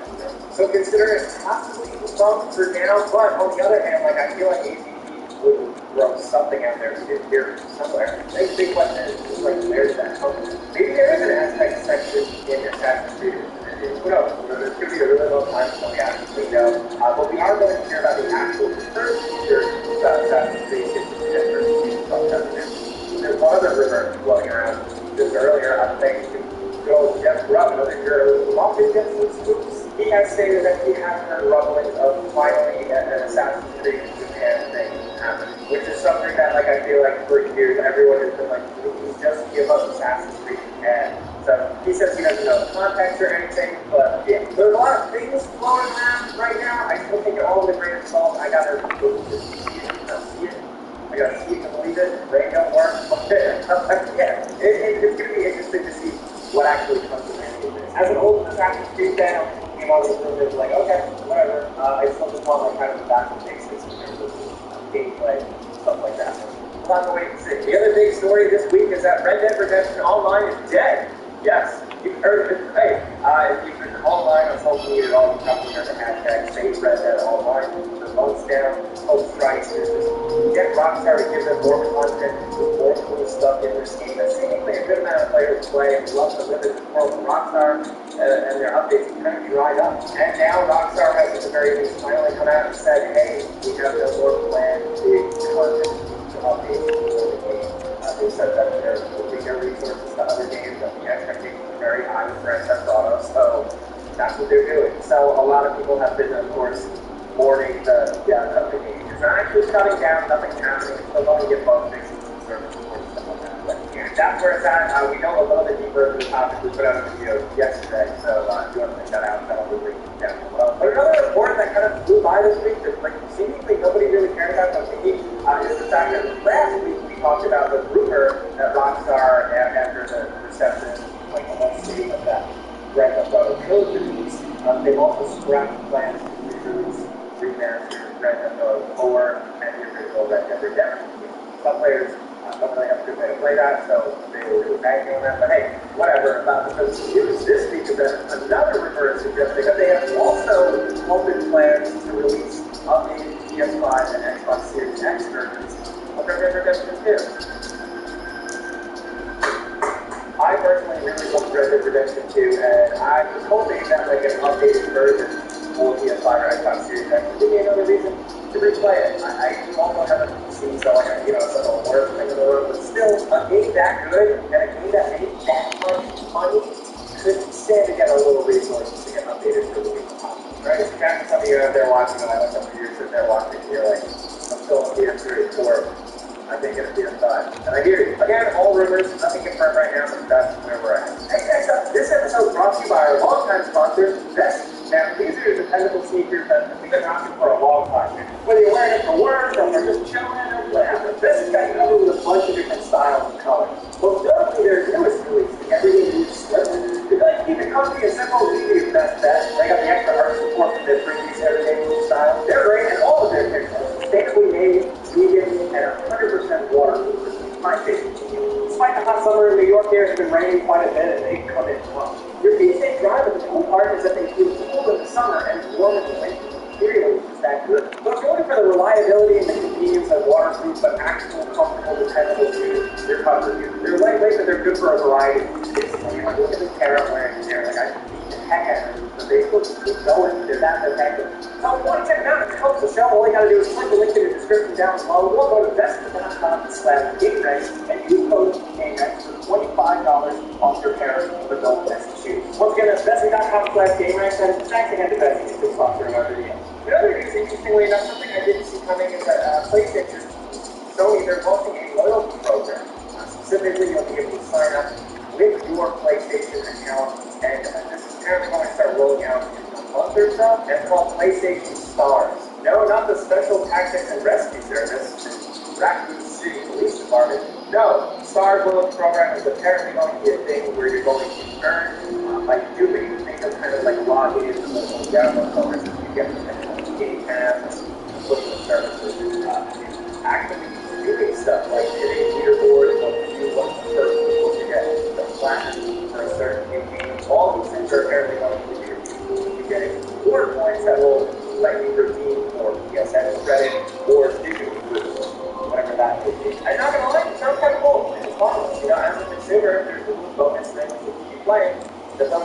everything, you know, to the end anyway.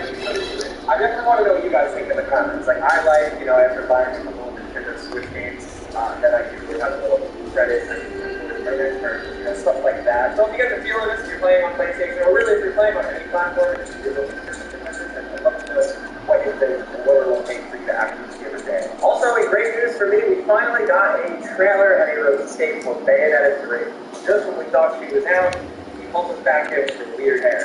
So the trailer is awesome. It's very nice. Just more Bayonetta. I expect it also reveals the new character, Viola, who you're going to play as, which I just want to play as Bayonetta. That's what I'm here for, guys. Later game, yeah. You want to play as a girl with a sword, or you want to play with a woman with killer hair who has guns on her skin? It's pretty easy to do. That being said, it's a good trailer highlighting just like how crazy this game seems and going to be with bigger monster summits and stuff like that. There's also an incredible reference to the original Devil May Cry that I caught that I just really like to see. Let me know if you saw that as well. But we now go into the game. Also, in case you missed it, the Power Walker game is good. I don't know if you guys saw Skills videos or any other videos out there. It's blowing up on Steam and stuff. Power Walking Simulator is actually good. I started playing it on my Steam Deck a couple days ago, and that's a public service announcement. But in other news, we're getting another Aliens game. No, not the thing that was announced at the Summer Game Fest presentation, that's top-down Aliens game. We're just getting a small Aliens. But Surgeon is technically a VR company. They're developing this title for PC and console, and also VR. So expect first person. It's seemingly right now just called Aliens. It's like Alien and Alien. You're going to play as just like badass soldiers that are more Alien games. I think we did these first person games, a little bit like Alien Isolation.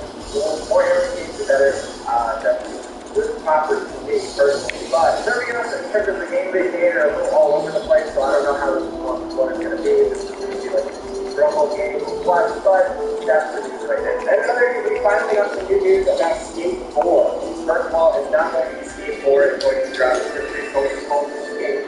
And with a title like that, Skate is going to be an endless type of ongoing game instead of a free-to-play game. Yes, it's going to be a free-to-play game, and the developers have been pretty forefront about all of this in a new video, which they've been keeping us updated for a while, and the transparency is actually pretty good. This type of angle, I have Brave point even on the block, I had to doubt it. But they said, I want to be very clear that it's not unique to anything. There won't be any gameplay areas exclusively behind the paywall. Players won't be able to buy any gameplay altering advantage.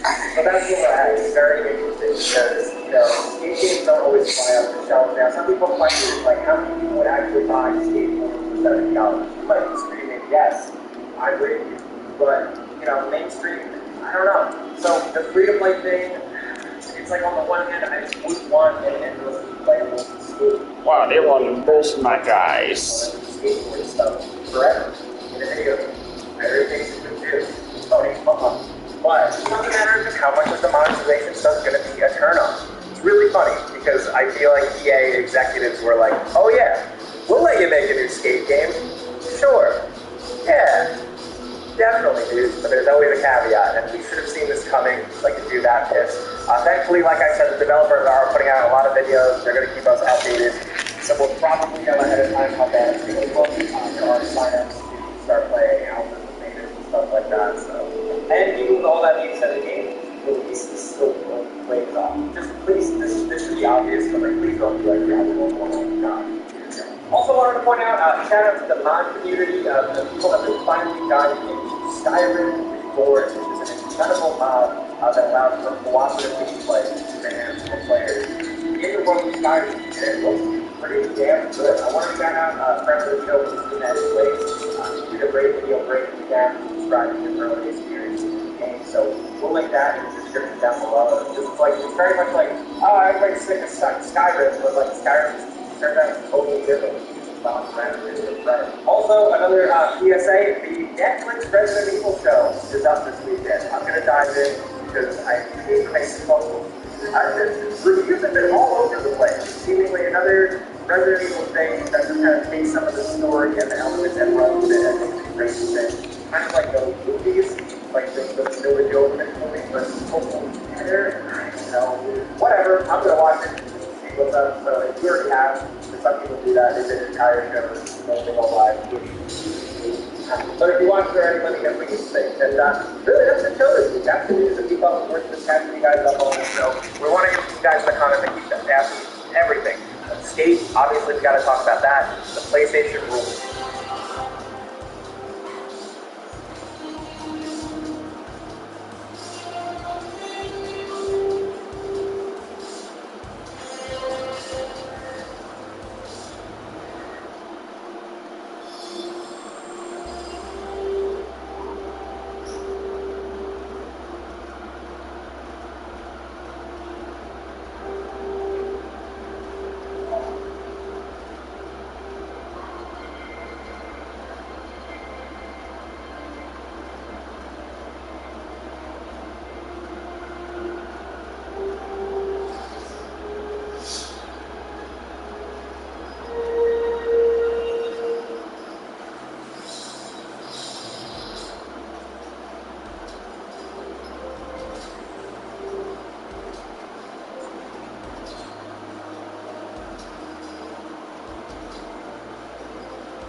attempts at a hardcore Nuzlocke of Pokemon White 2, where my encounters are determined by the Pokemon that I catch in Pokemon Go. I recently went on vacation for the first time in like 3 years, and I figured that there was no better way to celebrate this much-needed vacation than by milking some sweet content out of it.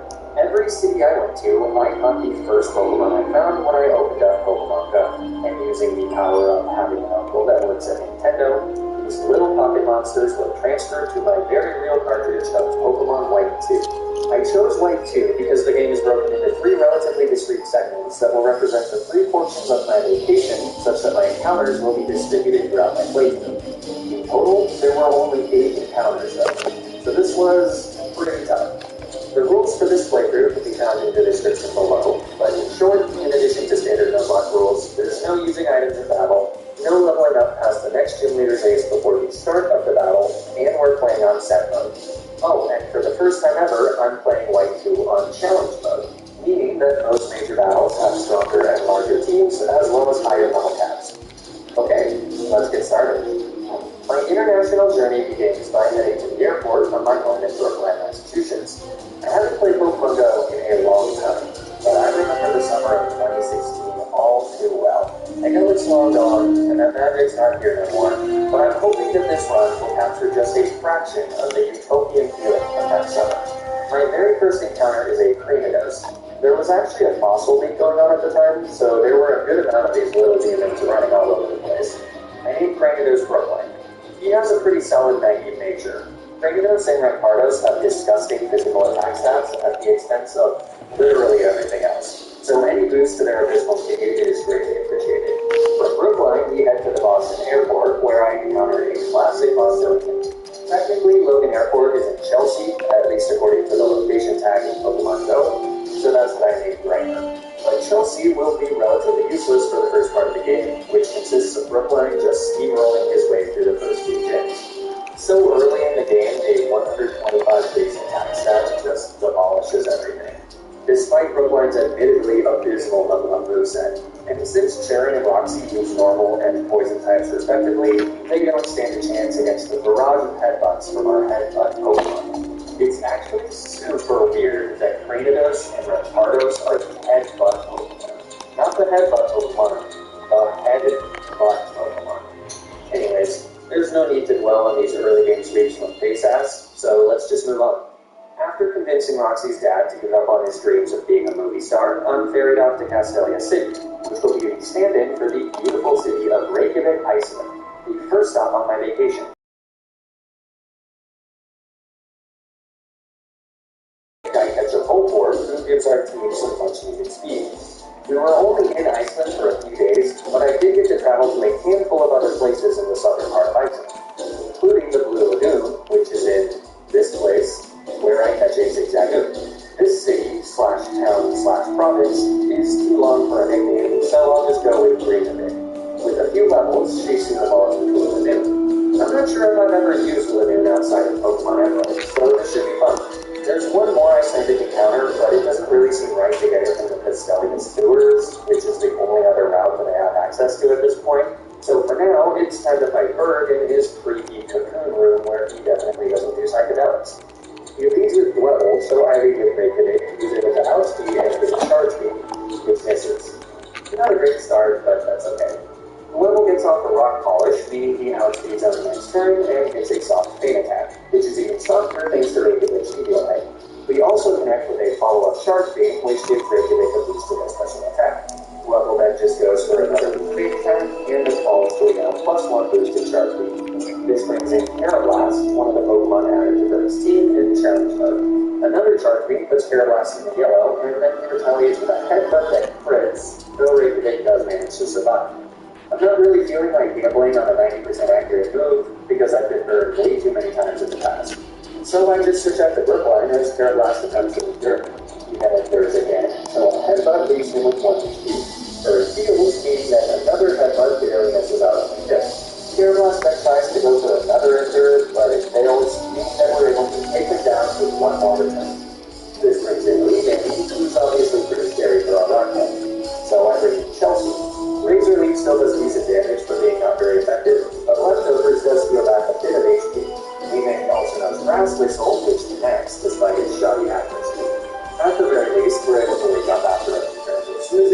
not being battered by relatively soft air releases. This lets Chelsea dig in with a hard sludge bomb that activates the citrus berry.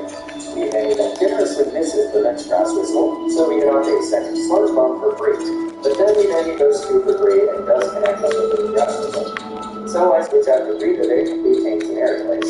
She then easily outspeeds and finishes off Steam on in a headbutt. This just leaves Shelmet, but Breathevik is able to easily take him down with some more headbutts as he just tries to set up a curse.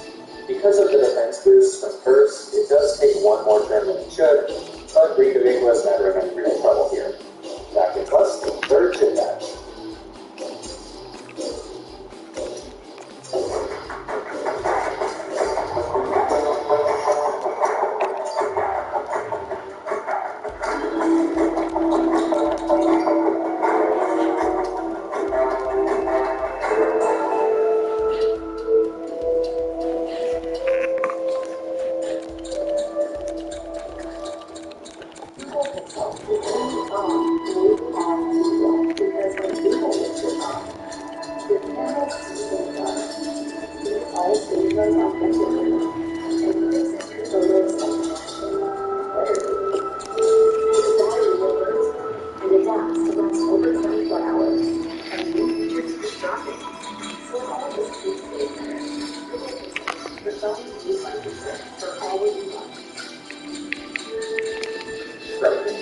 It's off to Nimbasa City, where I decide to get my final identity encounter.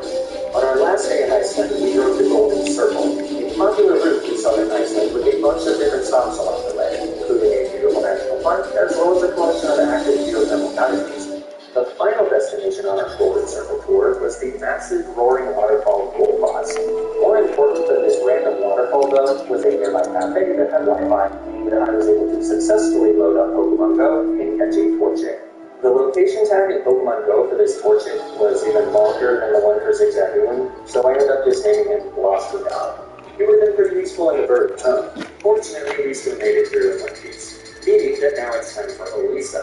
So conveniently, 4 of our 5 Pokemon can learn Dig, including Watsugod, who has evolved into a Proboscis, and Brookline, who has evolved into Rampardos. Fun fact, Rampardos has the highest attack stat of any non-legendary non-mega Pokemon.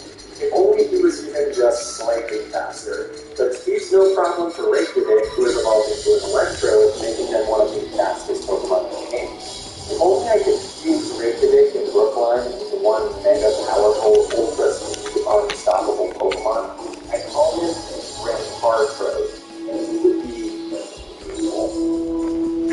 Anyways, the fight with Elisa ends up being almost a one-man show. She leads with the Molja, and I lead with Brookline. Now that I've picked up the TM for Lockdown, we finally have a Rock-Head stab move, albeit an inaccurate one. Not that there's any other kind. After a Molja switches into Joltik, our first Rockdown flattens her like an itty-bitty pancake. Brookline's leftovers also recovers a little bit of HP. Flappy comes in second, so we outspeed and go for the dig. We have great synergy with leftovers because by the time Elisa's little lamb goes down, we've actually restored a good chunk of our HP. Fortunately, he also managed to avoid John's static ability. A Molja comes back in, so I decide to go for a bold prediction. The Flying Squirrel goes for another Volt Switch and brings in Jetstrika as Brookline goes for a dig. So on the next turn, after the Tiny Horse misses a pursuit, he goes down in one shot. This just leaves round 3 with a Molja. Brookline then takes a third Volt Switch that no longer causes a Molja to switch because all her friends are dead. Then we miss a Rock Tomb, which is to be expected. So I switch to Reykjavik, who takes a weak Volt Switch. Then we just trade off attacks for a few turns. The little rat can't do anything to Reykjavik, and her secondary flying type is doing her no favors. 2 moves is all it takes to smack the Flying Squirrel out of the sky, winning us the battle. So far, these gym battles have been relative KOs, but as you might have already noticed, 4 of my 5 Pokemon share a ground-type weakness, meaning that the already difficult fight against Clay becomes this challenge's first major obstacle. No amount of funky Driftvale City music can mask the anxiety I have for this battle. Fortunately, in challenge mode, the level cap for Clay is 36, we have lost without fully evolving to Blaziken, and with the help of Move Tutors, we can learn Fire Punch, which should give us a solid answer into Clay's serious Pokemon, etc. The game also gives you an air balloon right before this gym, so with some careful maneuvering, things should be okay. Plus, at the expense of some sweet, sweet red shards, many of our Pokemon can actually learn some pretty useful move to this. For example, I rated it into play as Crocodile. Thanks to his Dark type, we're able to one-shot him with a super effective signal being boosted by a Helmet Expert Belt. I was expecting Clay to bring in Sandslash next, but he actually ripped in Onyx because the base power of Explosion is more than the base power of super effective Bulldoze. I assume that Onyx will go for Bulldoze here, so I switched to Blastogob, who's holding an air balloon, but Onyx just goes for Rock Polish. So I bring in Grindavic, who fortunately dodges a Rock Slide on the switch. But Onyx makes up for that by making a critical hit on the next turn, though at least it doesn't flinch. So Grindavic nails him with a Seed Bomb that brings him down to his third. Clay uses his one Hyper Potion here, so another Seed Bomb brings Onyx back down to 1 HP. But now we have a bit of an issue. The AI loves to explode when they're low on HP. So if Onyx explodes here, Grindavic is going down.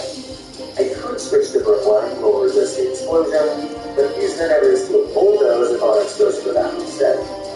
Since Onyx has such crap attack, I decided to switch to Brookline, who should survive a Bulldoze as long as he doesn't crit. He ends up just getting hit by a pretty soft Rock Slide though. And then on the next turn, the big Rock Snake does go boom, but it does just about 25%. Poor Onyx. Such a terrible Pokemon. Sandslash comes in third for Clay, and he threatens with a Bulldoze, so I again go to Blastogob, who's immune to the Bulldoze. And now I have another problem.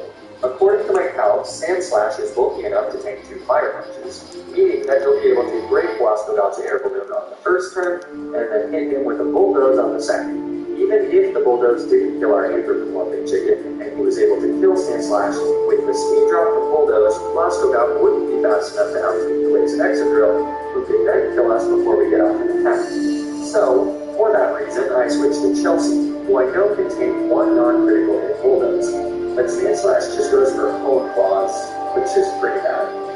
I try to predict that he will now go for Bulldoze, but he just goes for a second Hone Claws, meaning that Chelsea's Disable is relatively useless. I'm really butchering these AI predictions this battle. I decided to switch back to Blastogob, hopefully on a Bulldoze, but Sandslash just uses Rock Slide instead, meaning that Blastogob's air balloon pops. At this point, it's super clear that at least one of my Pokemon has to go down. I really need to start doing some damage to this guy. So I just have Blastogob hit Sandslash with a Fire Punch, which ends up doing well over 50%, meaning that it would be completely safe to stay in and take Sandslash out with 2 shots. So losing Blastogob here isn't massive.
they knew they put an offer in. And they've done this before. They extended an offer to Alex Petrangelo when the whole world thought he was going to Vegas. Put it in there. See if the guy wants to talk. You have a relationship. Even the beginning steps of one, just talking to them, expressing your interest in the player. You never know where that could benefit down the road. They talked offer sheet with Mitch Marner 3 years ago. Obviously didn't sign one, but if you remember that, was Mitch Marner going to leave the Maple Leafs to come to Columbus? I don't think anybody expected him to sign the offer sheet. It's the conversation you have. You never know. See where it goes. I think this was in a similar vein. If there's one thing on this roster that they don't need, it's a left winger. Anyone can use Johnny Gaudreau. So you put your name in the ring. You know they want to take a big step forward. You know that they don't want this restart to be a long multi-year process. They want to be good as soon as they can be good. And so they put their name in. And then they find out that after my first day thing was in the 4 o'clock hour. Again, not shocked they put an offer in, but the first indication is there was mutual interest there was around 4 o'clock. And I got to tell you, I fretted over that tweet about as long as I've ever fretted over a tweet because you're like, how in the hell do you frame this? It doesn't sound like the most preposterous thing to people ever. Because everybody knows he's going to Philly, right? If he doesn't go to Philly, he's going to go to New Jersey. We all know this. Hello. And so I think it was like 4:45 or whatever that we were able and felt comfortable tweeting after checking with the same people 3 or 4 times.